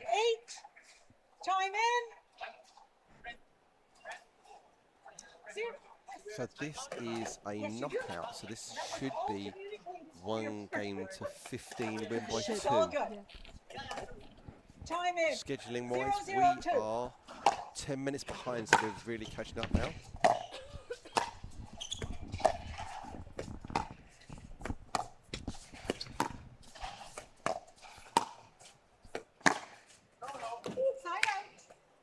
So an interesting pull there from Harry Feast. Possibly not on, didn't quite expose Rayner wide enough to go through there. Got too much on it. Good hands there from Callum Matthew. So lefty-righty combo, Chanel. You know a lot about that. I do indeed. 0-0-2. It's my favourite kind of play.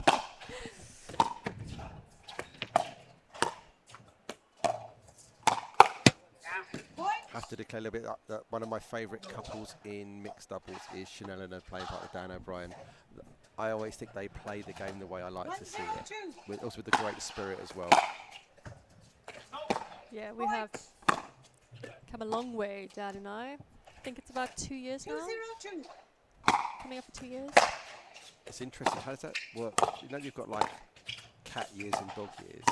Yeah. They're pickleball years, because obviously everybody's so young in the UK. And great hands there from Harry Feast to put that ball away. How do you think? The pickleball years relate?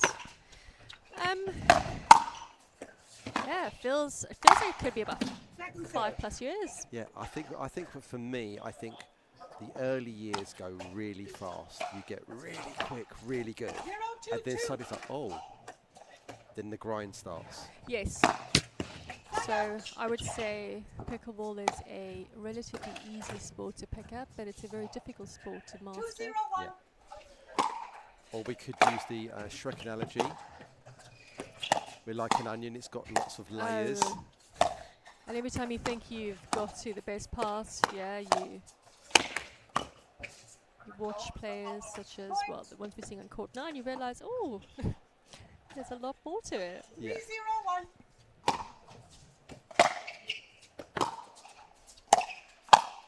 3-0-1.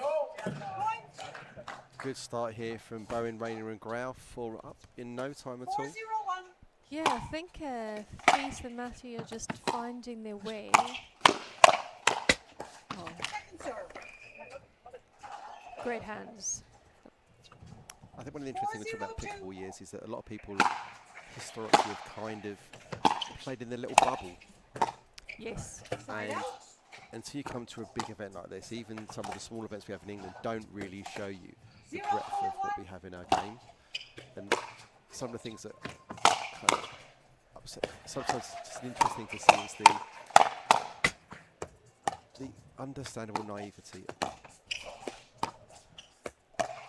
This is a great rally we've got developing here. And it goes to the way of Feast and Matthew. They got their first point on the board. So Feast and Matthew seem to be coming out on top every time they engage in the hand battle. Again, overcooking it there from Harry Feast. Just needs to play one more ball to set up a proper opportunity rather than stretching on it. He does, which he's really good at. Perhaps just slipping into this one.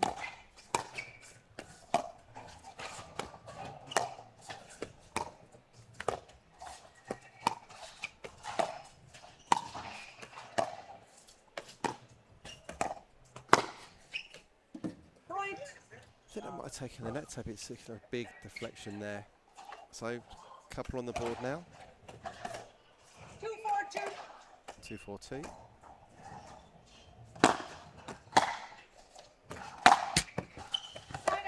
Just a little loose on that one, maybe a little casual.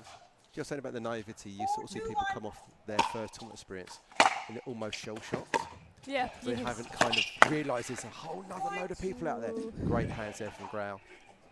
It's like, oh my God, there's like people that are better than me. I was the best in my club, and suddenly you're nowhere. And it's trying to handle the emotions of that, not being what you expect.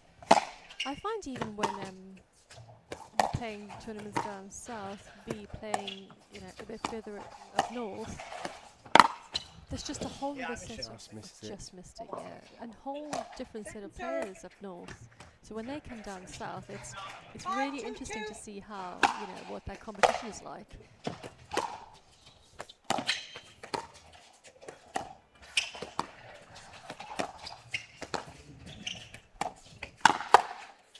And again, early pull there from Charles Bowen Rayner. Gets the jump on Callum Matthew. Yeah, there is so Bowen Rayner did come out on top. So I wonder if he sticks with that, because he's tried it a couple of times where he's initiating the speed ups.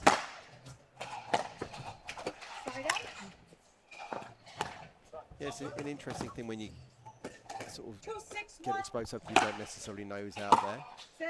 There's interest at PPL, it's on the PPL tryouts, and you look at some of the people that come to those and they're like, you kind of say, oh, you could think there's someone who's going, oh, you're the best player in this club, you've got to go and try out for that.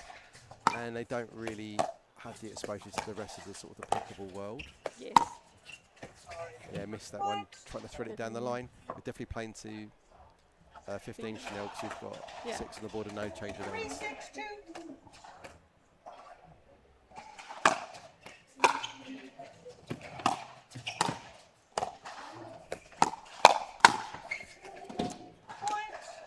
Good spot there, just wide enough on Bowen Rayner to make him reach and lack the control to keep that volley in.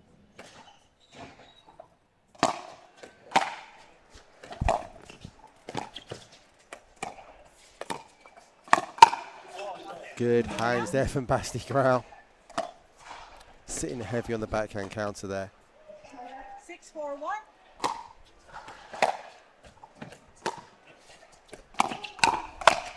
Point. That's a little floaty. It's interesting as neither team seems to be, you know, getting into it. Oh, Second serve. it's just going back and forth, back and forth. there's not like a big run. It's just.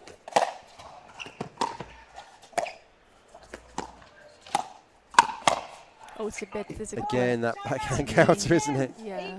Not a spot to go on Basti Grau. No. So Now, will they pick up on that? Because they've done it a couple of times. definitely got a bit of a lead building now at 8-4. So the change of entries coming up. I can see Harry Feast just off the sideline there talking to his girlfriend. Actually, obviously we shouldn't be commentating about what we can't actually see on screen, but yeah, I can see Zoe's there. Get a little bit of moral support there. Dan Parrott's over in that corner as well. Interesting, the kind of the fraternities that build around pickleball, their own little communities. But there's like the next gen pickleball that obviously you know about. Yes, it's really nice to see the communities growing. You know, people who would otherwise not have become friends, and that's what it is. That everyone's become friends, and it's a great community. It's back to resume. Referee Joanne Van Bergen gets us underway.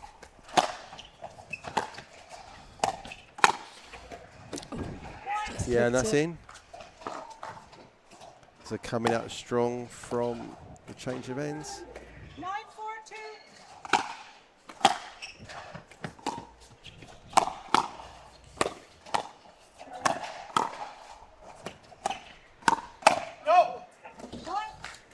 Again, they're pulling successfully into the bodies of both Matthew and Feast there, but there is no way to go there when you're going at Basti Grau.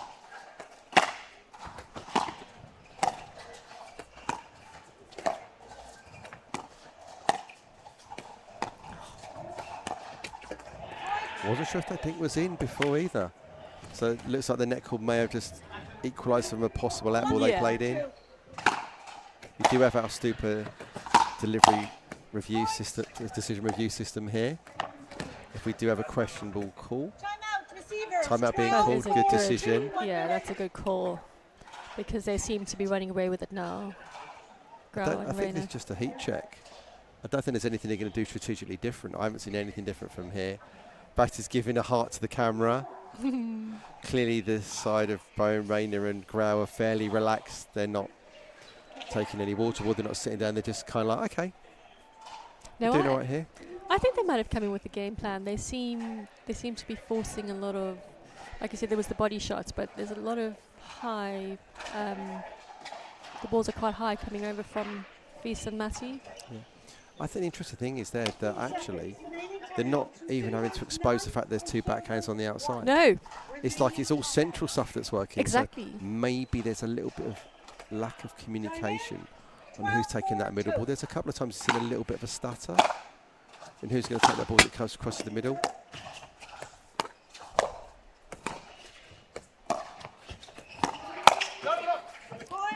Grau wants an Ernie. That's twice he's gone and shown it whether he's not got there. But it's just applying the pressure. Yeah.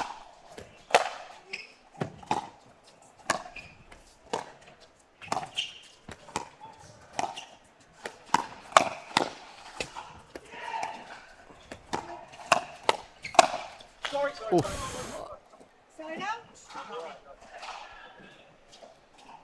Yeah, Crowd is having to take evasive manoeuvres there. The hands got a little bit too quick for him.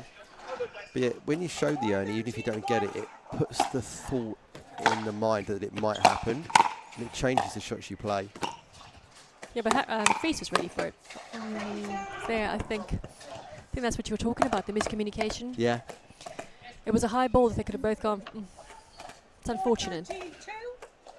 I mean, Matthew and Feast, both incredible players.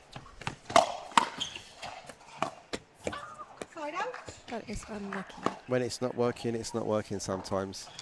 Yeah. 13-5.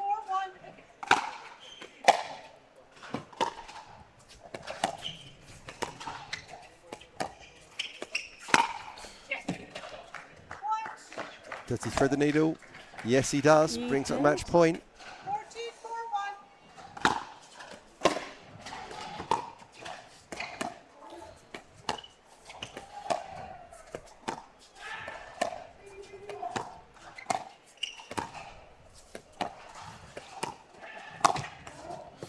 And that is game to Brian Rayner 15-4 against Harry Feast and Callum Matthew. Fairly efficient there, Chanel. Yeah, they were. They came out in the change of ends and they were just dominant, Rayner and Grau. They looked really solid. I do think they seem to come up with a game plan, executed it. Once you figured out that you've got an advantage, just keep on using it. And they definitely had an advantage in the hands battles. They were doing a good job of getting Harry Feast to kind of scoop dink rather than roll dink on his forehand. Makes it difficult. And we can see here 47% of the points won were put into the net, which will show that hands advantage we're seeing here. Yeah. And only 21 were missed. So actually what you're looking here is nearly everything is either a counter, a speed up that was missed, or something's going in the net. Yeah. I think it might have been early reads as well. I think Feast might have read it, but they were just really good. So I played a bit. Fantastic game. Next up, we have got a women's doubles open round of 16 match between Maria Constantino and Sabrina Mendez Dominguez against Nicola Showman and Talia Saunders. We're back right after this break.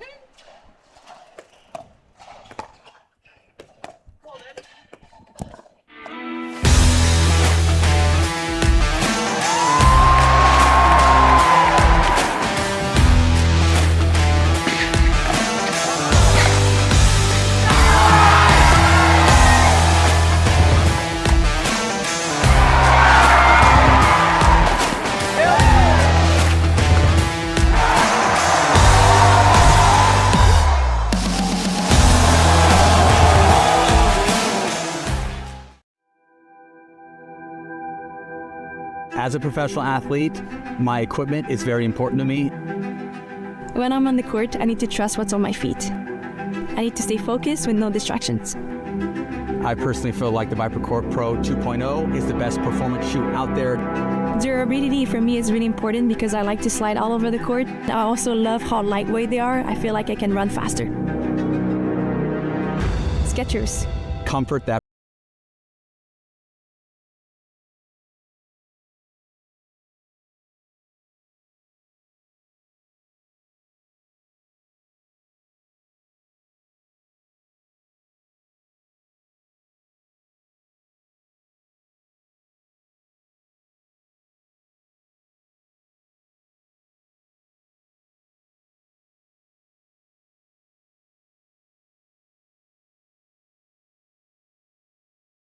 And 26, and we're bringing the world's best pickleball tour to your city. That was sick.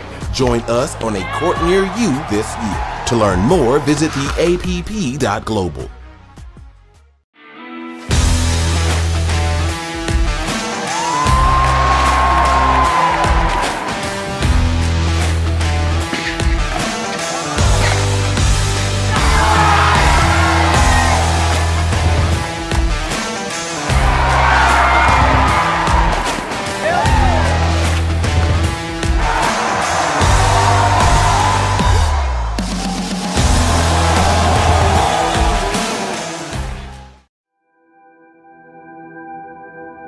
As a professional athlete, my equipment is very important to me. When I'm on the court, I need to trust what's on my feet. I need to stay focused with no distractions. I personally feel like the ViperCourt Pro 2.0 is the best performance shoe out there. Durability for me is really important because I like to slide all over the court. I also love how lightweight they are. I feel like I can run faster. Skechers. Comfort that performs.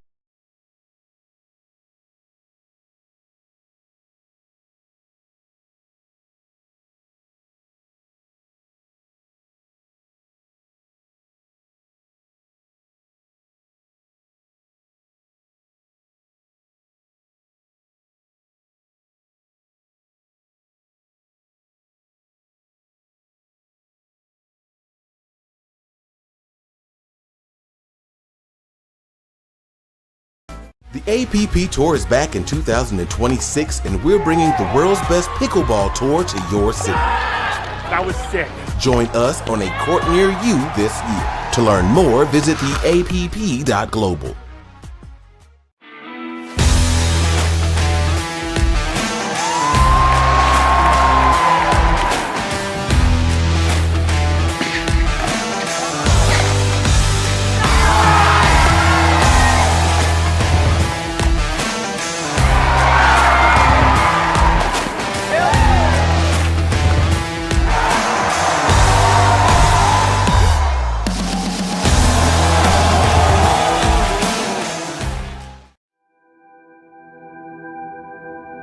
As a professional athlete, my equipment is very important to me. When I'm on the court, I need to trust what's on my feet. I need to stay focused with no distractions. I personally feel like the ViperCourt Pro 2.0 is the best performance shoe out there. Durability for me is really important because I like to slide all over the court. I also love how lightweight they are. I feel like I can run faster. Skechers. Comfort that performance.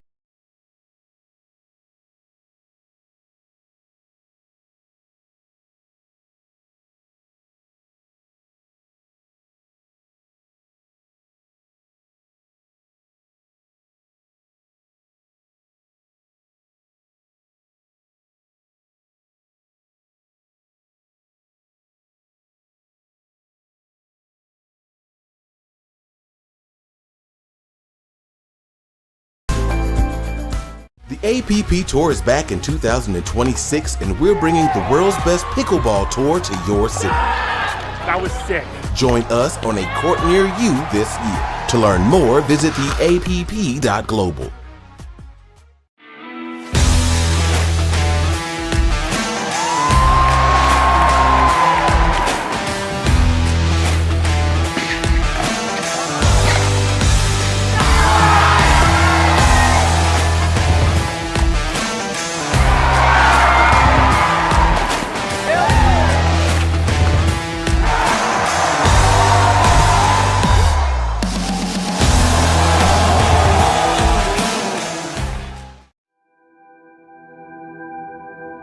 As a professional athlete, my equipment is very important to me.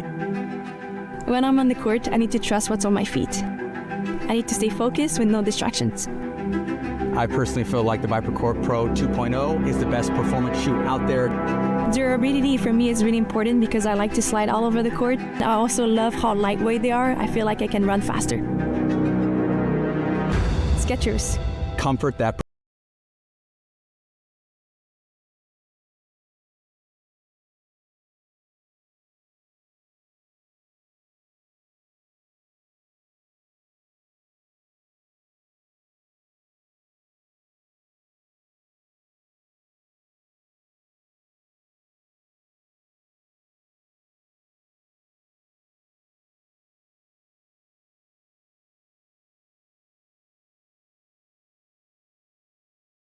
The APP Tour is back in 2026, and we're bringing the world's best pickleball tour to your city. That was sick. Join us on a court near you this year. To learn more, visit theapp.global.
seconds.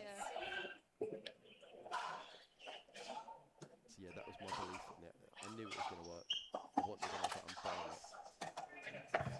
So I can now film 2 or 3 angles at once. I can hopefully I can help more people doing it. Right, can you bring us in, please? Okay, welcome back to the ProFlex English Open 2026, powered by the APP, sponsored by our headline sponsors Franklin, Skechers Pickle and the UK Pickleball Shop. We have got on court right now, we have Maria Constantino and Sabrina Mendez Dominguez against Nicola Showman and Talia Saunders.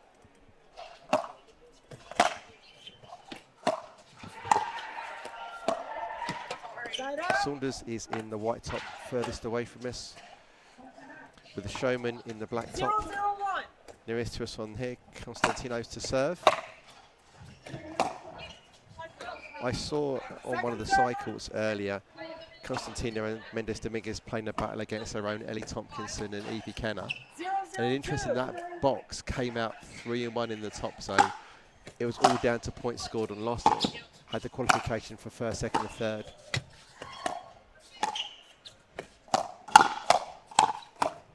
Great hands there.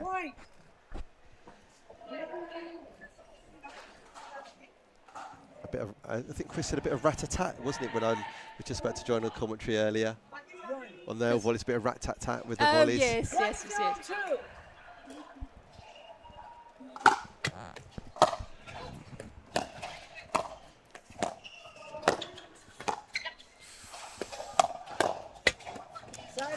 Great doing in that reset there to land. I was thinking there's a volley coming, and it just didn't quite convert. Their footwork, Constantine and fantastic. Point.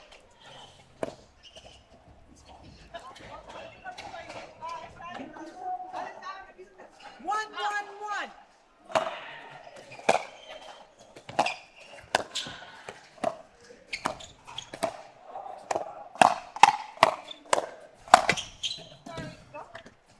Point. Frustration there from the Spanish pair. Yeah. Quite an experienced pair, those two.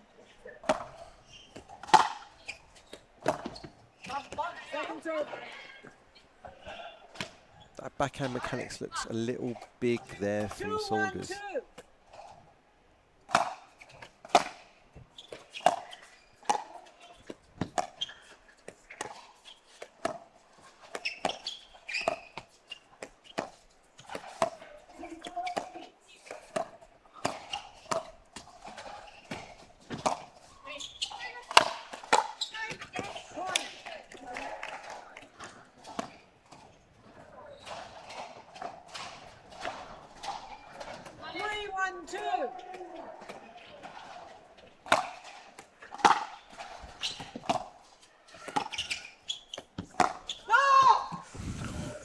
That's a huge wind-up on that backhand.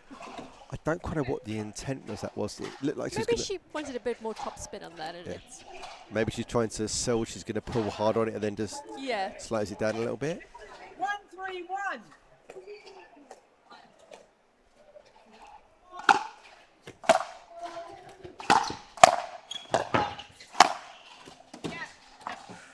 Yeah, that's in. Hit that line, yeah. 1-3-2.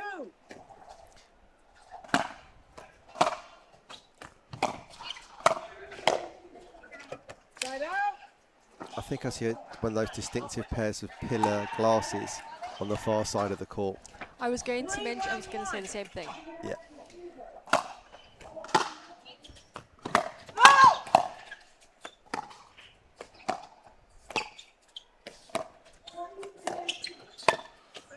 Beautiful misdirect there. That's the second net ball that's been hit.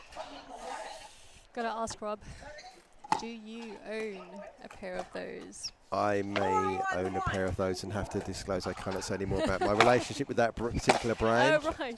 But yes, they are an extremely useful purchase if you're serious about your pickleball. Good to know. Yes, lots of choices of frames and lenses to match what you need to do in the lighting conditions. Certainly more of a few people here. I've seen Caroline Neville's mum wearing them. Wendy Randall's got a pair. There's a few people around that's been in it slowly but building, because obviously eye protection is massively important. This is now eye protection and sight enhancement. So you'll see some of the pros wearing them. Yes. I think Megan Fudge is wearing another brand like Ria, and sometimes there's some Franklin stuff you'll see when there's just more to the kitchen blockers lots of people wear. These balls do travel fast and they do hurt. They do, but I think those Pillow, if I'm not mistaken, their slogan is like, don't ever miss another ball, so I'd love to hear your feedback. Have you tried them yet? The peelers? Yeah. Yeah, I've been wearing them since April. And another misdirect there brings it up to 7. Certainly they're getting away with it on this game. It just seems that Mendes, Dominguez and Constantine are just not getting into any kind of phase of play.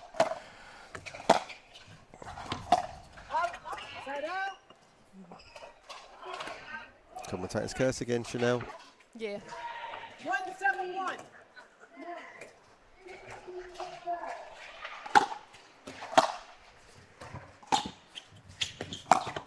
Oh, look at that.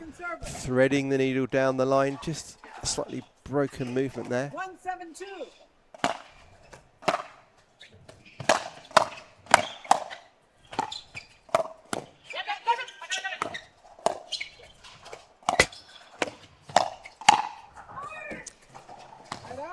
They're getting into some rallies. They're starting to get opportunities, but just overhitting. So I don't think the neck cord helped. But yes, they're going to have to get into this game. 711.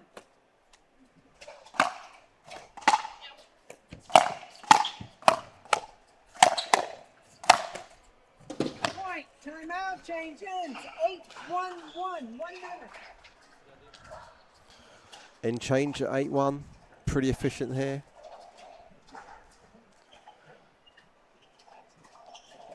Any thoughts on what they can do to change the tide at the moment? Well, I would say that Saunders and Schumann are, they're very dominant at the net, initiating those speed ups.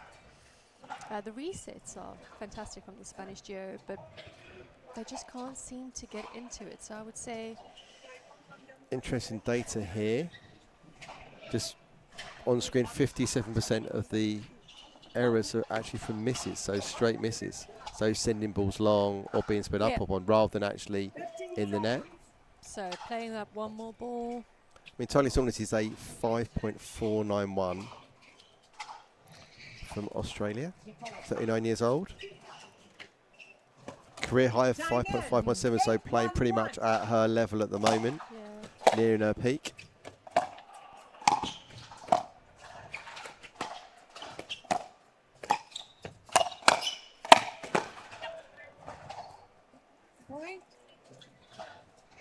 Schumann is about 18, if I'm not mistaken. 911.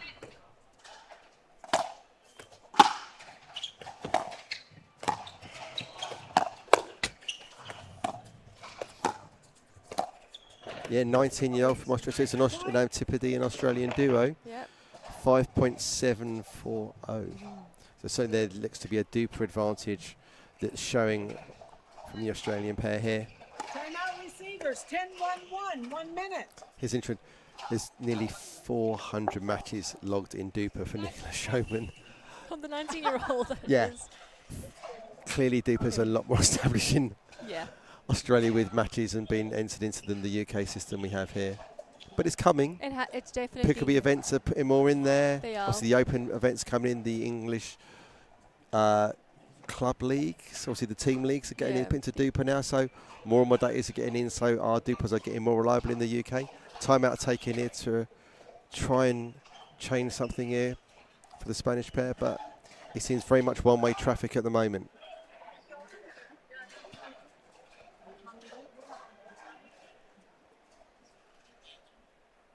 15 seconds.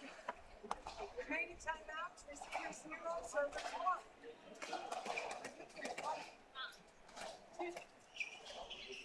Time in. You're looking at 5.27 for Maria. And I think we're looking similar for Mendes Dominguez. Second server.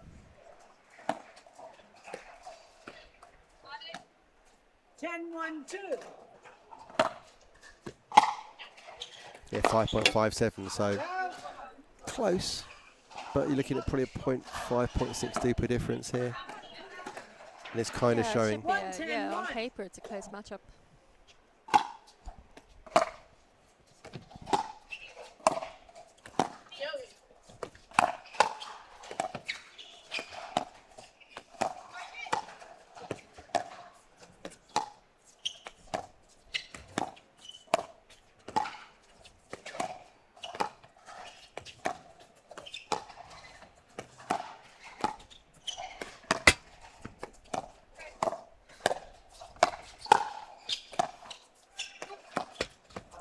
Great rally there. Arguably, I think you should be leaving that ball to your partner, Maria Constance. There's a long way you were covering to come back from that backhand, think if you're going to take it. Yeah. One thing that's very obvious is the footwork and the bounciness of Showman. She's really on the balls of her feet, really split stepping and being really ready for those balls. It's like a different energy compared to the other three ladies on court if you look at how she moves. Yeah. Look at the footwork, look at the spring and the bounciness.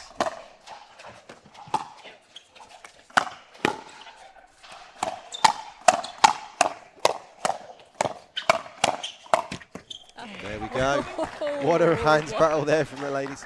There's like a Georgia Johnson-esque look to how Showman split steps and moves.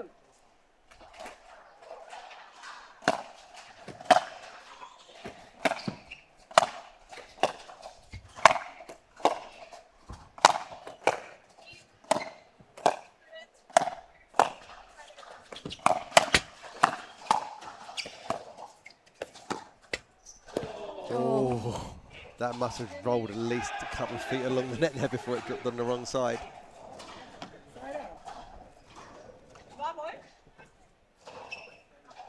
10-3-1.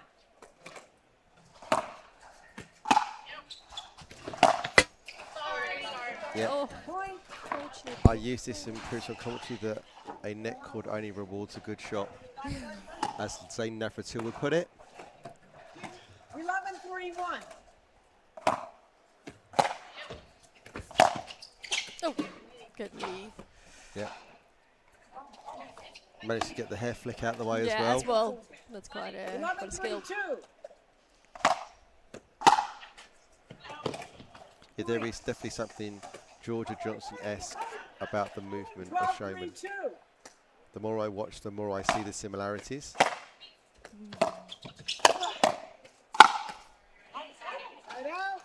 Interesting on the fact on that I was watching Julie Johnson play randomly when I was out in the States, and it was like imprinting an older version over Georgia Johnson's body, and the way she moved to the non-volley zone line, the way it was literally the same person. It was unreal with the obviously should be it's the mum and the coach, but it was exactly the same movement patterns, exactly the same body shape, so she was moving towards the court.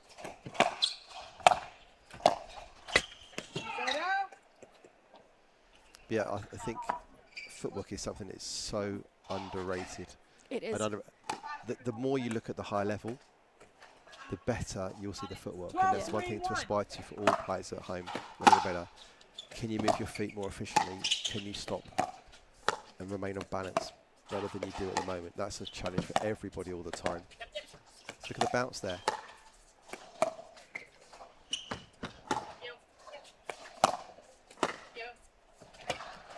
You see those little bouncy stutter steps, there's small adjustments and then big movements. Yeah. Super efficient.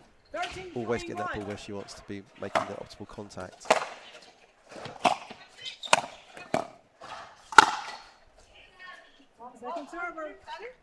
That one's not coming back. No, she hasn't had many of those, but when she does get them, she makes them good.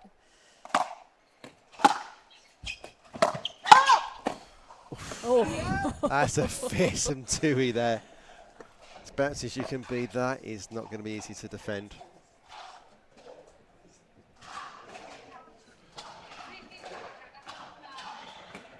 Three 13-1.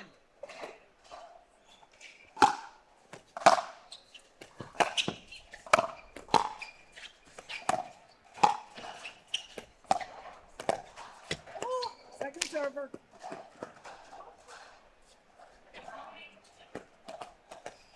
Three 13-2.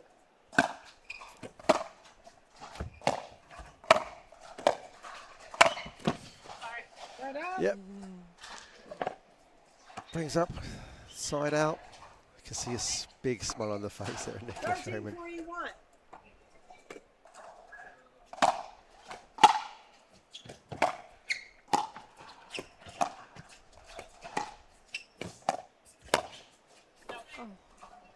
Point. Match point number 1 on the board.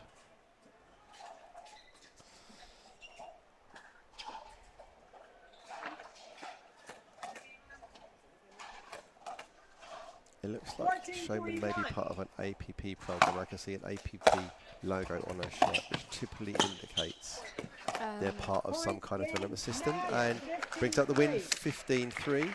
to Nicholas Showman and Talia Saunders against Maria Constantino and Sabrina Mendez Dominguez. Fairly efficient win there, Chanel. Very powerful duo. I loved how light they kept it. The energy was really good. I mean, she was great footwork, as you mentioned. It looks like we may have a little bit of a delay after this match on Championship Court 2. We're just waiting for other results to come in to decide the fate of who's going to be playing next. Look at that match there. Big difference in the total number of serves there.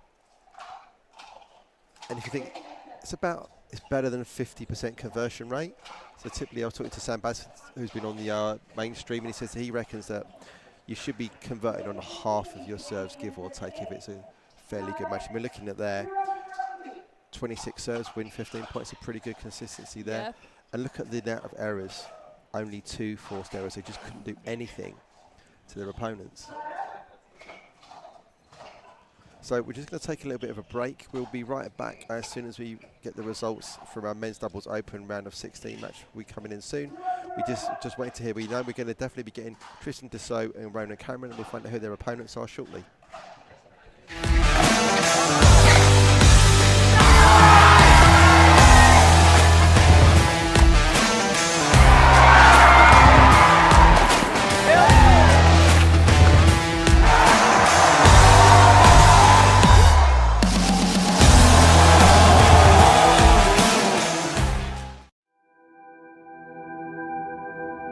As a professional athlete, my equipment is very important to me. When I'm on the court, I need to trust what's on my feet. I need to stay focused with no distractions.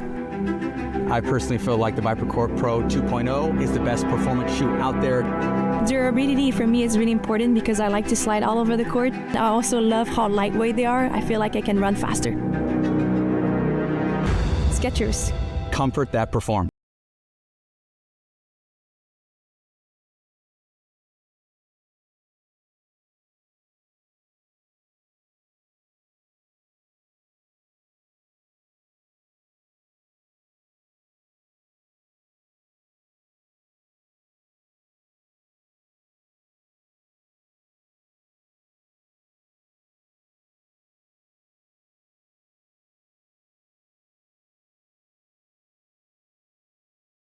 APP Tour is back in 2026, and we're bringing the world's best pickleball tour to your city. That was sick. Join us on a court near you this year. To learn more, visit theapp.global.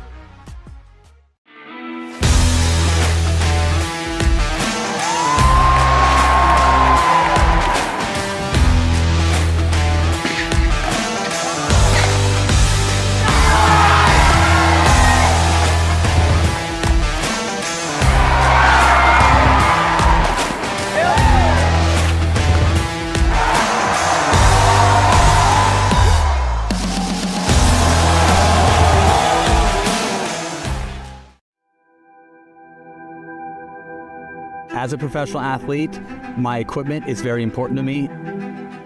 When I'm on the court, I need to trust what's on my feet. I need to stay focused with no distractions. I personally feel like the Viper Court Pro 2.0 is the best performance shoe out there. Durability for me is really important because I like to slide all over the court. I also love how lightweight they are. I feel like I can run faster. Skechers. Comfort that performs.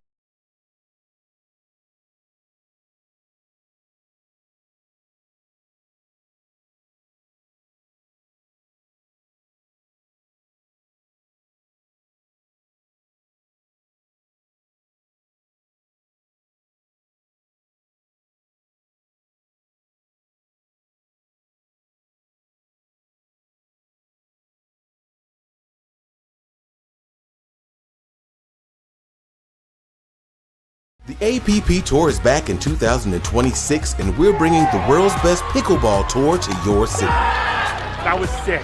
Join us on a court near you this year. To learn more, visit theapp.global.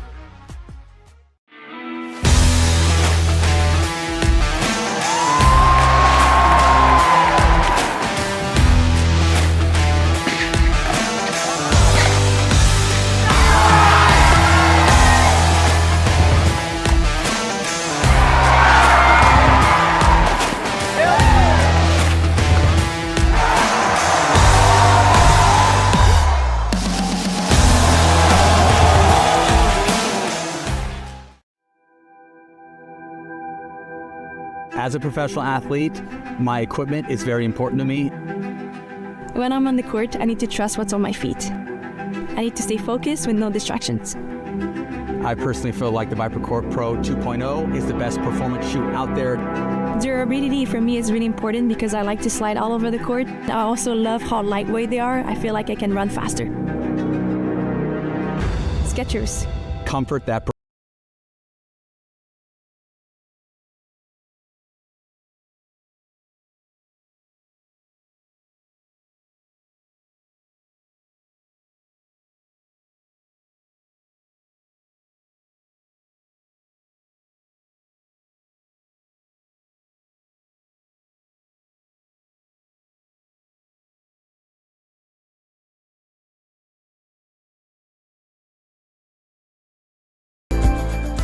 The APP Tour is back in 2026, and we're bringing the world's best pickleball tour to your city. That was sick. Join us on a court near you this year. To learn more, visit theapp.global.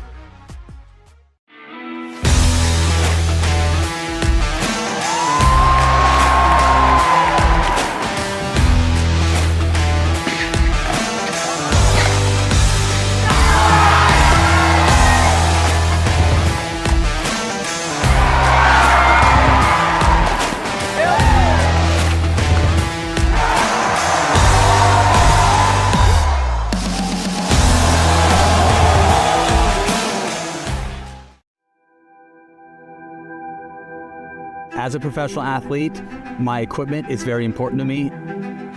When I'm on the court, I need to trust what's on my feet. I need to stay focused with no distractions. I personally feel like the Viper Court Pro 2.0 is the best performance shoe out there. Durability for me is really important because I like to slide all over the court. I also love how lightweight they are. I feel like I can run faster. Skechers. Comfort that performs.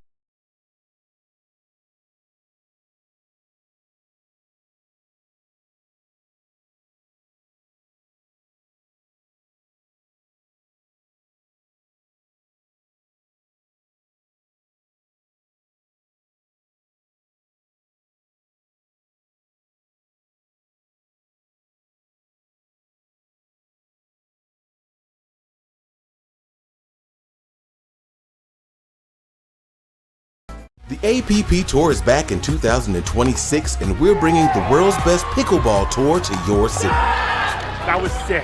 Join us on a court near you this year. To learn more, visit theapp.global.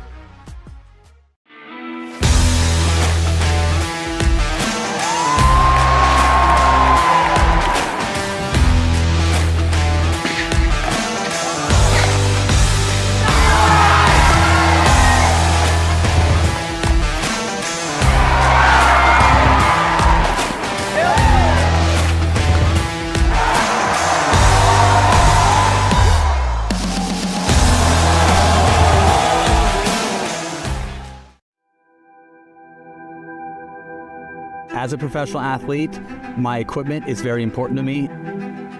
When I'm on the court, I need to trust what's on my feet. I need to stay focused with no distractions. I personally feel like the ViperCourt Pro 2.0 is the best performance shoe out there. Durability for me is really important because I like to slide all over the court. I also love how lightweight they are. I feel like I can run faster. Skechers. Comfort that performs.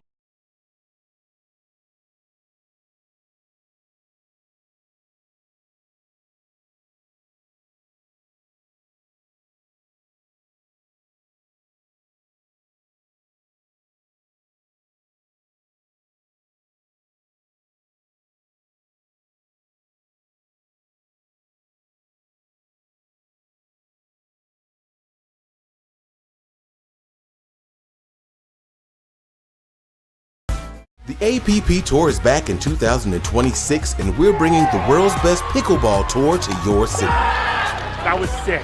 Join us on a court near you this year. To learn more, visit theapp.global.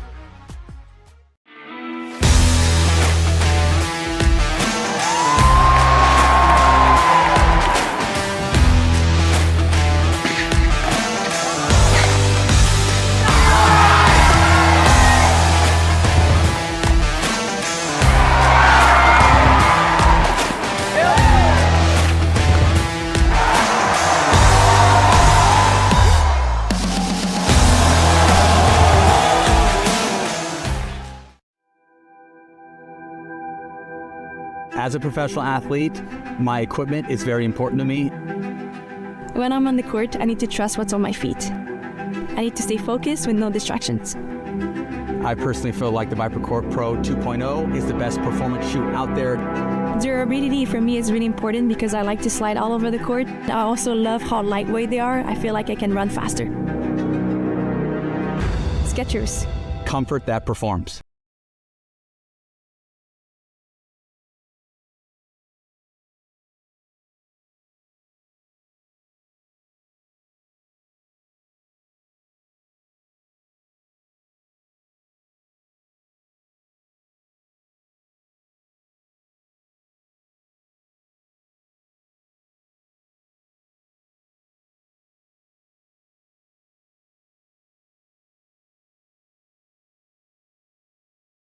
APP Tour is back in 2026, and we're bringing the world's best pickleball tour to your city. That was sick. Join us on a court near you this year. To learn more, visit theapp.global.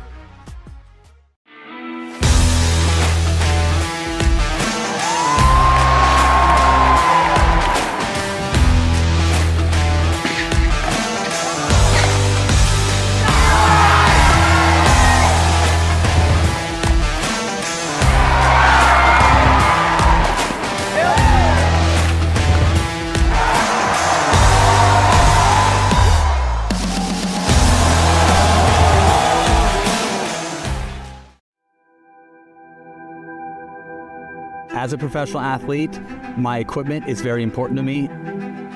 When I'm on the court, I need to trust what's on my feet. I need to stay focused with no distractions. I personally feel like the ViperCourt Pro 2.0 is the best performance shoe out there. Durability for me is really important because I like to slide all over the court. I also love how lightweight they are. I feel like I can run faster. Skechers. Comfort that performs.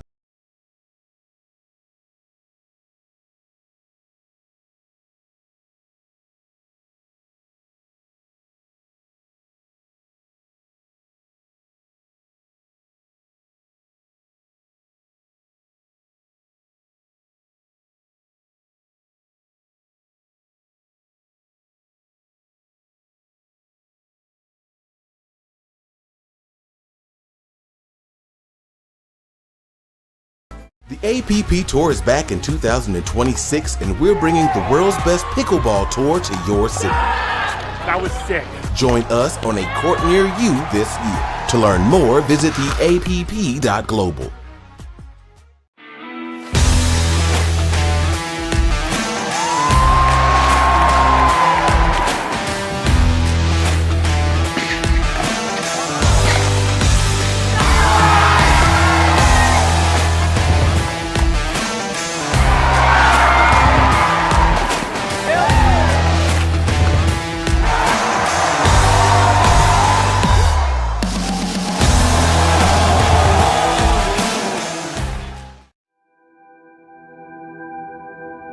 As a professional athlete, my equipment is very important to me. When I'm on the court, I need to trust what's on my feet. I need to stay focused with no distractions. I personally feel like the ViperCourt Pro 2.0 is the best performance shoe out there. Durability for me is really important because I like to slide all over the court. I also love how lightweight they are. I feel like I can run faster. Skechers. Comfort that performs.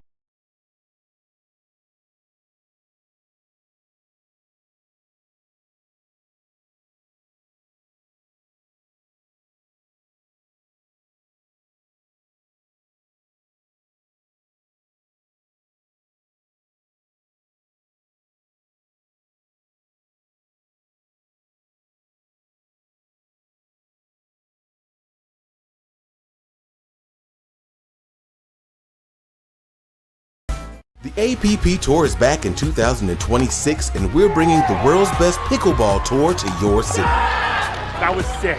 Join us on a court near you this year. To learn more, visit theapp.global.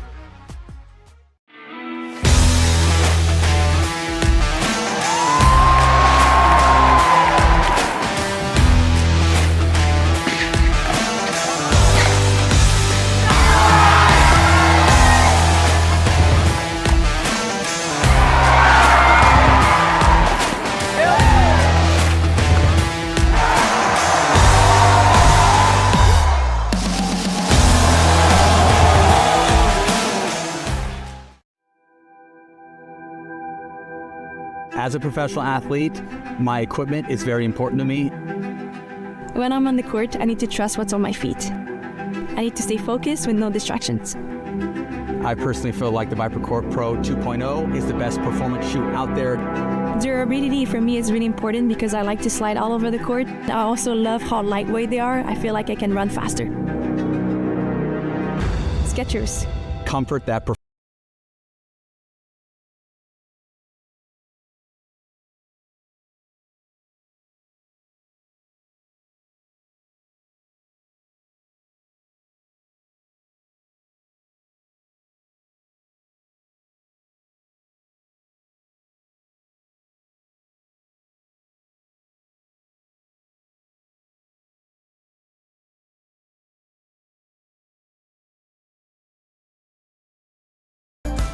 The APP Tour is back in 2026, and we're bringing the world's best pickleball tour to your city. That was sick. Join us on a court near you. Warming up myself. Okay, welcome back everyone to the Preflex English Open powered by the APP. Just in a warm up for this men's doubles open match between Tristan Dussault and Ronan Cameron on the left side of your screen. Dussault is at the far side of the camera and the near side is Ronan Cameron. On the right hand side of your screen, furthest from us in the view, is Joshua Bright from England, and you've then got Boris Pack from Belgium on the right side of your screen nearest to you. The DUPA ratings would suggest that Cameron and Dussault should take this reasonably comfortably. It's about a 0.7 DUPA difference between both of these players. DUPA being the system that we use for predicting matches and obviously looking at ratings and rankings of people.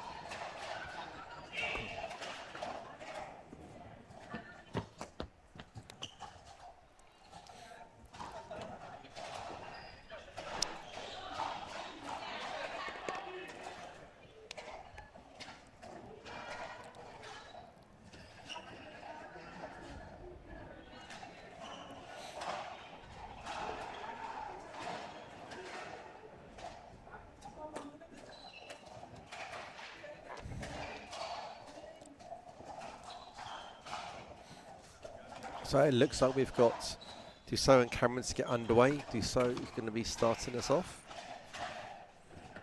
Game to 15, change at 8. Time in, 0-0-2. Referee Ron Ponder gets us underway.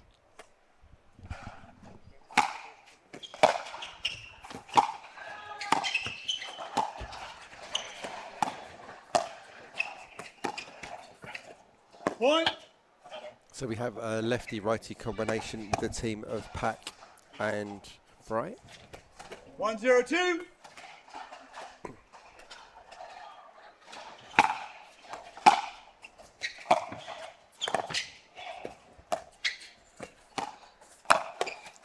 Point. Good flick there, just out of the air to cuff Boris Pack. 202.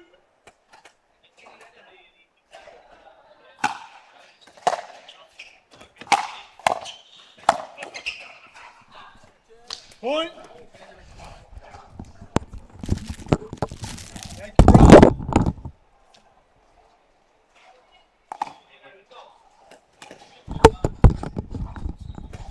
302. What if you had a little loud clank, had to leave the commentary booth to retrieve the ball?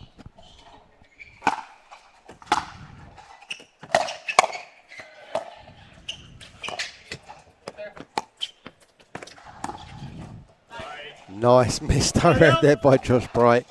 Holds it beautifully and then tags the shoulder of Cameron. 031.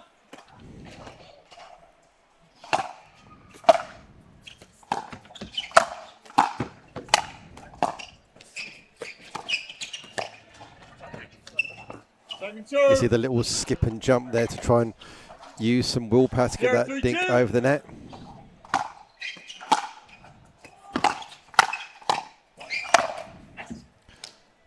And I'm leaving the box again. Side out.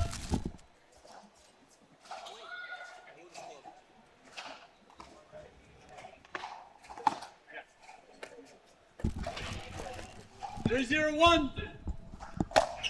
Camera's moved. Okay. Move it now.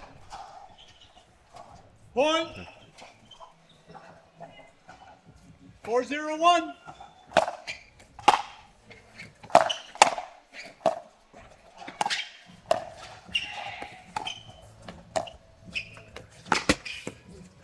Point.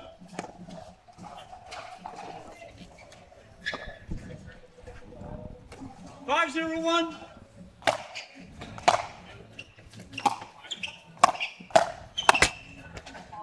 Second serve.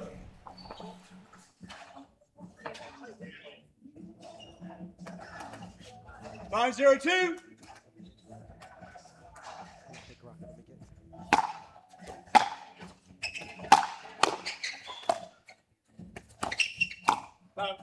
Side out.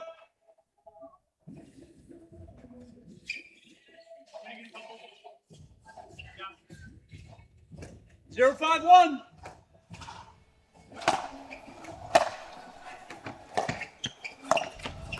Point. So first point on the board for the team of Pack and Bright here. 1-5-1.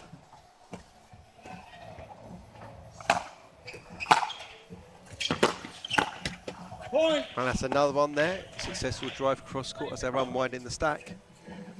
Always an opportunity when those opponents move into the other side of the court. There's gaps and spots to hit into if they're not efficient in their movement.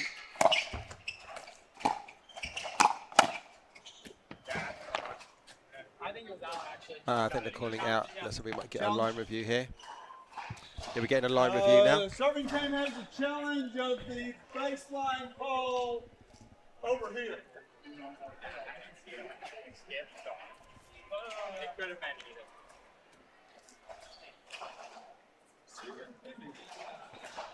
Right now we stand at 2-5-2.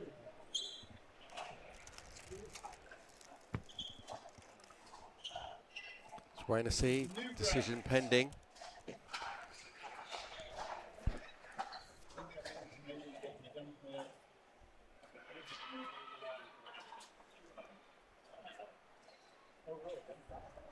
Great that we have this line review system here to give us the opportunity to check what's going on.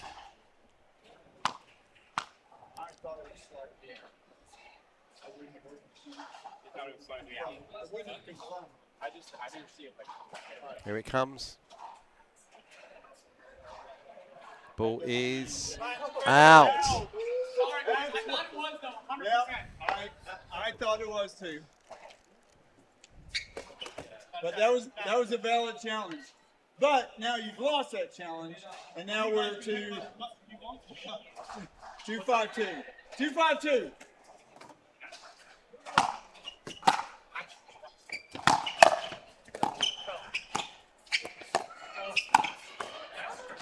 Nice tag again there. Just moving into where Boris Pack was moving to. Couldn't quite arrest his movement to get out of the way. Get his paddle instead. 5-2-1.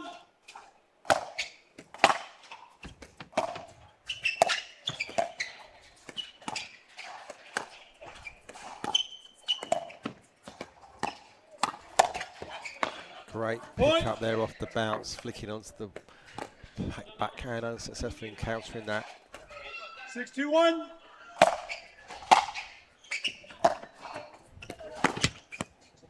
Point. And now a 5-point lead rapidly being established for the team of Dussault and Cameron. Again, a very efficient performance here by the Americans.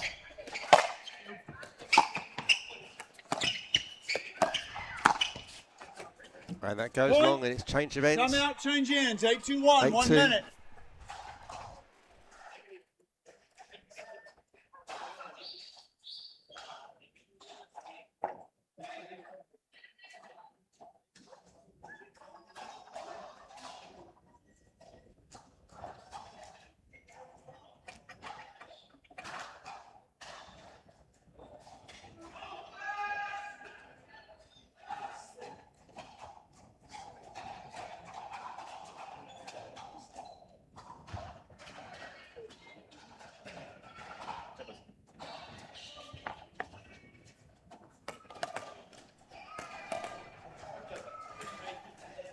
So a confident start here for Dussault and Cameron. 15 seconds. Time in. 8-2-1.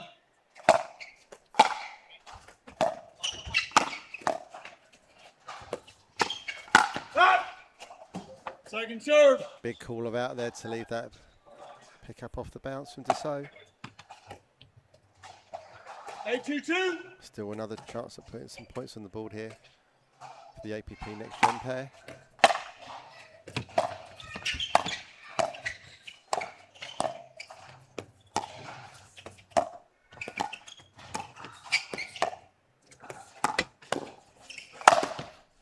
That is not getting missed.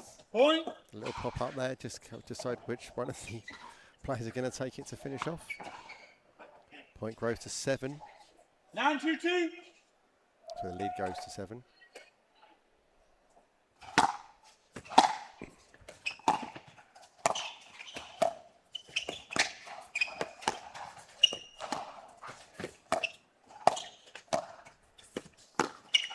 Oh!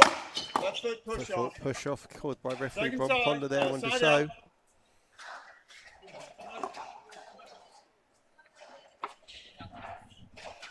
2-9-1.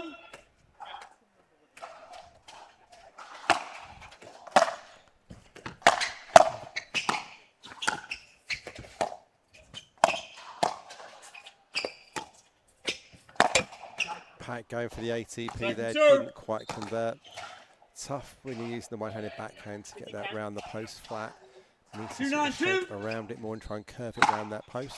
And that serve goes long. Can't afford to miss serves at this point in a match and playing against this level of opponent. Oh, and then the net call goes cruelly onto the paddle of Pack, leaving no chance to readjust. 10-2-1.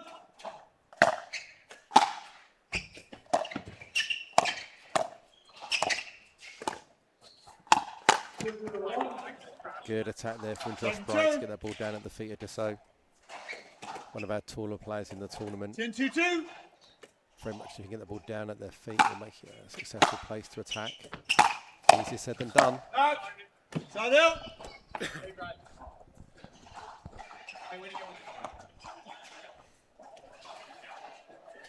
2-10-1.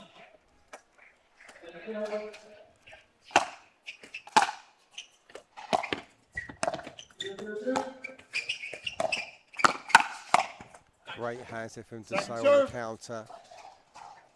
Able to get the ball not only back on the other side of it, but down and cross court, making it even harder for his opponent to control it.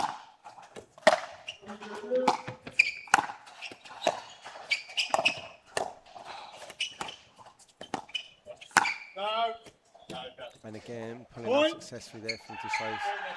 Twice in a row he's been unable to thread that ball through the middle into that backhand left corner. 3-2-2. Serve swaps to Josh Bright.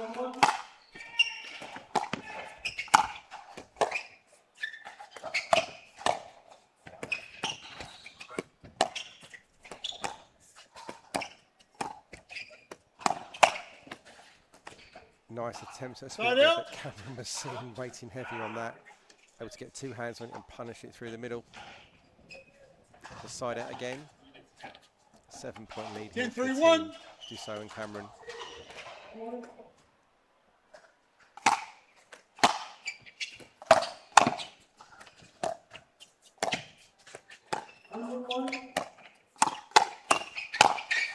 Good finish there by Josh Bright. Good hands, but they're just sitting and waiting and finishing hard on that final volley. 10-3-2.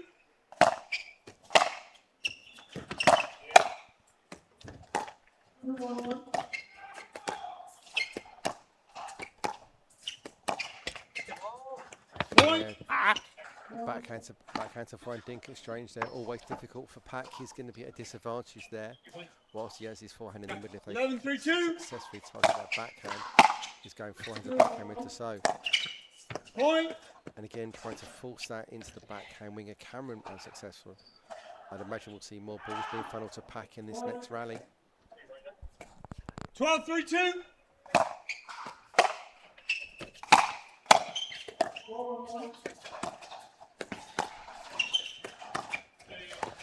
There's that pattern again. As I said, they're funneling and channeling it there. Most of the balls go in that direction. Dussault so early to set up his roll there on that attack. It's almost like he saw that was coming before it even left the paddler. Josh Bright. Yeah, called out. So let's see if we can get a couple on the board here for Pack and Bright. Big matches to cover the 10-point deficit. 3-13-1.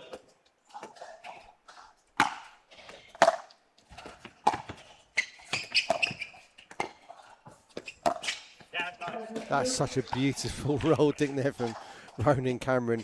Holds on it the last second, puts a lot of left hand into it to whip it. With heavy topspin and side spin cross court for a clean Dink win on Josh Bright.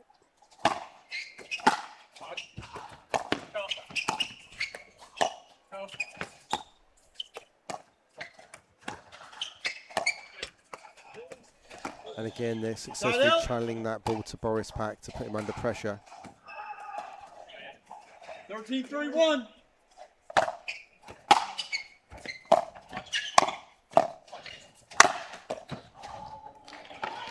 Second serve. Just a short delay here where Ronan Cameron goes to championship court 1 to collect the ball that was powered off the court.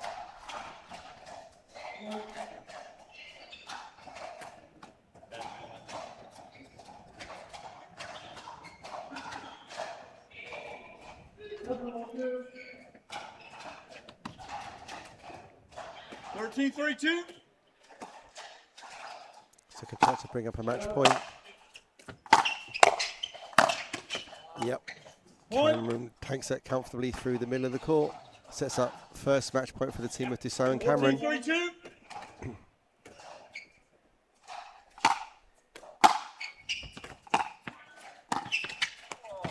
And that brings the game 15-3 to the team of Tristan Dussault and Ronan Cameron against Boris Pack and Josh Bright. Good effort there from the Belgian-English pair, but really difficult to control that when you're playing against a team of that quality.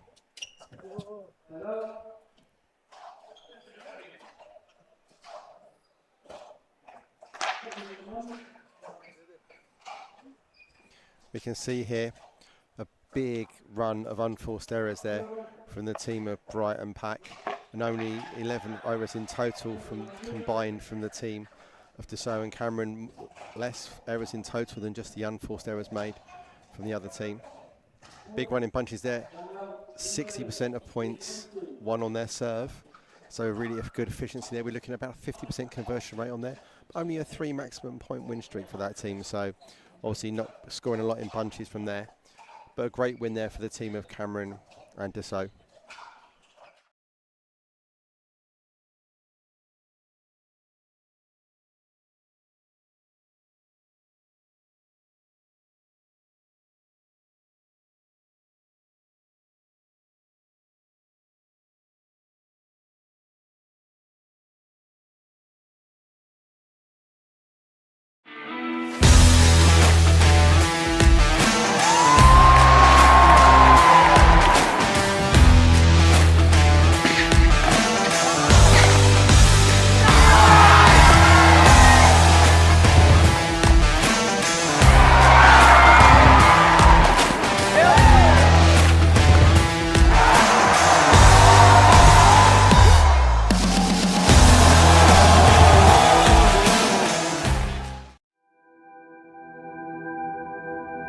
As a professional athlete, my equipment is very important to me. When I'm on the court, I need to trust what's on my feet. I need to stay focused with no distractions. I personally feel like the ViperCourt Pro 2.0 is the best performance shoe out there. Durability for me is really important because I like to slide all over the court. I also love how lightweight they are. I feel like I can run faster. Skechers. Comfort that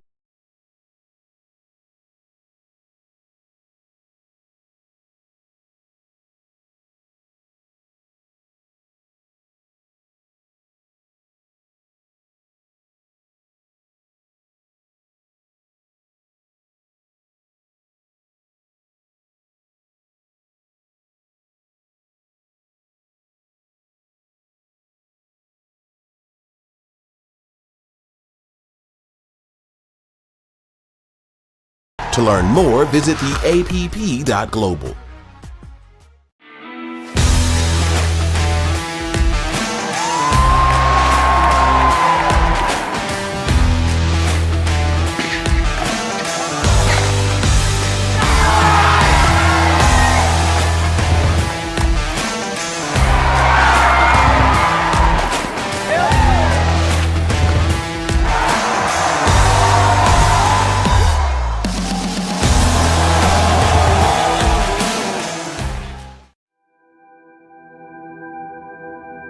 As a professional athlete, my equipment is very important to me.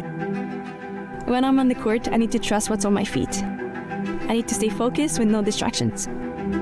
I personally feel like the ViperCourt Pro 2.0 is the best performance shoe out there. Durability for me is really important because I like to slide all over the court. I also love how lightweight they are. I feel like I can run faster. Skechers. Comfort that performance.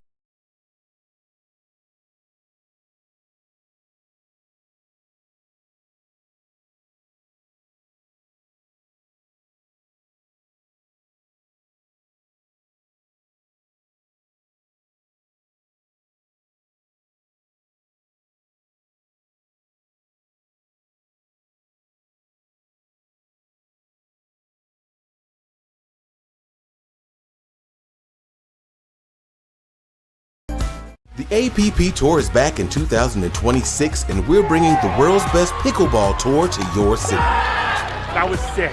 Join us on a court near you this year. To learn more, visit theapp.global.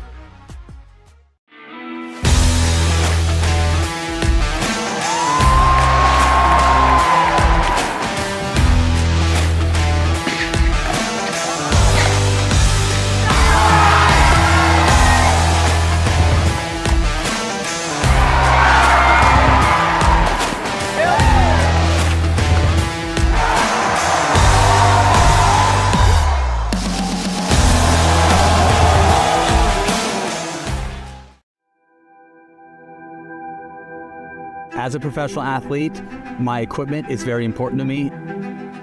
When I'm on the court, I need to trust what's on my feet. I need to stay focused with no distractions. I personally feel like the ViperCourt Pro 2.0 is the best performance shoe out there.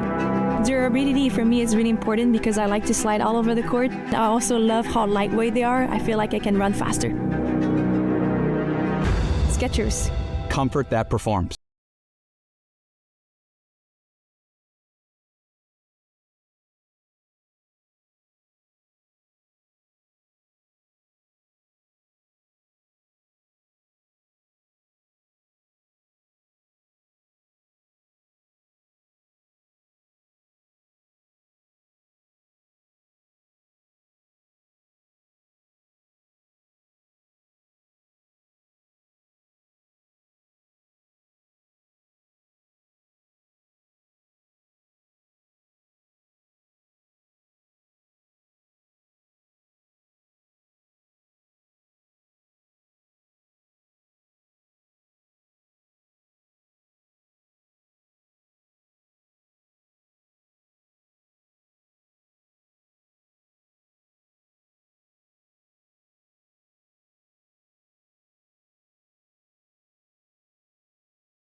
I feel like the ViperCore Pro 2.0 is the best performance shoe out there. Durability for me is really important because I like to slide all over the court. I also love how lightweight they are. I feel like I can run faster. Skechers. Comfort that performs.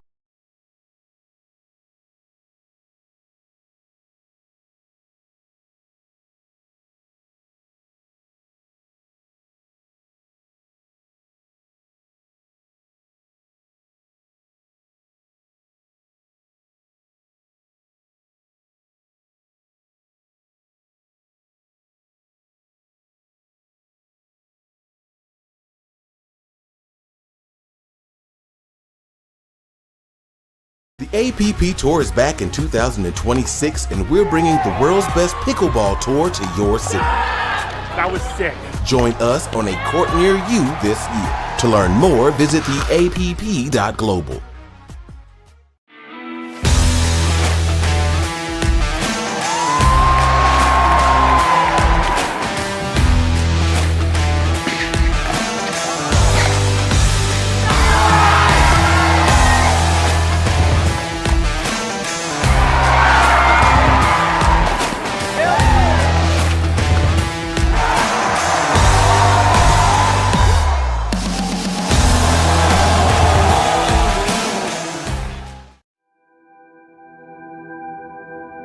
As a professional athlete, my equipment is very important to me. When I'm on the court, I need to trust what's on my feet. I need to stay focused with no distractions. I personally feel like the ViperCore Pro 2.0 is the best performance shoe out there. Durability for me is really important because I like to slide all over the court. I also love how lightweight they are. I feel like I can run faster. Skechers. Comfort that performs.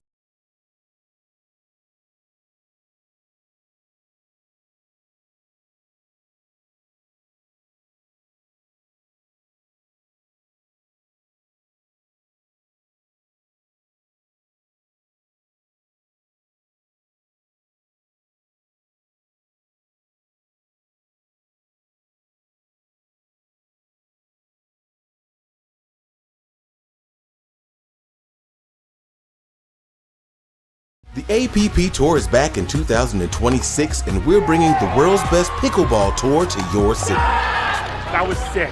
Join us on a court near you this year. To learn more, visit theapp.global.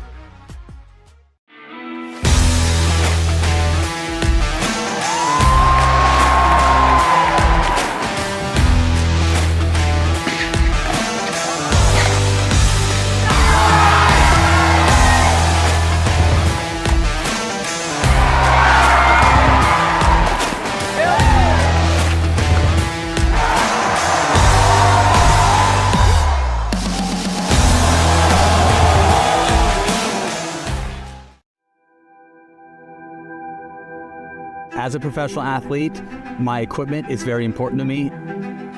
When I'm on the court, I need to trust what's on my feet. I need to stay focused with no distractions.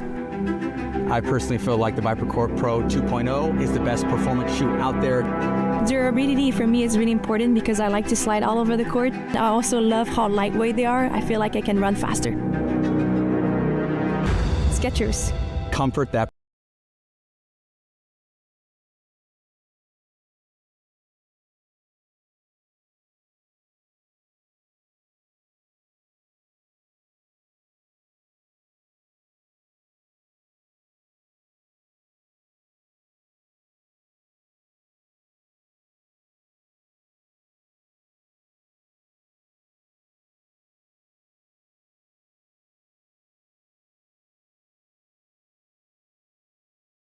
The APP Tour is back in 2026, and we're bringing the world's best pickleball tour to your city. That was sick. Join us on a court near you this year. To learn more, visit theapp.global.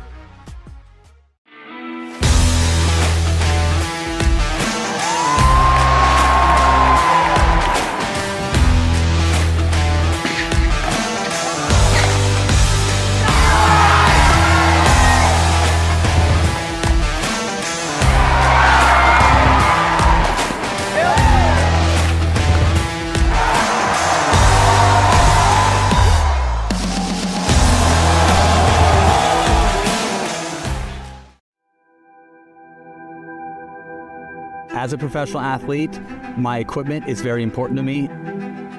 When I'm on the court, I need to trust what's on my feet. I need to stay focused with no distractions. I personally feel like the ViperCourt Pro 2.0 is the best performance shoe out there.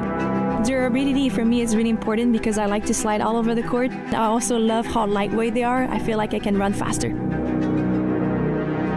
Skechers. Comfort that performs.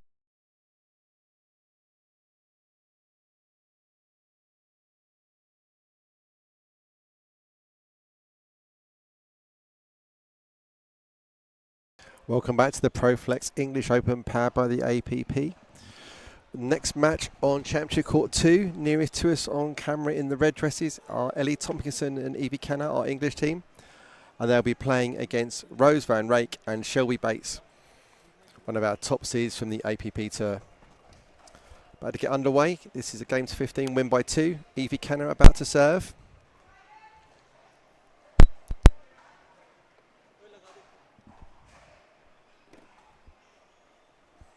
Just bear with us 1 second.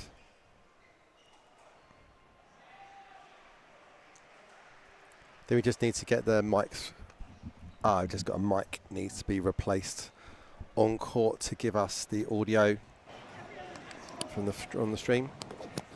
Yeah, very nice whether you could kind of hear player communication from the microphones just located on those net straps.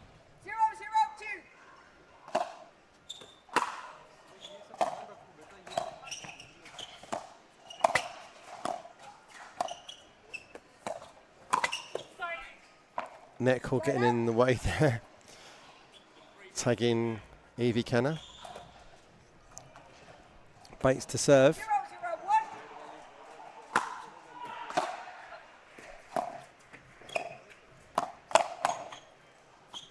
Great counter there from Evie Canna. Very much a right-sided specialist in pickleball. House from Farnham in Surrey. Have to declare a little bit of personal interest here. Evie Canna is the daughter of my long-time mixed partner, Helen Canna. Ellie Tompkinson, done a little bit of coaching for in her early part of her career. She works at the Hurlands Club in Farnham, Surrey, but hails from Norfolk.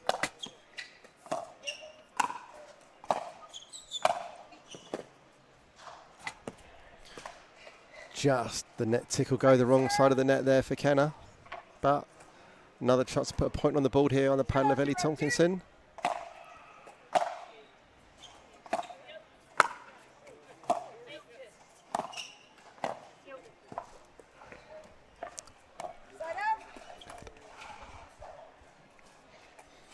So a couple of exchanges side outs here, nothing on the board yet for either team.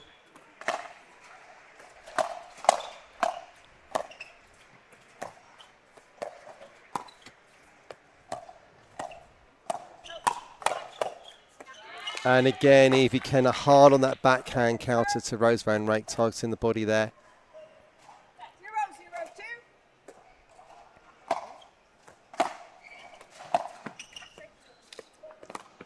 Great energy from the team of Canna and Tompkinson here, bringing the side out again. See if we can get something on the board this time.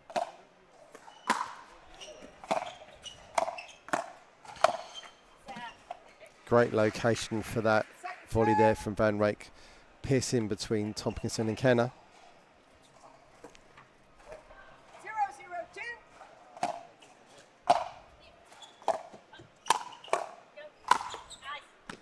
Bates punishing that ball there, just a little bit too much height on the first one. Forces the ball to pop and then comfortably put away.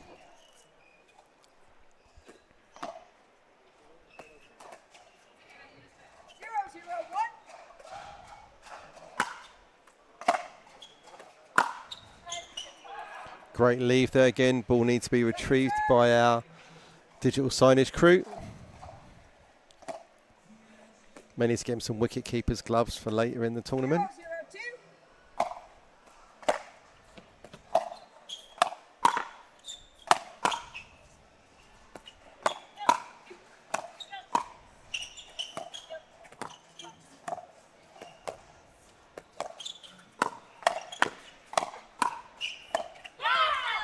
Great defense in that rally from Shelby Bates.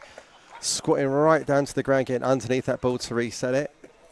First point on the board for Van Rake and Bates.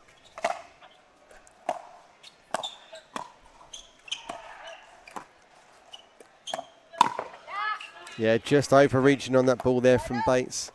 Definitely not one to try and attack. Just not quite there. Didn't convert. Just slightly outside of her wingspan.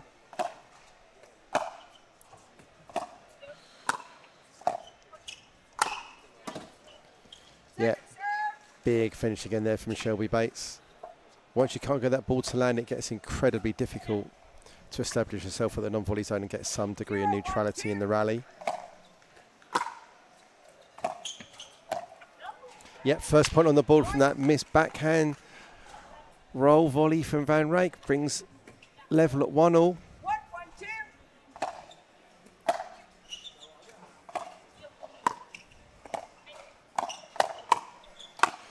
Good finish there from Ellie Tompkinson. They're starting to draw a bit of a crowd on Championship Court 2 now. I think the word's getting out that the English pair are here. Bit of home support here for the team of Kenner and Tompkinson. Yeah, just didn't quite get underneath that successfully. But small lead, just 2 on the board here. They keep playing consistently and establishing in rallies. They've got a great chance in this match. Oh, I don't dislike that attempt at pulling from Evie Kenner there. Van Rijk definitely was a little bit off on her movement. Just needs a little bit less on it.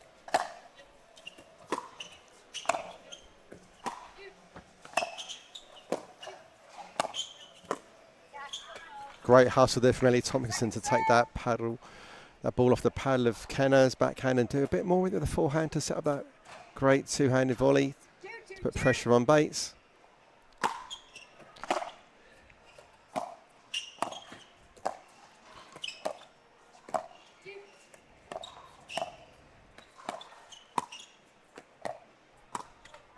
Great job from Ellie Tompkinson there, playing that big left-sided roll, taking a lot of balls. Kenner is known to be excellent at resetting and setting those points up.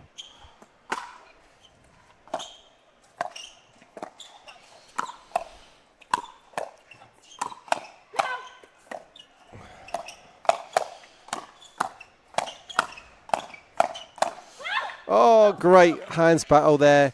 Kenner just unable to get underneath that last one. Just a little bit over the top and sends it long, but great play from all 4 ladies there.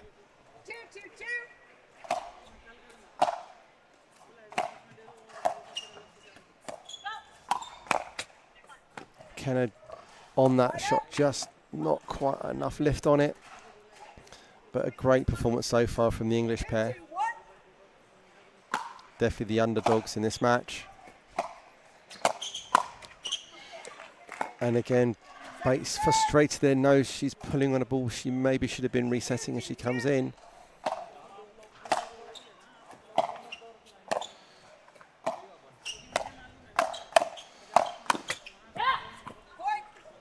Kenner just a little bit extended, having to counter with 1 hand rather than 2 on that ball.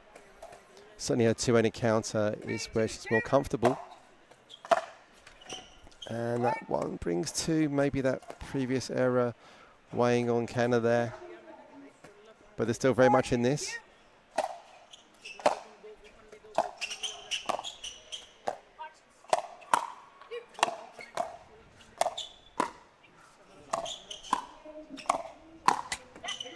And again, Bates is trying to fire away from mid-court. Clearly there's a strategy to try and pull from the middle of the court and put the pressure on the English pair, but it's been unsuccessful so far.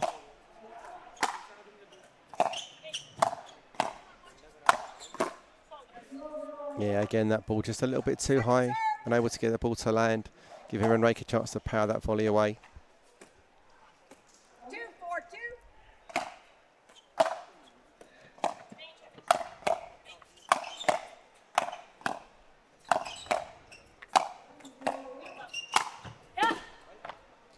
And again, another big put away from the paddler, Shelby Bates. Definitely a little bit more power coming from the paddles of Van Rijk and Bates compared to the first part of this game.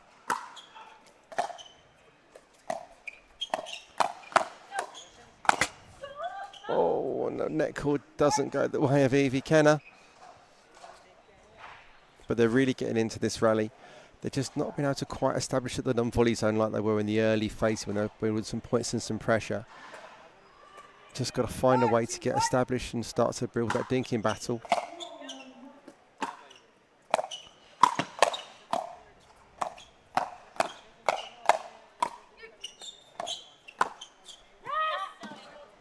Yeah, and that's good.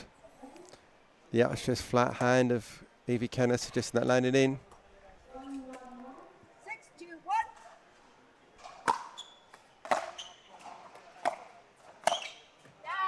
Lovely shot there from Evie Kenner. Just able to control and take the pace off that ball. When it got moved a little bit of space to hit in the middle of the court there. Van Rake and Bates just isolates a little bit. Thompson must be disappointed. Unforced error on return of serve. Really needs to make those balls in a match that's going to be this tight for them.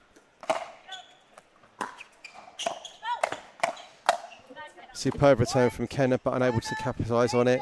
As the ball just sails a little wide in again. The booming forehands of Van Rake and Bates bringing those points on the board.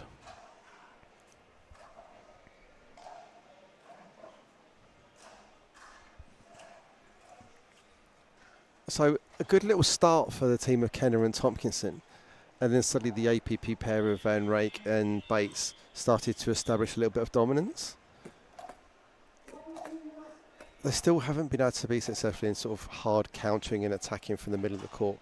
I think Ellie and Evie are probably going to be talking about, can we just try and make some more balls? Can we try and get the ball to bounce? Because that's what they were experiencing success, both in earlier matches and obviously earlier in this match. They just got to find a way to get that ball on the ground and put some pressure on the team of Van Rake and Bates. See, Rose has been winning a lot of stuff on the APP tour. Shelby Bates had lots of success on the tour as well, so certainly experienced competitors on this side of your camera.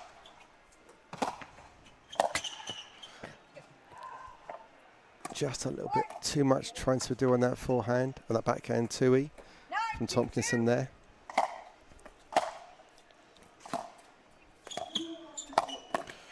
Yeah, they've just got to try and settle in a little bit from this and change their ends.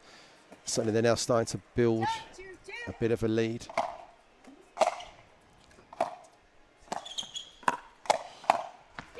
And again, ball going wide there from Van Rake, from the past the outstretched Tompkinson. It feels like there's just another gear that's been flicked. Yeah, timeout called. Good decision here by Kenner and Tompkinson. Just make them think about it, try and regroup. A bit of a strategy together there. Obviously good friends, experienced trainers with each other, obviously at the Hurlands Club, the largest pickleball club in Europe at the moment. Just around the corner from Evie, and obviously Ellie's working there. Hope they can find a way to sort of spin things back around. Obviously big lead in front at 11-2, I believe we're at the moment. So they just got to get a side out, find some way to get a side out.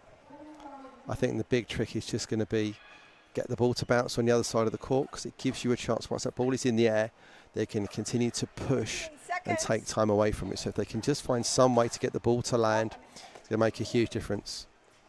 Remaining timeouts. Receiver 0, server Yeah, we 1. are at 11 here. So 11-2 to the team of Van Rake and Bates. Time it. 11-2-2. 11-2-2. Regime.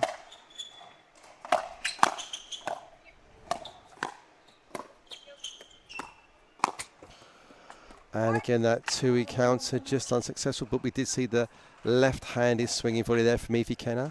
So I think I know she's been bringing into her game to generate more power on that wing, particularly in singles. Yeah, just a little bit of a stutter on that from Van Rake that didn't quite convert as much as she thought she did with the ball. Having to make a last-minute adjustment and earns the side out for Kenner and Tompkinson. And that sails wide. Let's see if Tompkinson and Kenner can get established at the non-volley zone in this next point.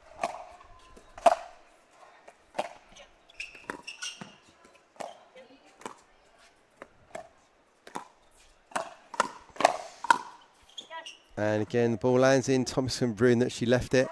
See a little bit of frustration as she walks away to collect the ball.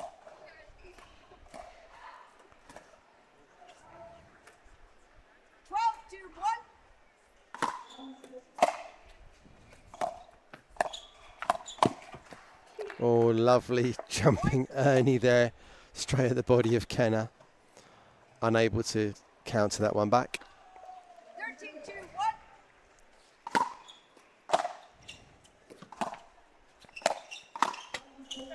And the net call cruelly clipping that between both of the paddles of Kenna and Tompkinson.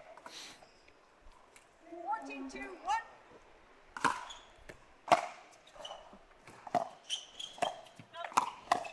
And that brings up the game 15-2 to the team of Van Rake and Bates, who defeat Evie Kenna and Ellie Tompkinson. Great start to that match for Tompkinson and Kenna, getting into some real phases of play, some good consistency there. But ultimately, once this train started running down the hill, there was no way to stop it. And that was the train of Rose Van Rake and Shelby Bates.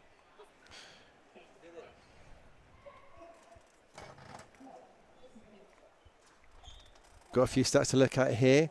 That the errors we're looking to see are predominantly based upon either in the net or missing the shots. There wasn't a lot that they actually hit out.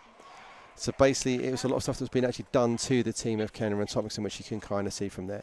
They didn't have a huge amount of opportunities to actually instigate attacks and actually be successful on trying to hit the ball into the court. So it's much more a case of being able to take them through the ball, through the court. Didn't really kind of happen there. So I think we're going to take a short pause. Let's see what's coming up next on Championship Court. Last time I looked on the live schedule, we were waiting for the announcement of the next opponents, and that has now come through. We're going to get the APP Studies has been nicknamed Randy Blanco and Brandon Lane playing against Jaden Broderick and James Broker. They'll be coming up any moment now once the players join the court. Scheduled for 2 o'clock, we're now at 2:10. Should be back in the next sort of 5 or 10 minutes once we get another referee and the players on court to get this game underway.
are about to get underway again. This is a men's quarter-final between Randy Blanco and Brandon Lane, nearest to us on camera. On the left you'll find Lane in the leopard print, and on the right you'll have Randy Blanco. On the far side you've got Jaden Broderick, the lefty, about to serve, and he is playing with James Broker.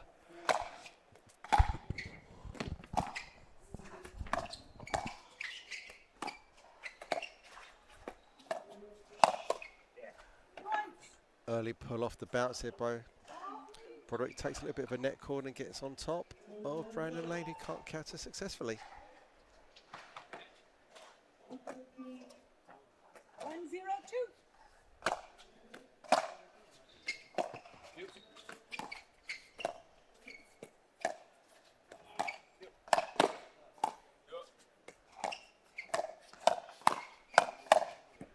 Again, great counters there from Broderick.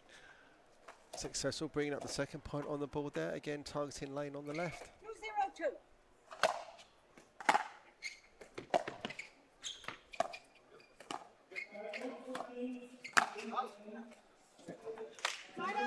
Just a little bit of an overreach there from Broker on the pull.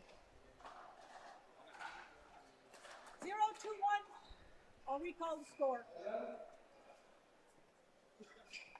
0-2-1.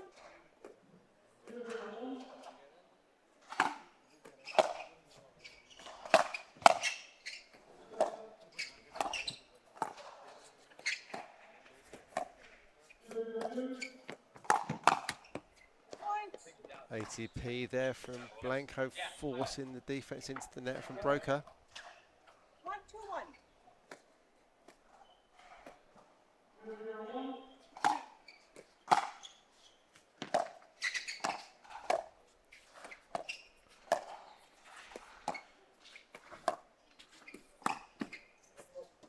And a pull off the bats, they're unsuccessful.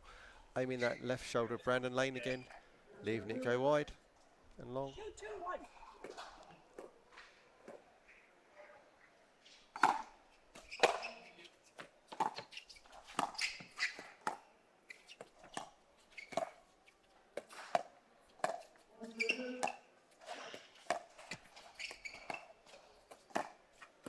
Second serve. Just a little reaction there from Lane, maybe not getting low enough on that ball.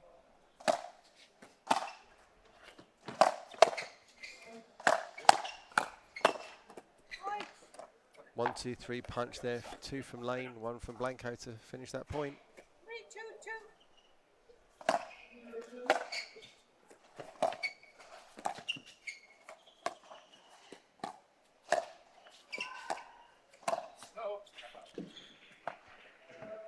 Side out. Unsuccessful on that backhand roll from Lane. 3-1.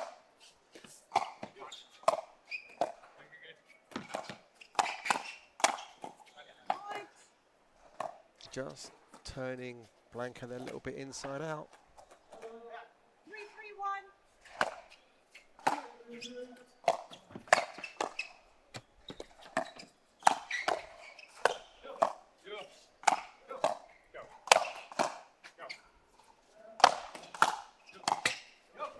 Oh, great hands there from Lane to defending that, but the net tickle unsuccessful.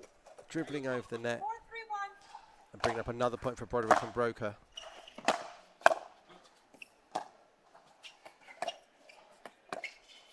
Second serve. Very obvious here the quality of play here by the extended lengths of the rally and the dinking that you're seeing here.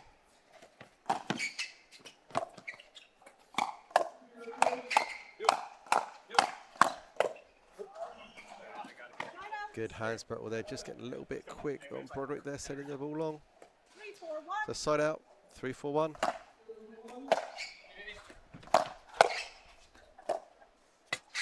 Second serve.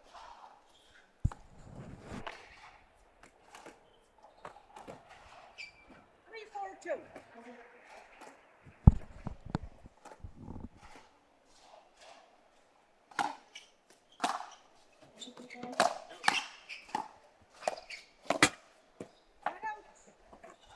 And exchanges side out again. Brings the paddle back onto the paddle of Jaden Broderick.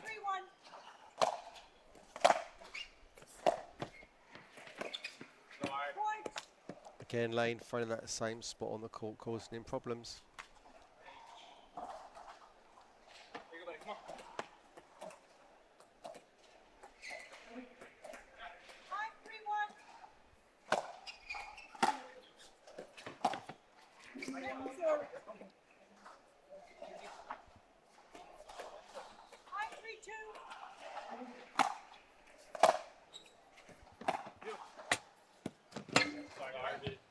Another cruel net tickle there brings up the 6th point. Our ref just checking. The net just moved from Lane's. They're going to call the... The rule is if the ball bounces in and then touches the post, that is, you hit a permanent structure. Right? You've hit a just checking what no. the ball landed on before they're calling that point out. Are they taking the foot's permanent part? I think there's a question here about where that ball landed on and whether it's a live ball or not. Okay? Yeah. So that was point. 6-3-2.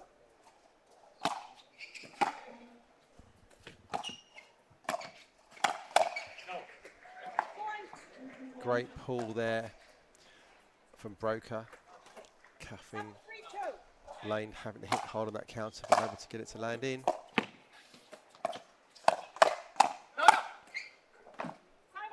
Definitely it seems to be a strategy here to try and target Lane on the left.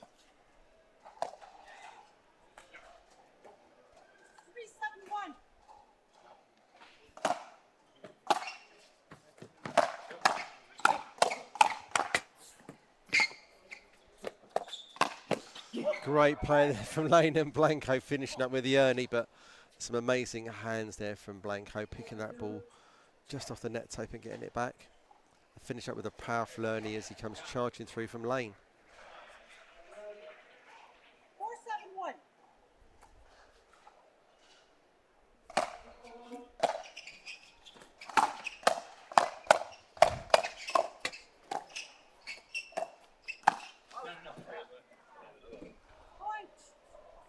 That ball land out, it does. Brings up the 5th point on the board for the team of Lane and Blanco.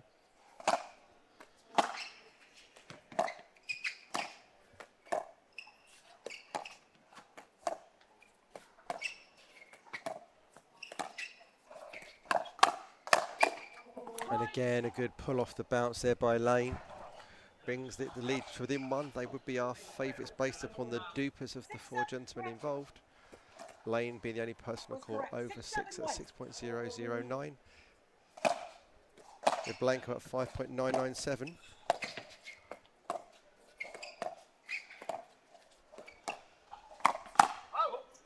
That ball goes out, so they're now level. Certainly the team of Blanco and Lane settling into this nicely. 7-7-1.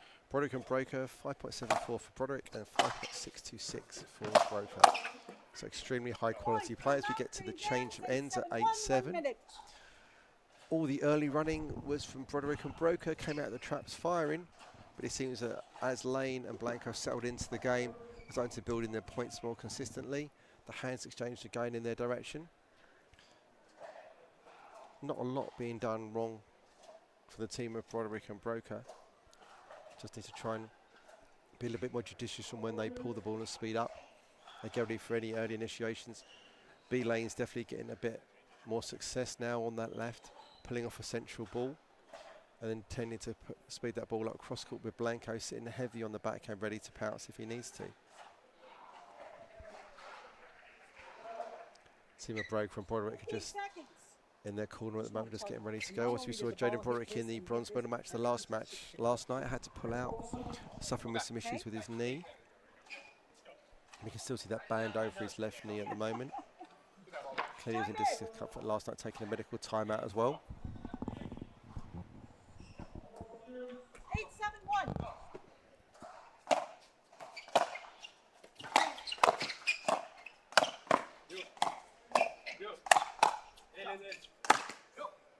Great defense from both Lane and Blanca in that rally, but eventually the ball pops up high and the ball is punished by James Broker.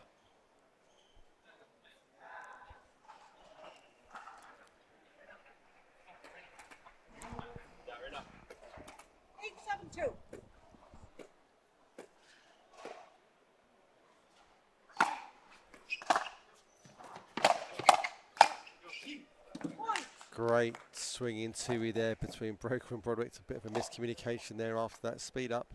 No one covering the middle.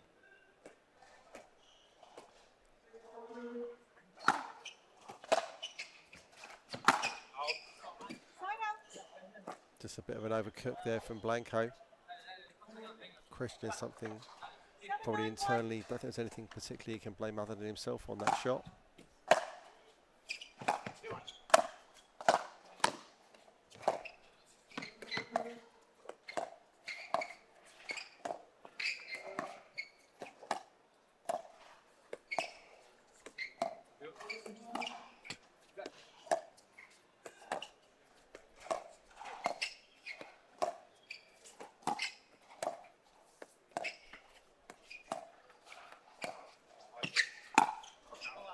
Just one job to do there, Randy Blanco. Curve it round the post, but unable to do that. With some fantastic ball distribution across the kitchen there by Brandon Lane. Superb play.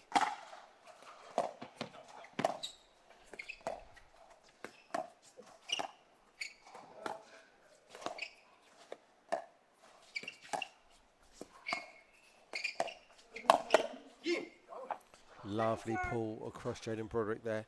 Just taking the ball from the outside of the court to the inside, moving across and then going back where Jaden Broderick was coming from, making it hard to readjust your body and control that volley back into the court.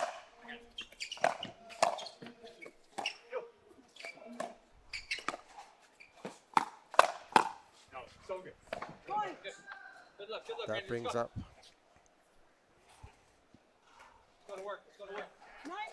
9-9.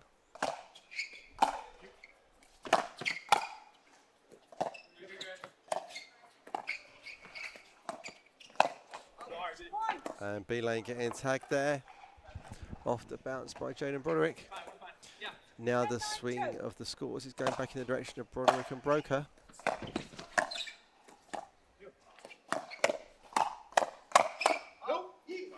Quick hand speed there in that firefight.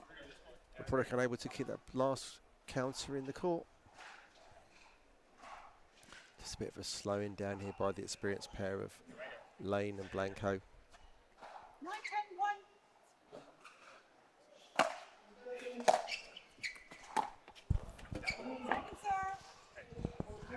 Missed third there from Blanco. Second chance to put some more points on the board and bring the lead down to 0.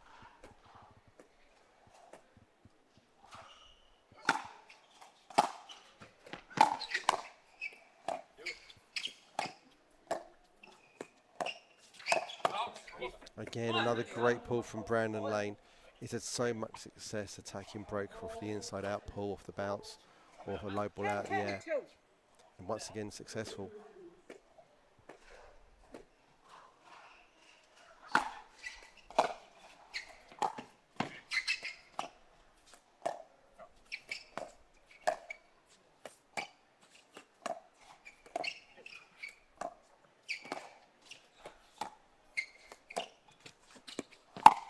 Yep, great ATP there, and also taking the body back at the same time.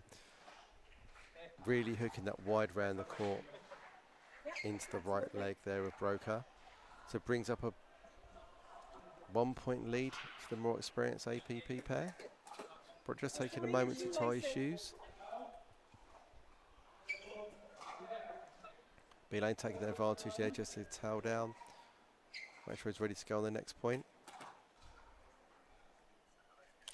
Resume play. 11-10-2.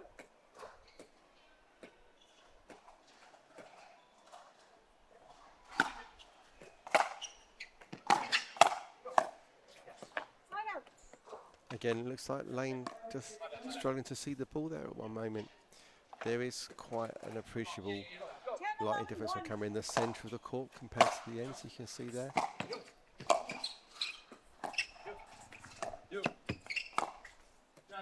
Just out. Yeah, there's obviously a combination of natural light from the skylights of the NEC plus some actually artificial lighting within the arena itself. So depending on what's happening on outside, sometimes they give it a little bit extra light onto the court as our skylights sort of run across the width of the court rather than lengthwise.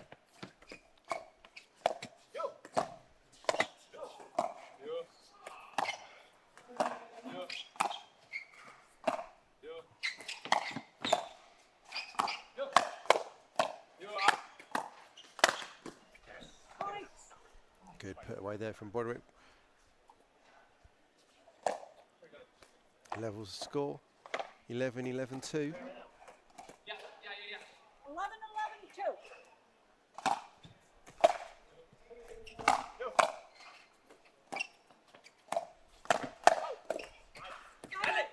Lane gets that ball successfully low on the other side of the court.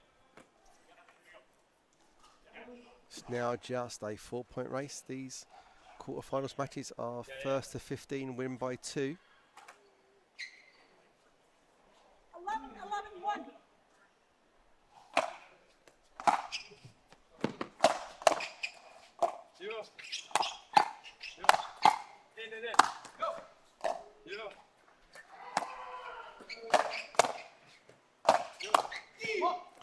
Love that 1-2 drive combo from the baseline.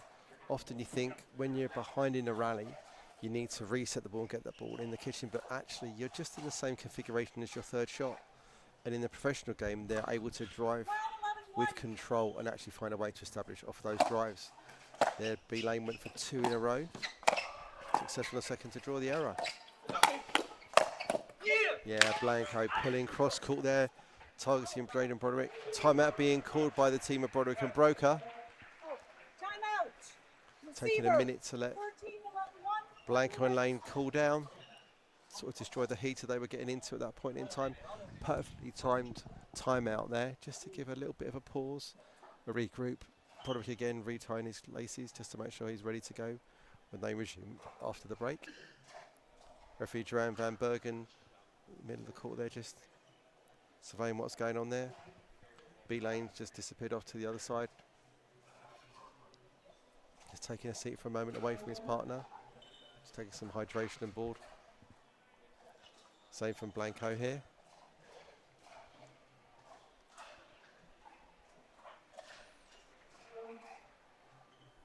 Whilst we're waiting, we can have a little bit of a Chris Beaumont update. At the moment, Chris Beaumont is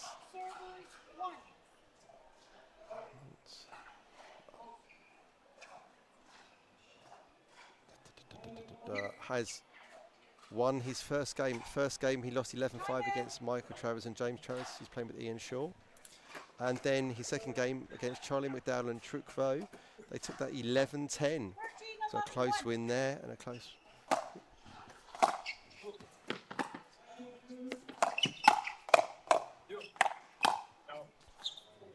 Behind the black from Banco there, but unable to get it to land in. So, second chance to put a match point on the board. 13-11-2. The paddle of Randy Blanco.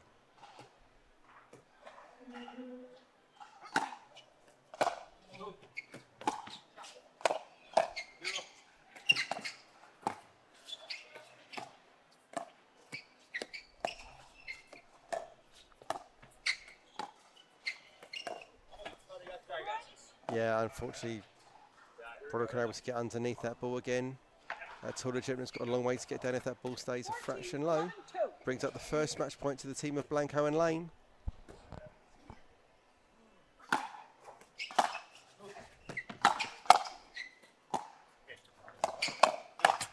And that is successful on that backhand counter from B-Lane, bringing up a 15-11 win for Randy Blanco and Brandon Lane against Jaden Broderick and James Broker. Great battle from Broker and Broderick there. Certainly up in a couple of phases, had a couple of chances but couldn't quite capitalise on them, where Brandon Lane and Blanco were just more consistent over the course of that match. Our next match due on Championship Court will be, court number 2 should I say, it's going to be Please bear with me while I update our schedule and get a reboot of the day's outcomes. And I think our next match is going to be. We are going to have the women's doubles semi-final between Cara Whitley and Megan Fudge against Shelby Bates and Rose Van Rake. Let's look at our match stats here from the ProFlex English Open. These are the stats provided by the Stupid review system. Looking at a 5-point match win streak there, maximum point streak from the team of Lane and Blanco, and a big unforced error count there from the team of Broderick and Broker. But we're going to be coming back to this shortly. Our next match is about to get underway. We can see the team of Cara Wheatley and Megan Fudge about to take the court. I can see Van Rake and Shelby Bates are coming here. So we're just going to be waiting for the referee to get us underway. We'll just take a short break and then we'll be back for the next match.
So we're about to get underway on our first women's double open semi-final. We have the teams of Megan Fudge and Cara Wheatley, and they will be playing against Shelby Bates and Rose Van Rake, who we saw earlier beating the English pair. The other ladies in red of Evie Kenner and Ellie Tompkinson. Cara Wheatley about to get underway. Game 1, time in 0-0-2.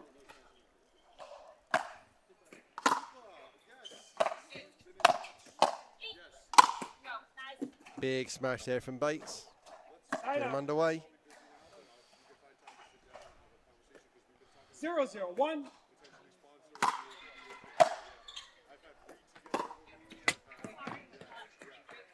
Second server. 0-0-2.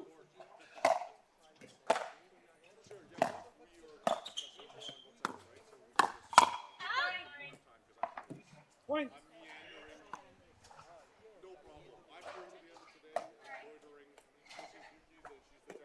1-0-2.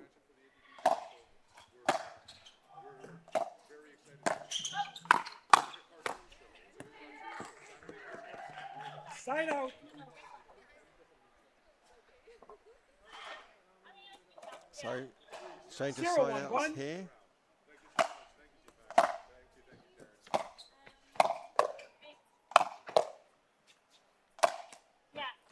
So, a little bit of background to Cara Wheatley, one of the less well-known players on the APP tour. Obviously, very familiar with Bates, Fudge and Van Rake. Cara Wheatley is 24 years old, from New Territory, so it looks like HQ, so I'm assuming Hong Kong.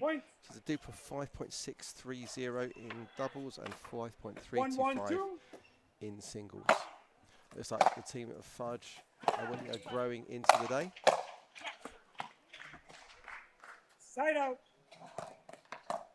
Their round robin box was very much a matter of 3 and 1 for the 3 teams that qualified through. They finished top of their group.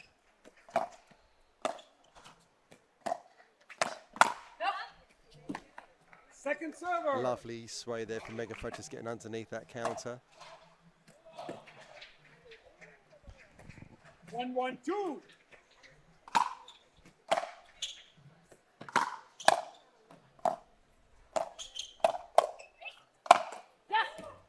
I would imagine we're going to see a fair few balls positioned in the direction of Cara Wheatley in this match. Obviously, Megan Fudge, very much a known entity and a very successful athlete on the APP tour.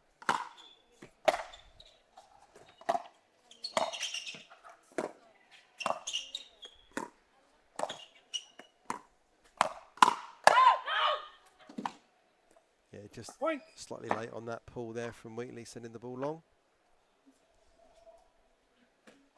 3-1-2.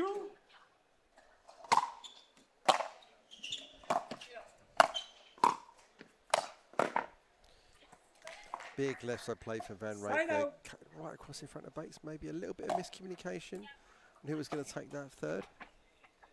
1-3-1. Side out now, serving Megan Fudge.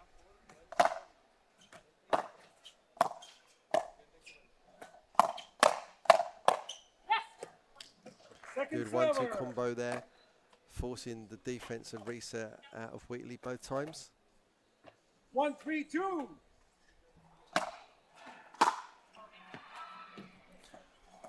Turn error there from Bates. Should be routine at this level. 2-3-2.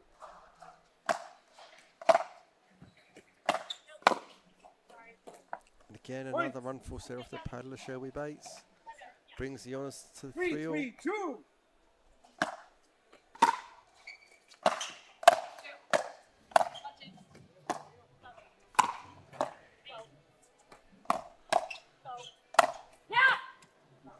Big aggression there from Rose Van Rake in that rally.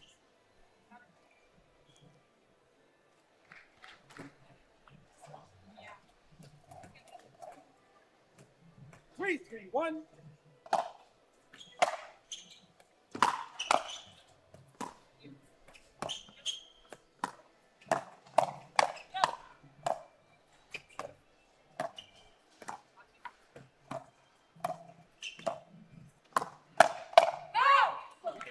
love the off the bounce pull that was initiated by Megan Fudge at the early stages of that rally. Just changed the tide to put her team up in that rally and just wait